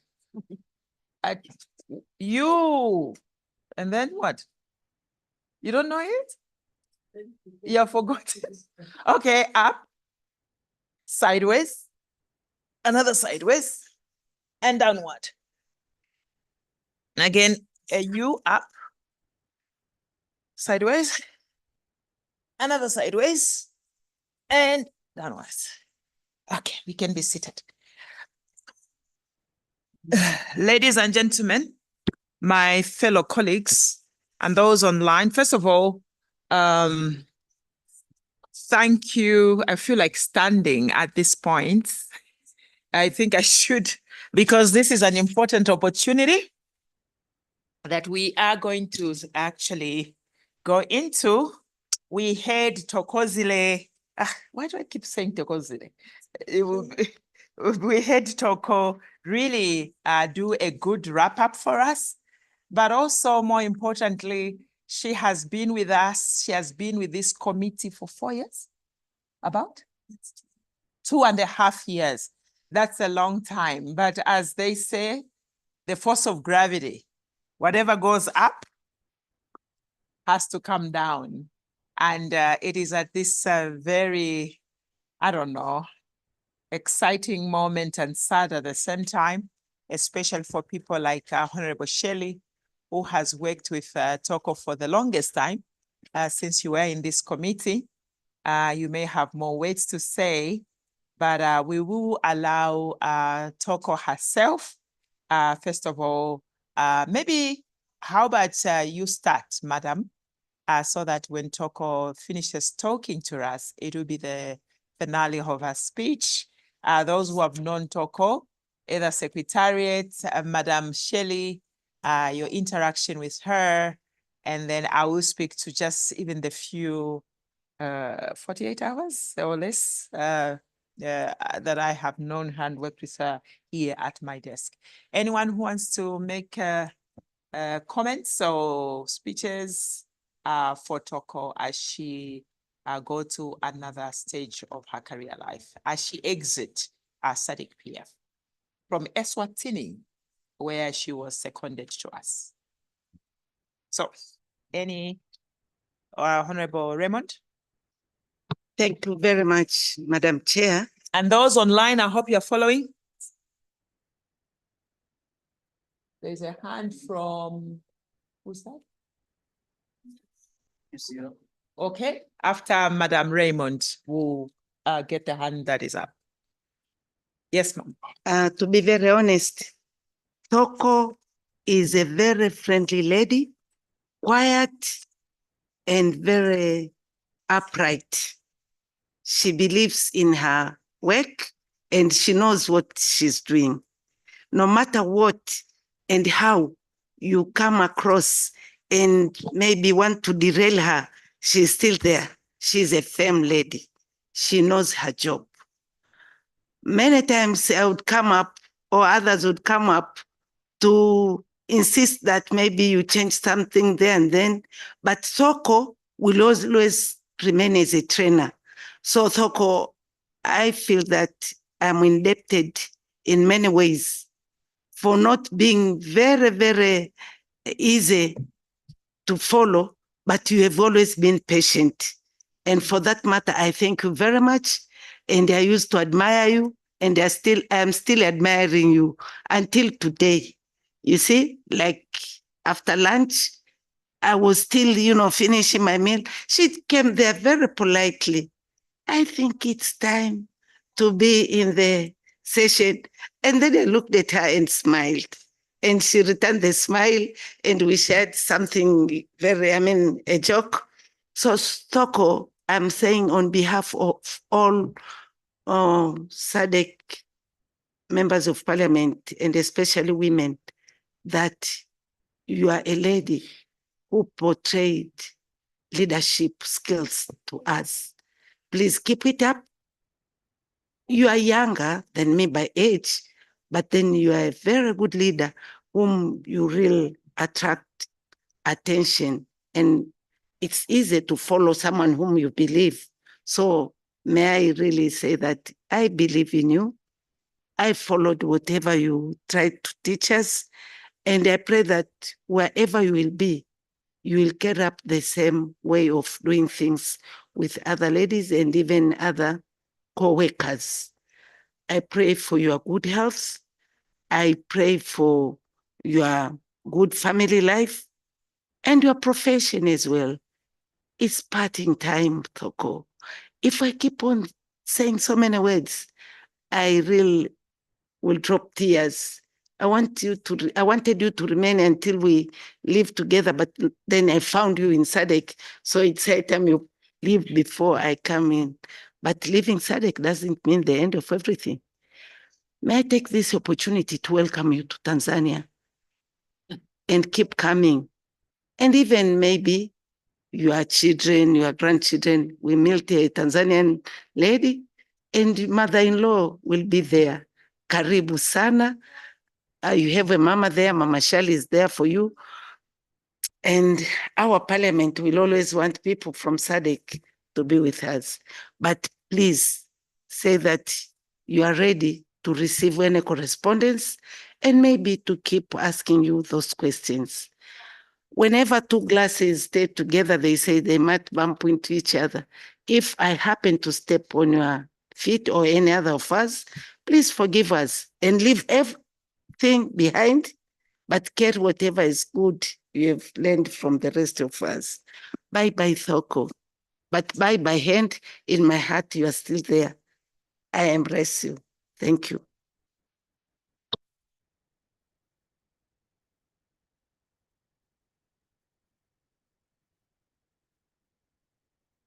That tears are a sign of love. It is the price we pay for love.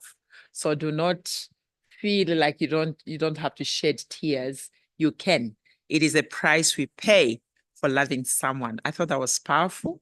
So to Toko, to Mama Shelley, feel free to drop those tears of joy and also of sadness. We will take a hand that was online, and that is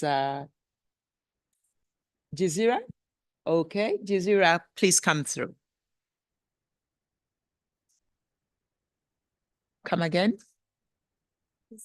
Oh, we need the translation. Hold on, Jazira. And Jazira is coming to us from which country? Angola. Hold on, Angola. Is this Angola where it's obrigado? Yeah. Got that now. But who's Jazira? Ronald? Maybe it is the computer. We'll learn. Let's see, because sometimes it's the name on the computer. Okay. Are we ready? Could you come through from Angola and introduce yourself, because the name is not something that we know. Introduce yourself.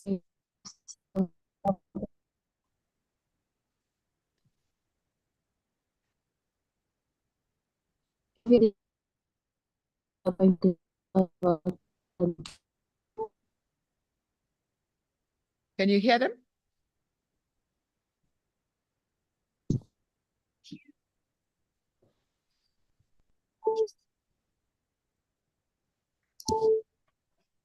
Can someone IT type to them to introduce themselves via chat, who they are and how they can contribute? If not, we can read their contribution.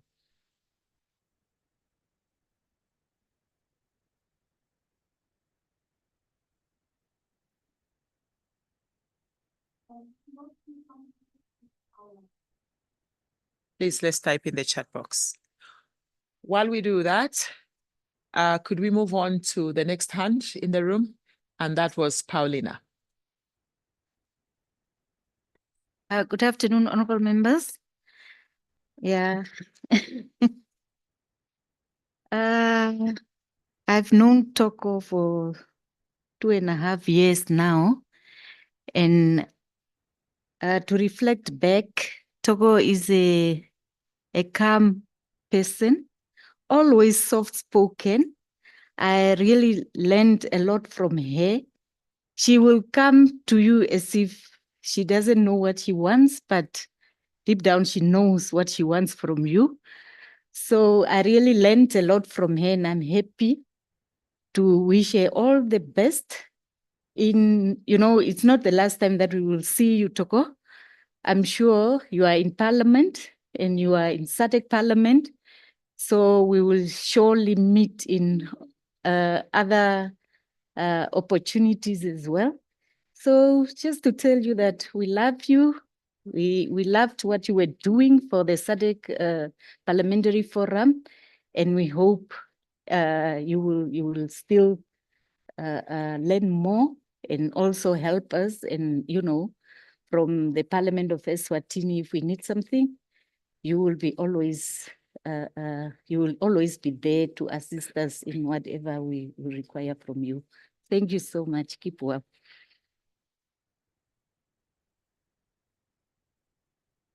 SG, are you coming after we are done with our side, so that you close off Toko, because we're going to have a few contributors, and then we as members of Parliament, we have a small token for Toko, and then she will speak to us. So will you speak after Toko has spoken, or you also speak before, so that when Toko speaks, that will be the last speech that she makes, and acknowledge all of us. Could you guide? I think we can give Toko to be the last. She's the main guest, I guess, at this point. She can speak last. I can go if all the secretary staff have given a shot. I can go ahead and speak a little bit. Yeah. Okay, so you will come after us. Not yet? After secretariat. The members can do that thing, then Toko speaks. Yes. After secretariat has spoken. Okay. Yeah. So, any more from Secretariat? Ms. Musonda is coming through. Thank you, Honorable Chair, honorable members. I've also worked with Toko during the time that she's been with the forum. I think I've worked also very closely with her on this committee, the legal subcommittee. We've done some work together. And as Paulina said, she's very calm. She doesn't lose her step like some of us. So I think it's been refreshing to have somebody like that. She kind of balances you off. You know, when you're in a panic, she's very calm. So you then get back together. So it's been very nice, very pleasant person to work with. I can't complain about anything. Yeah, she's really been someone who has strengthened our processes and our work. And I can only wish her all the best. She's been a great colleague. So wish her the best. And of course, we are still meeting, I'm sure, in a lot of meetings. She's sitting in a SADC parliament, working with the parliamentarians. So we hope that we'll be meeting together. So please don't lose our numbers. We won't lose yours. So we've made a new friend. And yeah, she's one of our new, now old friends. So we'll always be there for you. And we hope that you'll be there for us as well. Thank you for everything, Toko, and wish you the best. Thank you. Anyone else? Good afternoon. Thank you, Honorable Chair. Good afternoon, honorable members. Just a few words to Toko. I mean, we've been interacting for quite some time now, for the period that you've been with the forum. And at times I'll come to you and shout like I usually do. And mainly if I see that your members are lost or there's no one to attend to and so on, then I say, but Toko, you can assist the members. And she will tell you very calm and say, no, I don't deal with the members. I'm actually there's somebody else that must deal with them and so on. But we've been doing so well.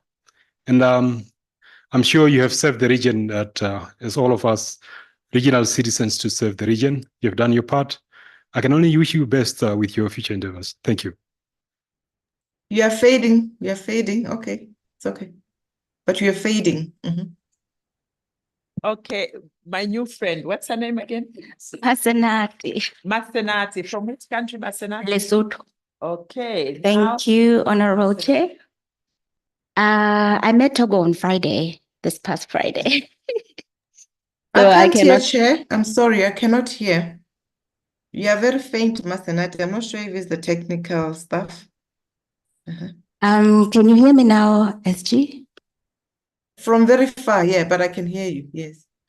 I was just saying I met Togo on Friday, this past Friday, and so I have nothing to speak on her work, but I'd love to wish her the best in her next endeavors.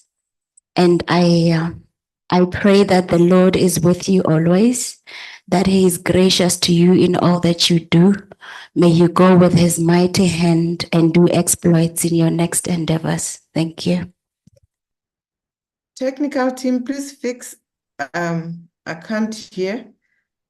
Okay, technical There's team, an echo in please. between. This is an important session. Unless there is any more, I'll be the one to talk. And then we'll do something as members. Anyone else? I think it's me, then members can do that part. Kurasha is online, but I'm not sure if you want to Kurasha, say. do you have any addition? Thank you, Chair, for the opportunity. I wish to join colleagues in congratulating Toko for great tour of duty. She represented Eswatini very well, and it was always a pleasure to be working with her and to experience her calmness. It's been such a pleasure, and I was exchanging with her on a bilateral basis that we will continue to interact. The nature of our work is that she joins the cohort of staff of the Parliament of Eswatini that know more about SADC-PF, and it is inevitable that she'll continue to be an ambassador of SADC-PF and sometimes even be used in much more involving ways than she was. And I'm very sure that we'll continue to meet in that regard. All the best, Toko, and thank you very much for being the person that you are. We have enjoyed and cherished the moments, professional moments we have shared. Thank you, Chair. Thank you. With that, I think I would say something also. I definitely. SG, you are coming last. Yeah, last. No, I thought Toko was coming last. Last as in from us. From us. Oh. We still have the floor. The chair is on the floor, SG. Thank you, ma'am. She's anxious, isn't it? Toko, we have appreciated you. We are a new group. Apart from Mom, who really spoke from her heart, Madam Raymond, she spoke not only for us, but also those that have gone. So it's good to have that institutional memory, someone who knows you. You were orienting me on the fly, and I can't appreciate you enough, even just some of the issues we are doing here, the notes we were sharing. It just shows your ability to finish it up to the end. What is the one word which I'll say to you? As they always remind us, it's not how you start, but how you finish. And you have been faithful, and you have been a good steward, and you have finished well. And that's not easy to do. With all your collectiveness, your expertise, your calmness, you brought this to the end. So God bless you, and thank you very much. Yeah. With that, I'll call all the members of Parliament to present something to Toko. Then the SG will come in, and Toko, you be the last. So how are we standing? Honorable colleagues, which is better for photos? Yeah. Here is better.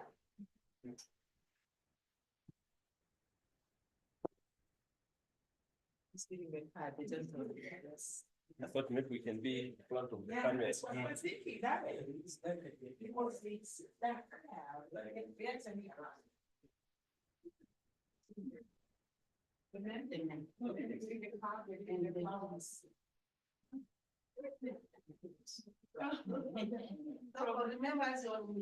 Around the corner, women are coming.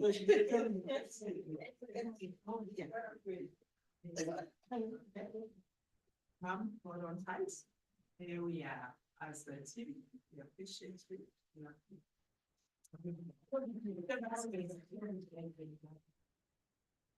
And you read it in the map. Okay. So that's a good thing for that. And then let's take a photo of that. Take the photo. With your flower basket or nice. Okay, a photo for the members, please. Send a photo.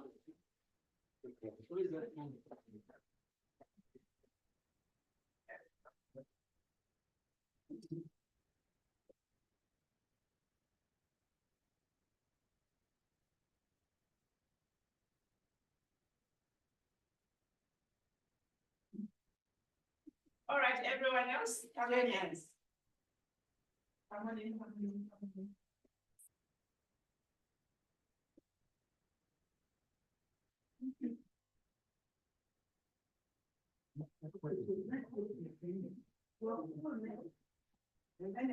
And then probably in the center, so more people on this side. It needs to be our center. So how many after Toko? Here, one more this side. Yes, there.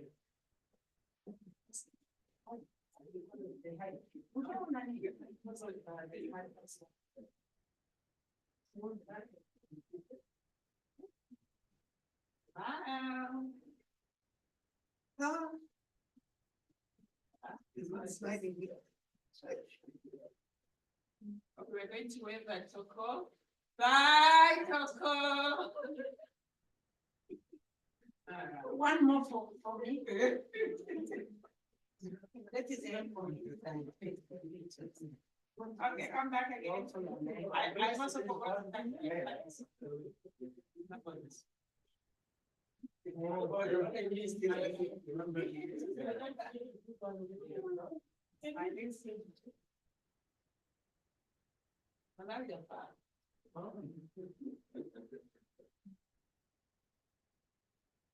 Thank you. Okay. Oh.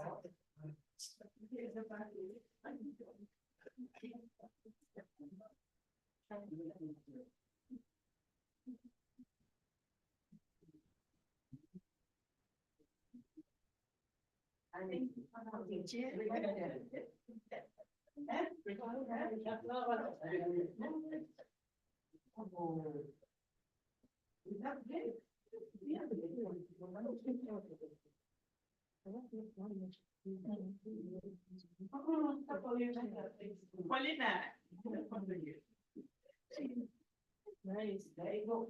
Then secretary along with the chair. Come. Yeah. Come on. Okay, so Is the meeting still on, Chair? hey, how do you get in touch? Yes, it is SG. So they're doing photo session, and I'm sure they'll come back, and then you come in.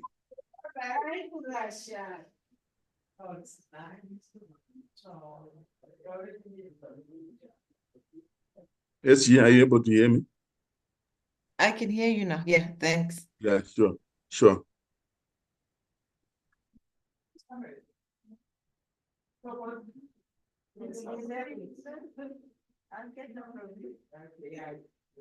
Thank you so much.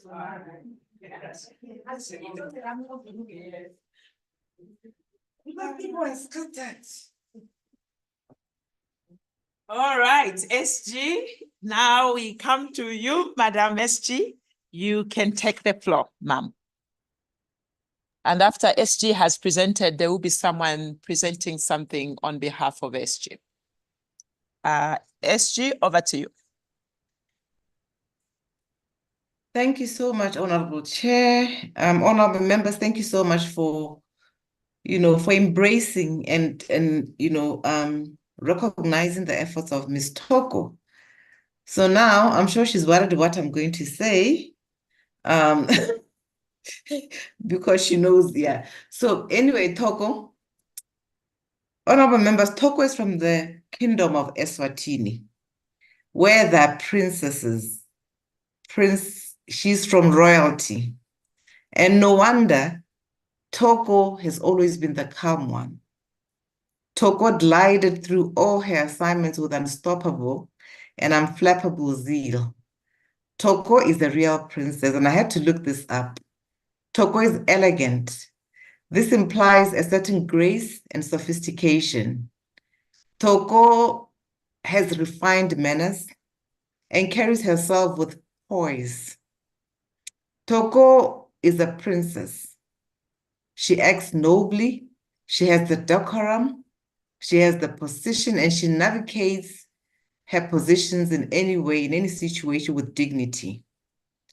You'd never know that Toko is a lawyer, simply because you would not even have a hint of some characteristics that are given to lawyers, which I will not name.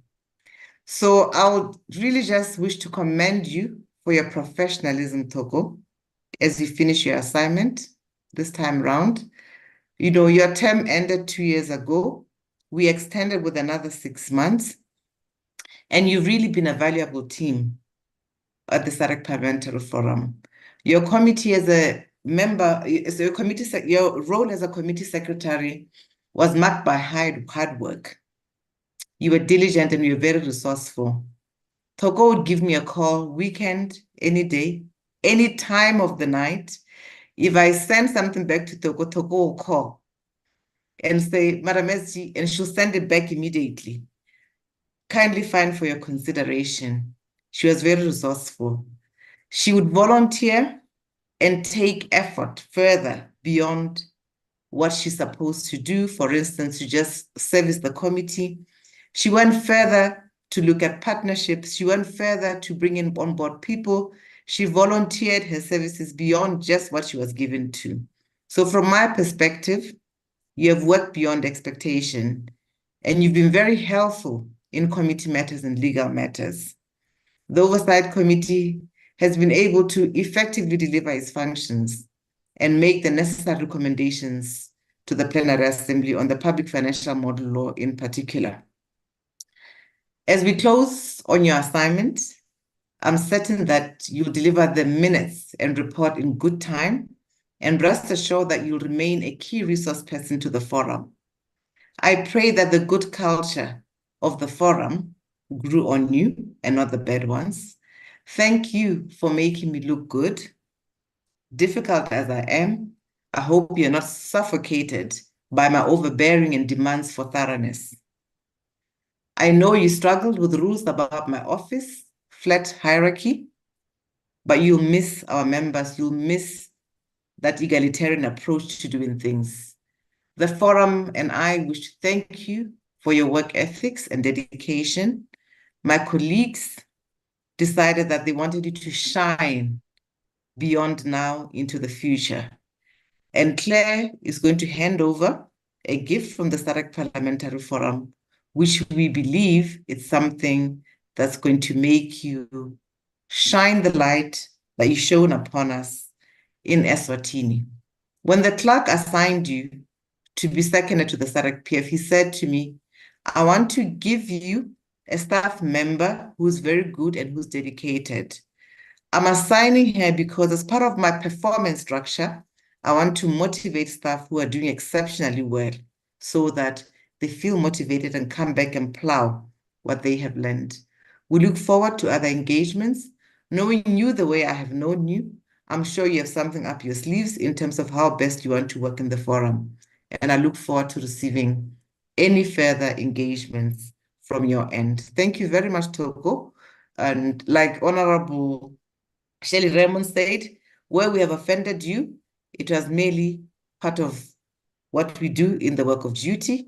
It was not personal. It was entirely for us to be thorough and always be together in delivering as one. Thank you, Togo. All the best. Love you. Love to your family, and thank them for the dedication they afforded you and the times that you've had to work over the weekends to do the work of the forum, at night to do the work of the forum, because you still had to do your work at the Parliament of Eswatini. All the best, and may God bless you immensely.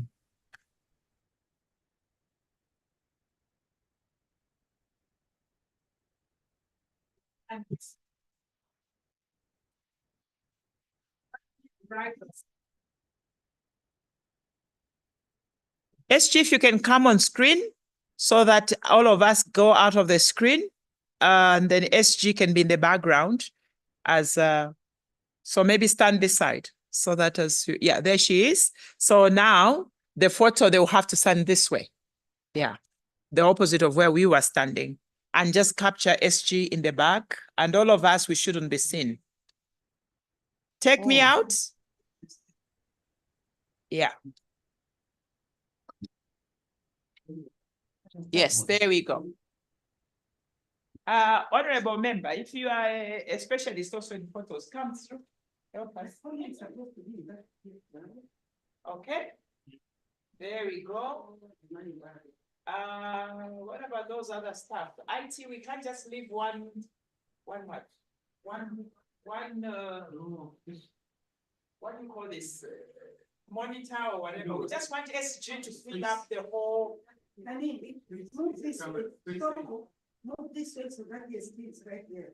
Yeah, there we go. There we go. Yeah, move this way, please.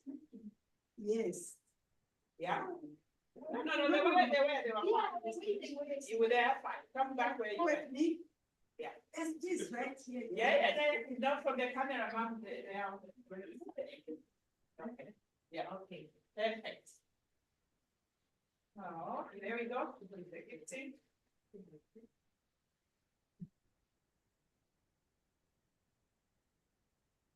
We can't hear you.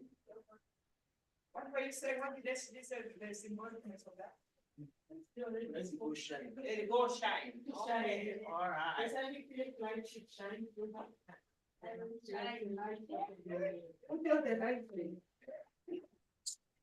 Does it come on? Thank you so much, Madam. Okay, it's time for. Say it. She can hear you. Yeah, she's still going to thank Yes. on the mic. Okay, Madam Sonda, you can sit. It's time for Toko to speak to us. On the mic. Yeah. On the mic. What's on the mic? Yeah. You don't want us to be in the back? Oh, yeah. Excellent, excellent. So, Toko, your turn.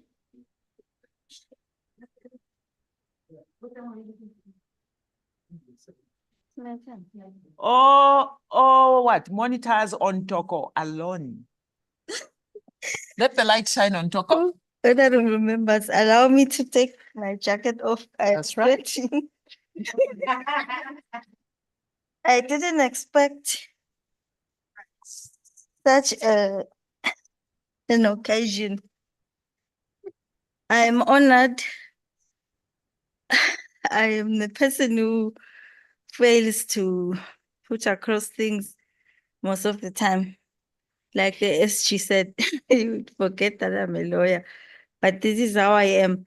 Allow me, Madam SG, honorable members, colleagues, to read something that I tried to put together last night, and I hope it will express how happy I am and how honored I've been to work with the SADC Parliamentary Forum. This is a reflection on my time as a committee secretary for the Regional Parliamentary Model Laws Oversight Committee. Honorable members, it is with a mix of emotions, as you can see, that this marks a time when I must bow out of the committee position, committee secretary position. My tenure in this role has been invaluable experience, one that has enriched my professional and personal life in countless ways. I have had the privilege of working alongside dedicated individuals who share a common passion for advancing the rule of law and promoting good governance through the domestication of model laws. Throughout my time as a committee secretary, I have learned a great deal about the intricacies of parliamentary and interparliamentary processes, the importance of collaboration and consensus building, and the critical role that model laws play in shaping our region's legal landscape. I've also had the opportunity to witness firsthand the positive impact that our work or the committee work here had on the lives of countless citizens. In this regard, I wish to point out that I have seen the domestication of the model law on child marriage, the model law on GBV in my country and in other countries, which these model laws I have had the occasion to sit in a room like this one in meetings organized by the SADC parliamentary forums where the model laws were drafted and validated through the consultant that has always been with the SADC Parliamentary Forum in the drafting of the model laws. I recall the model law on HIV and AIDS in Zimbabwe, where I attended the model law on child marriage, which was validated or was being drafted in somewhere in Sentin, I think the Millennium Hotel. Then I was with the Attorney General's office and the GBV model law, which I had occasion to experience the drafting and validation somewhere here by OR. I don't remember which hotel. I was with SADC PF then, and that was the beginning of my work with the committee. As I look back on my time in this position, I'm filled with a sense of accomplishment and gratitude. I'm particularly proud of having been guided by Her Excellency, the SADC Parliamentary Secretary General, even as she navigated her tight schedule, as you have heard, that I would call her any time of the day. Even this morning, she took her time to offer some encouragement in preparation for the session. And during that time, she was just waking up and busy with her mother duties at home. Madam SG, I'm greatly indebted to your able guidance and believing in my capabilities. You have truly brought out the best in me. Thank you. Further opportunities which you have been availed by the SADC Parliamentary Forum have also exposed me to interaction with colleagues in the legal profession and parliamentary sphere. Additionally, I'm proud also of the SADC Parliamentary Forum hardworking staff, which are present here, and those that are in Namibia and those that are attending meetings elsewhere. They never tired of offering their assistance as I navigated through the uncharted waters of being a committee secretary when in my country no one was there to mentor me, except that I had to try to reach out in order to be able to do the work accordingly. Whilst at the national level, I was able to prepare for committee meetings.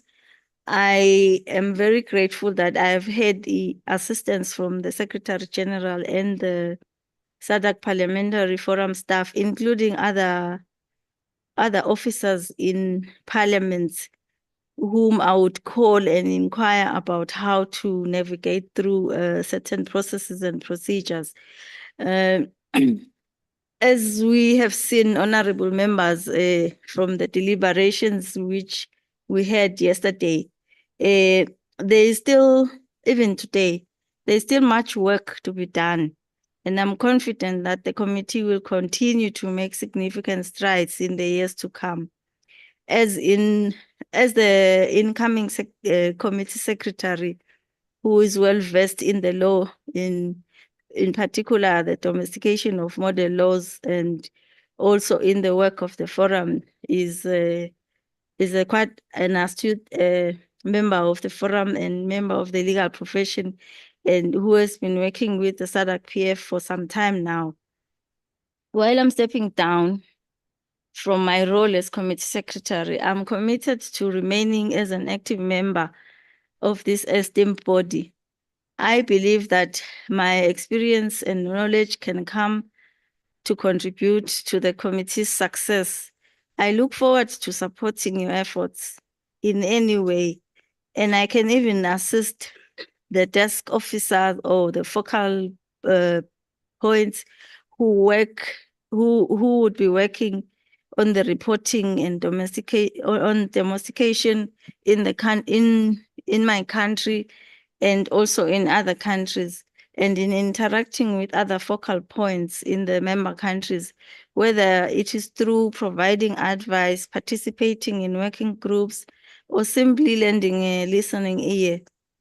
To conclude my long speech, honorable members, I want to express my sincere thanks to all of you for your support, guidance over the years. It has been an honor and privilege to serve as your committee secretary, honorable members. I wish you all the best in your future endeavors, and I am very humbled by all the words that you have said. Yes, I am a leader. I receive all the encouragement. I am a leader. I am going to be in good health. My professional career will flourish. My family will benefit from the work that I do. And also my country will be enriched.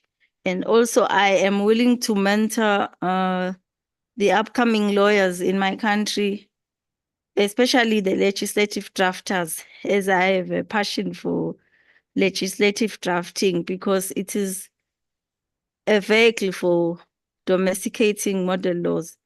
I thank you all and may the good Lord bless you. I am very much humbled. I am very much humbled. Thank you. Amen. Thank you. Kigelegele. I hope that was recorded. It was Around the recorded. We need to do corner. that and somehow also get it to Toko so that she can archive that. The grandchildren need to see this. The great-grandchildren need to see this. Your country needs to see this. As SG and everyone has said, keep being the light, keep shining. On that note, SG, we want you now to introduce to us the new secretary of this very important committee, which is called Rpmloc.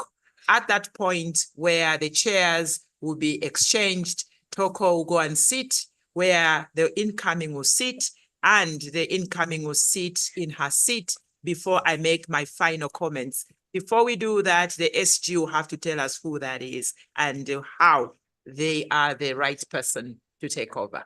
SG? Can you hear me? SG?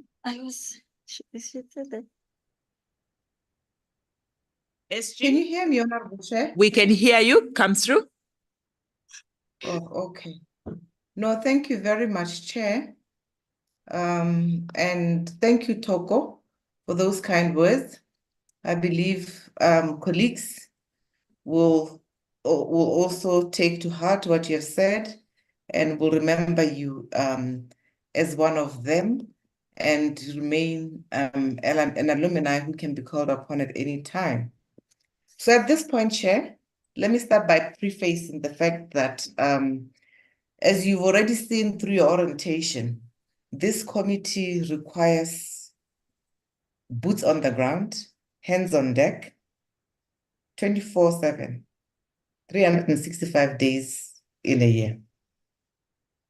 And it is important for us to really look around and say within the Secretariat, what can we do to reassign and ensure that with these last 5 years that are left for us to implement the current strategic plan, and having learned from the work that we've done over time on our model laws and also creating structures, coming up with certain principles of the SADC Parliamentary Forum, what can we do? As a result, Chair, I have assigned Mrs. Claire Musonda to lead and be the full-time committee secretary for the Regional Women Parliamentary Caucus. I said to Claire, the women of this world will not forgive me. A woman leading the SADC Parliamentary Forum, 2 committees that are focused on gender directly have no full-time committee secretary. And I think that it would be an indictment on any woman's leadership. For that reason, Mrs. Musonda will lead the Regional Women's Parliamentary Caucus and also the Regional Parliamentary Model Laws Oversight Committee. Honorable Member, Claire does not need any introduction. As you are well aware, Claire has an experience beyond experience. She has worked in committees, I think, for over 23 years, if I recall very well. She has worked with the Zambia Parliament in this area. She has always served in various parliamentary engagements in the region, in the continent and beyond. And her career has largely been, nourished through being a parliamentary practitioner. Qualifications, one need not ask, she's overqualified for the job. She has qualifications in development studies. She has qualifications in law. She has qualifications in farming. She has qualifications in entrepreneurship. She has demonstrated interest and knowledge in gender issues. She has also worked in the projects of the forum. She has supported election observation missions. She has supported SRHR projects. She has supported the HSDP committee. The list goes on. And it is for this reason that I found that these two committees that should push the needle for the forum require somebody to take on this job. You may ask, from director to working on this particular area, what does it mean? I'll leave this to Claire to speak to it. But in my discussion with Claire, it became very clear that yes, it's important to get a job that is bigger in salary, that is greater in security, that is higher in status and bright with the future. But in her response, she said, I've seen the value of what the forum can do if well-resourced. I've seen the need to bring the respect of the forum and promote its respect to internal and external partners. For me, this logic implied that she's willing to sacrifice, she's willing to go lower, and she's willing to work and contribute to the forum as a citizen of SADC and through her own professional acumen. It is for this reason, Honorable Chair of the RWPC, Honorable Chair of the Regional Model Law Parliamentary Committee, that I hand over Claire, who also bring insights to this committee, having worked in my own office as Director of Corporate Services. She understands procedure. She understands corporate matters that are important. She understands effectiveness. She understands my need for thoroughness. She understands that the organization needs to survive and prosper. She understands the thinking of the organization. She understands the rules, and she understands that throughout the term of another woman and also moving towards the SADC Parliamentary Forum, we must open our eyes, we must sacrifice ourselves, and we must not be preoccupied with positions, power, or money. And it is for this reason that maybe with her job, she'll speak for herself, having looked at the internal risks of the organizations, she found this an easy feat to be able to say, let me be efficient rather than just being effective. In other words, this is Claire Musonda and her moral campus and the qualifications that she has that I'm handing over to this chair. At this point, Chair, you may invite Ms. Musonda to the desk so that they hand over with Ms. Toko. I don't know if you've heard me. Thank you, thank you. The camera person, please be on deck as they greet hands, shake hands, ladies. That's right. Yeah. Yeah. All right. Let's give a hand for the incoming secretary to the committee. Thank you very much. May I ask that this juice be taken away because the chair is looking like it's drinking the whole time. Please. Thank you so very much, SG. The little I know about handovers, there's always more behind the scenes. And I believe that you started already and there will be more even as we are here. But I hope you have time to get to the spa as well, especially Toko, and if possible, both of you ladies, just to be ladies and to wind down. SG, thank you so much for your contribution and your comments to both of our ladies. It is at this point that I invite the new committee secretary to give her remarks.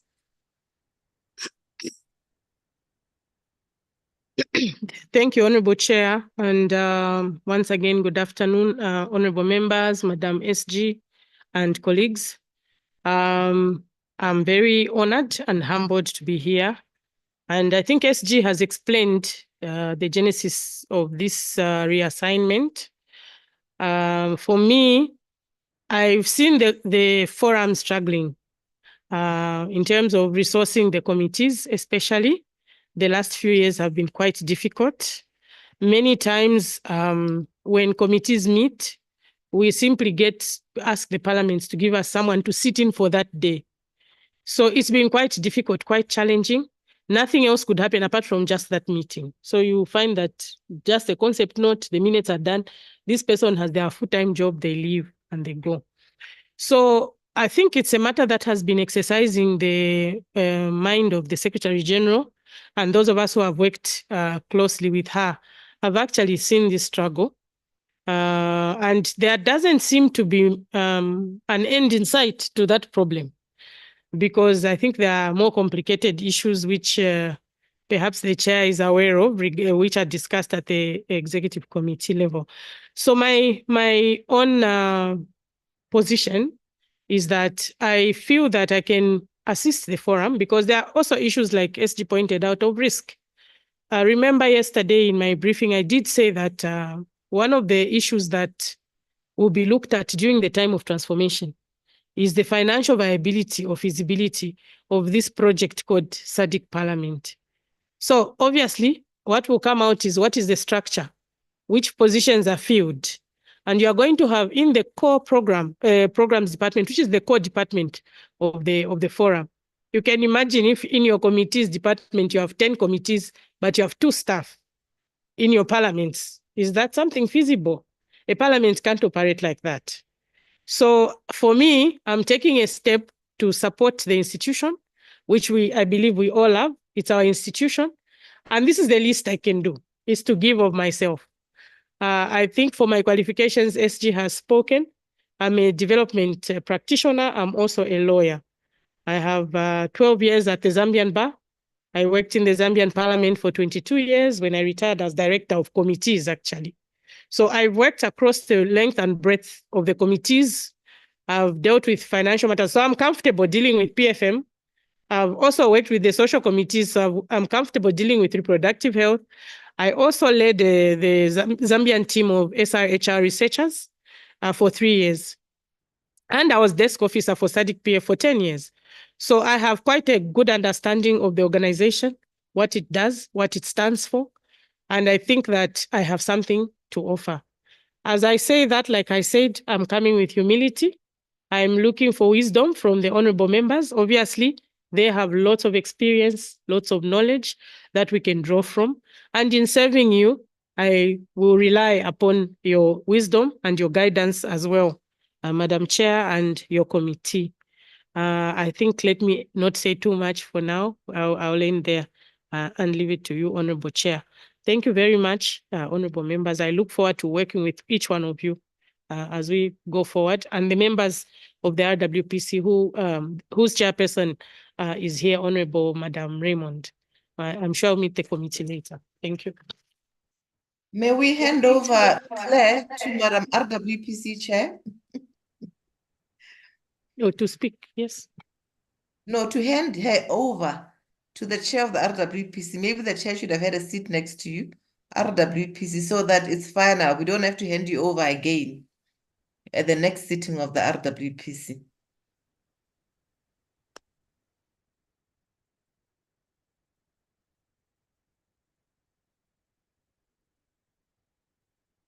Another chair?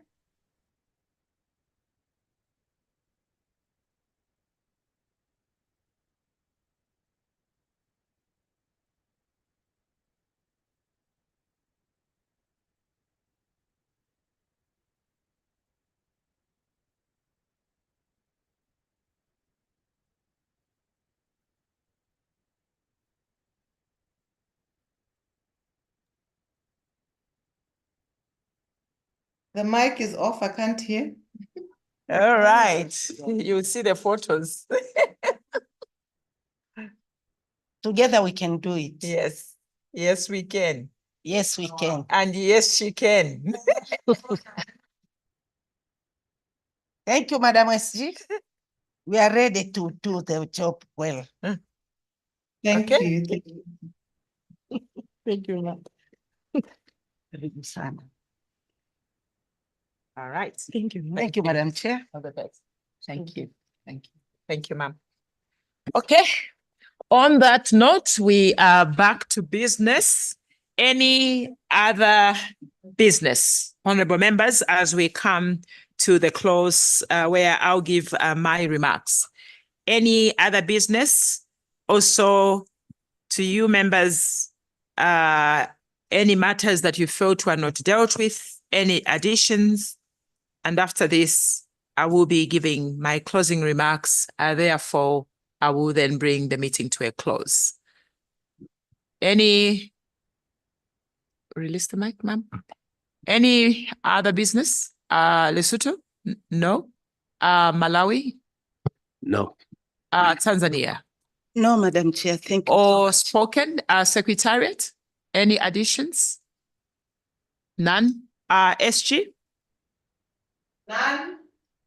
Okay. With that,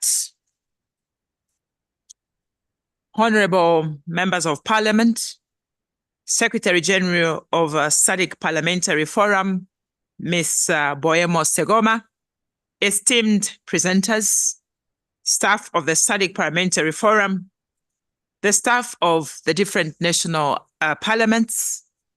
I want to recognize also our translators and indeed our technical staff who has been on deck. We are grateful for you. The hotel where we have made the venue and all the staff, distinguished colleagues and participants, and for those who came in from time to time online as well. May I simply say, ladies and gentlemen, from the onset, allow me to pay particular tribute to the esteemed presenters for their well-researched, informative, timely presentations. Not only did they highlight the importance of our mandate as Rpmloc, as we embark on our 2-year journey as the members of this regional Parliament Model Laws Oversight Committee, in brief, Rpmloc, but they have also reminded us of our role, having been tasked with the monitoring of the domestication of the model laws and implementation of the related instrument. Honorable members, distinguished ladies and gentlemen, the presenters further enlightened us on the need to effectively carry out our mandate through calling for the reports from different parliaments and being living examples in submitting these reports ourselves as chairpersons of the different committees tasked with considering various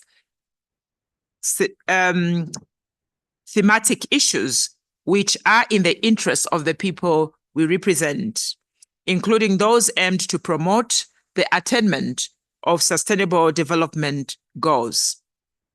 One must commend the initiative taken by the forum in ensuring that committee is reminded of the plenary assembly resolutions and engaging experts to assist in unpacking and offering strategies for their implementation so that they do not remain on paper, but are translated in actionable steps and ultimately brought to fruition. We further commend the Secretariat for ensuring that the committee is equipped to carry out its mandate of bringing the primary advocates and champions for the domestication of the provision of the SADC model laws. In this regard, it is hoped that our governments will prioritize the development of legislation that addresses the issues covered in the SADC model laws. Furthermore, in thanking the presenters, now allow me to point out that not only have they sensitized us on our role as members of this very important committee, but they have also offered us strategies which will assist us in carrying out our mandate. The presentations have also helped identify and provide clarification on the roles of parliamentarians at the regional level in our respective parliaments, in ensuring that the relevant laws are put in place for the legal protection of the human rights of our citizens. You will agree with me, therefore, honorable members, that our interaction with the presenters has thrown a challenge to us as members of parliament to be more robust in executing our representative role by way of being in touch with our citizens in the various communities that we represent. I therefore remain confident that honorable members, we will utilize this acquired information during these proceedings diligently in serving the SADC citizenry by prioritizing the issues covered in this meeting, not only to accelerate the domestication of the model laws in our respective countries, but also in monitoring their implementation through structured reporting frameworks and mechanisms, several of which we have highlighted during our deliberations. At this very juncture, let me also seize this very important opportunity to extend my sincere gratitude to all of you, members of Parliament, my fellow colleagues. Your presence here and the time that you have taken out of your equally important assignments to attend this very important meeting is beyond words because of your active participation, your invaluable interventions and contributions that each one of you members made throughout our deliberations, not only today, but from yesterday, and I'm sure in your preparation before coming. Without your participation, honorable members, the committee would not have made the progress that it has made in the days that we have been together.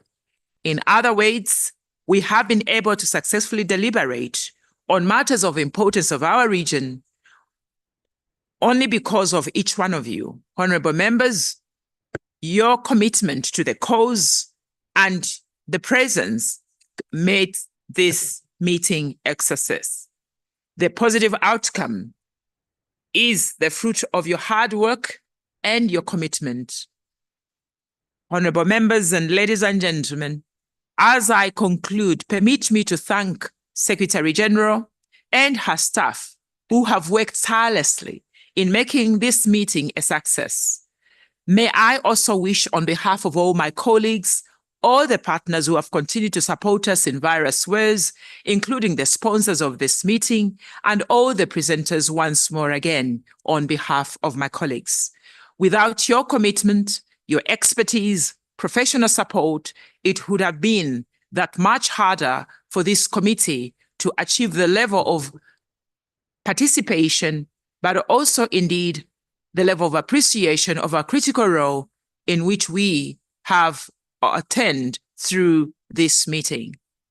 Well, ladies and gentlemen, as a member of Parliament from Zambia, I will be remiss if I did not invite all of you and indeed the Secretariat to be able to attend the next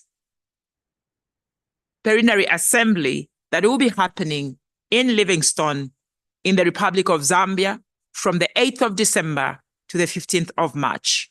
I look